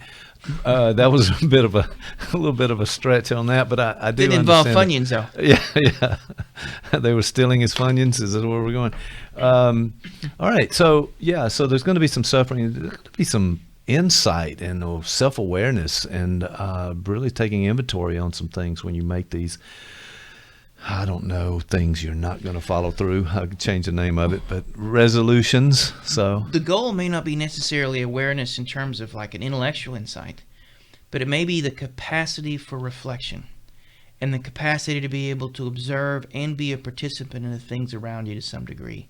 If you look at some of the research in attachment theory, folks who have a secure attachment style are much more apt to be present with themselves and their partners as they move throughout the day. okay, They are less likely to get lost in the relationship or the relational moment they're in. And so, like when you said that the couple that you'd worked with who, the insight they had, well, they may have had an intellectual awareness, but they probably didn't have the reflective elements. okay, Right? Does that make sense? It's like, for instance, I would imagine that as their patterns unfold, they might be able to name them. They might even be able to name them as they're happening, but certainly after they've immediately occurred. But the goal with, how can they be present with that information in that moment? And right. what's the George Clinton saying? Free your butt and your mind will follow. If It may require a behavioral action before the mind catches up with that and the capacity of reflection is there. And Right. probably what we would say from an attachment theory perspective is the act of beginning to go through the motions of having a secure attachment helped put in place something that could begin to get them to be secure with each other in these moments where there was prior conflict. But Right, and it sounded like that example too. There was an ongoing conflict for a long time, and it just kind of continued. It became the status for them, and so something to sort of connect the two, the insight. which, as an and aside, there awareness. was, I don't know if you watch, there's this thing called Slate.com. You ever go on that thing? Mm-hmm. And they have an advice column, and one of the Yeah, I read it. one of the advice was, "Help, my husband gets angry when I eat cheese." And I thought, Okay. Well, first off, thought was, I'd like to have those sorts of marital problems. Wouldn't it be great? Yeah, if that cheese if you're eating. conflict, it was cheese. If Well, this were- on the other hand, what kind of cheese? There's some of those French cheeses over there. We may, It's- I don't know, but yeah, problems at different levels, I guess. In that, yeah, that and I'll tell you, regard. some cheese I won't eat because they're not excellent. If they're just Gouda, it's not good enough. Boom. See, that's we've talked about having a trap set over in the corner so somebody can do the rim shot but no, I appreciate that taking us off course like that. All right, so the notion then is what should we do? Well, you think about the around these idea of ideas. our existential brothers and sisters. They talk about the centrality of the centrality of death, so that there is this notion that all of this is about to end, and that every moment, if it's truly a moment, has a beginning and an end, and it's our capacity to be present as it becomes a moment and as it fades away, and there is that sense of awareness and reflection. So how do we stay present with that? The individual who wants to stop, maybe my wife, who actually doesn't, but if she did have a problem with smokeless tobacco, Right. the goal would be is at those moments that she feels the urge for said thing, it's not enough to just not do it. It may require to think a little bit about, again, what itch does it scratch? What is it about the balance of my life at present that would make this a thing that I'd want to do? Mm-hmm. It may be in the act of grabbing, the Skoal can. You're actually, in a Nietzschean sense, saying no. You are finding a way to escape. There's a capacity for some higher investment, a capacity to be in some ways that you're refusing. Mm-hmm. And so the Skoal takes you in that direction. Right. Now, it's interesting because, and advocates of use of tobacco and drugs could say, maybe rightfully so, that in moderation, those things can be just like popular music. You should be able to occasionally enjoy some Little Xan if you want, right? Libations, yes. Yes. Well, what's Zunak? What did you say? Oh, libations. Yes. The libations, yes. Wasn't going to say anything, but I think you and Hackett had been drinking a little heavy when I got here. Could be the pile of wine bottles in the corner. I don't know. We're not going to follow through on that, but we need to clean up those Or the bottles fact over when there when I next came time. in, or the fact when I came in, you were giving each other tattoos. I was like, this That is didn't not, happen, but That's not. yeah.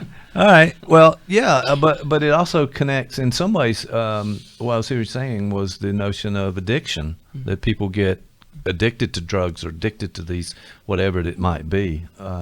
It becomes, again, when you think of it, again, this is all psychoanalytic crap. In psychoanalytic thought, there's no such thing as an addiction. There's a compulsion. There may be a physiological hook that occurs somewhere in the course of becoming, while you are engaging in a compulsive act. But even there is something that pulls you in a certain direction.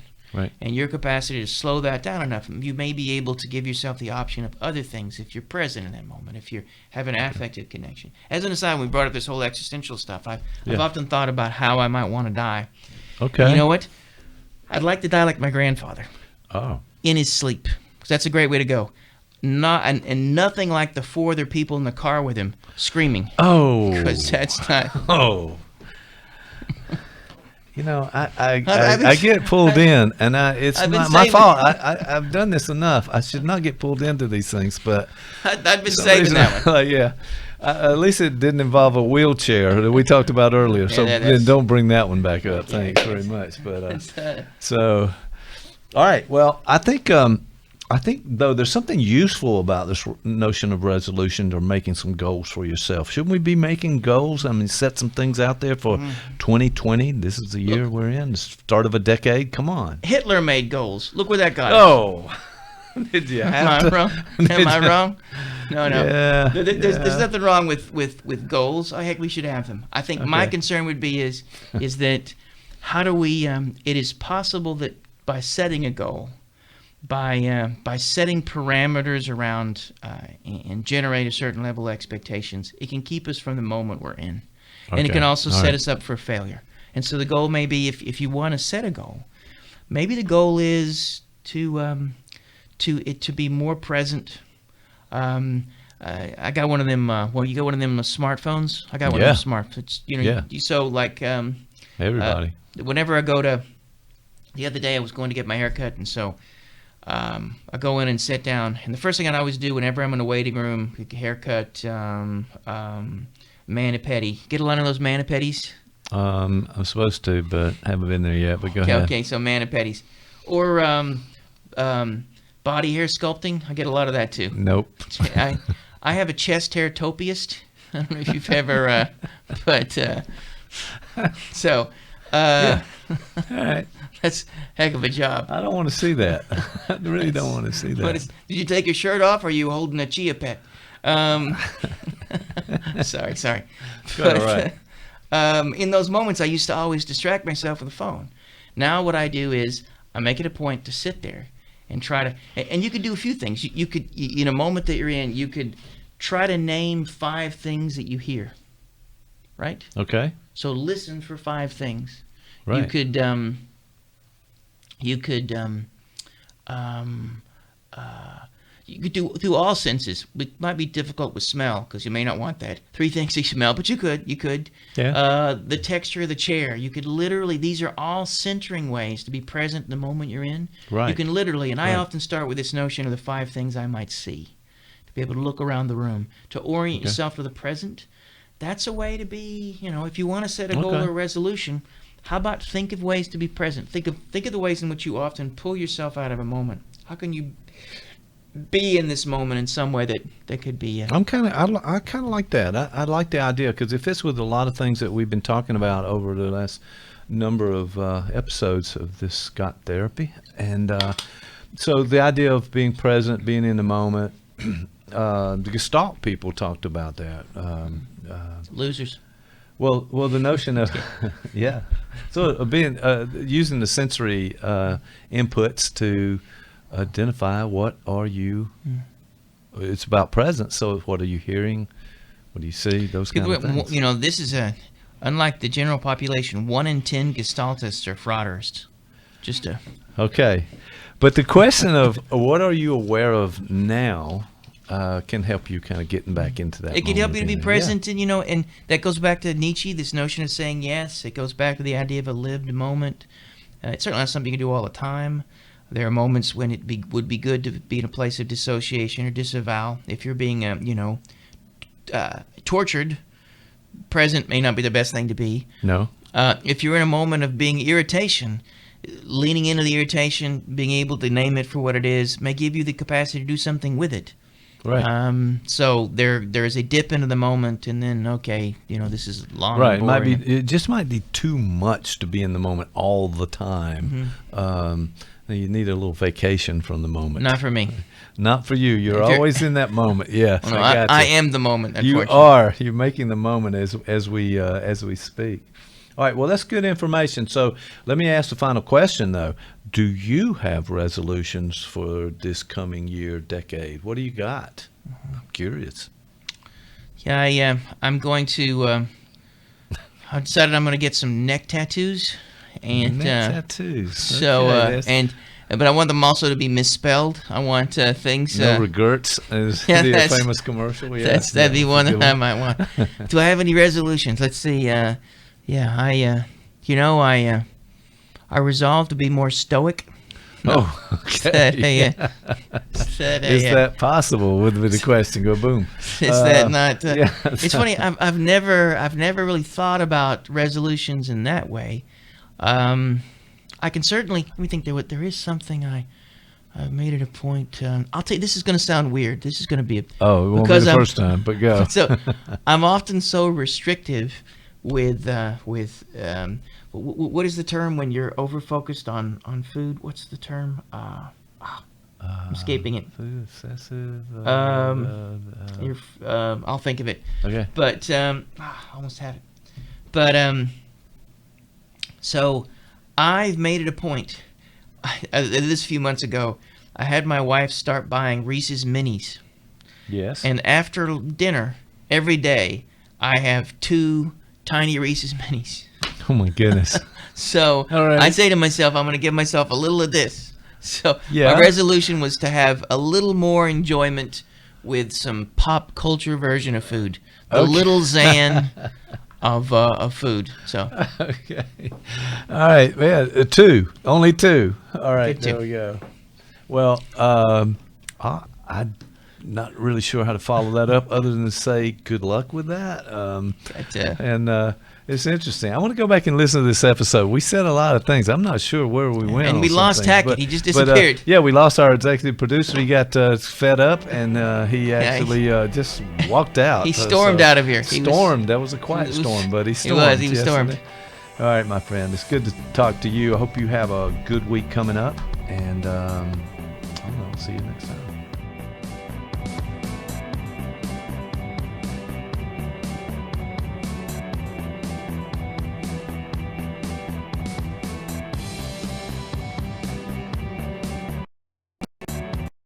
You have a story to tell. Columbus Podcasting can tell your story with a world-class video podcast of professional quality. Viewers and listeners can access podcasts anywhere, anytime. ColumbusPodcasting.com. Give us a call today.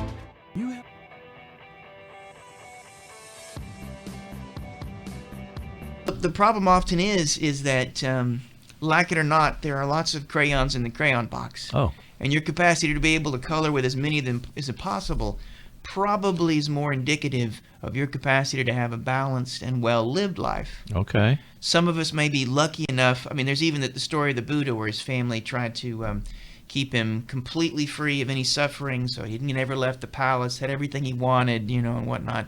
Right. So that there's even in the myth or the story, the fable. Kind of like is a that parenting style a little bit there for some, but they yeah, gave him yeah. everything. Right. But still, suffering found a way to find him, And I think, and the goal would be, how does one become better and better equipped to deal with the natural emotional contingencies that come with just life?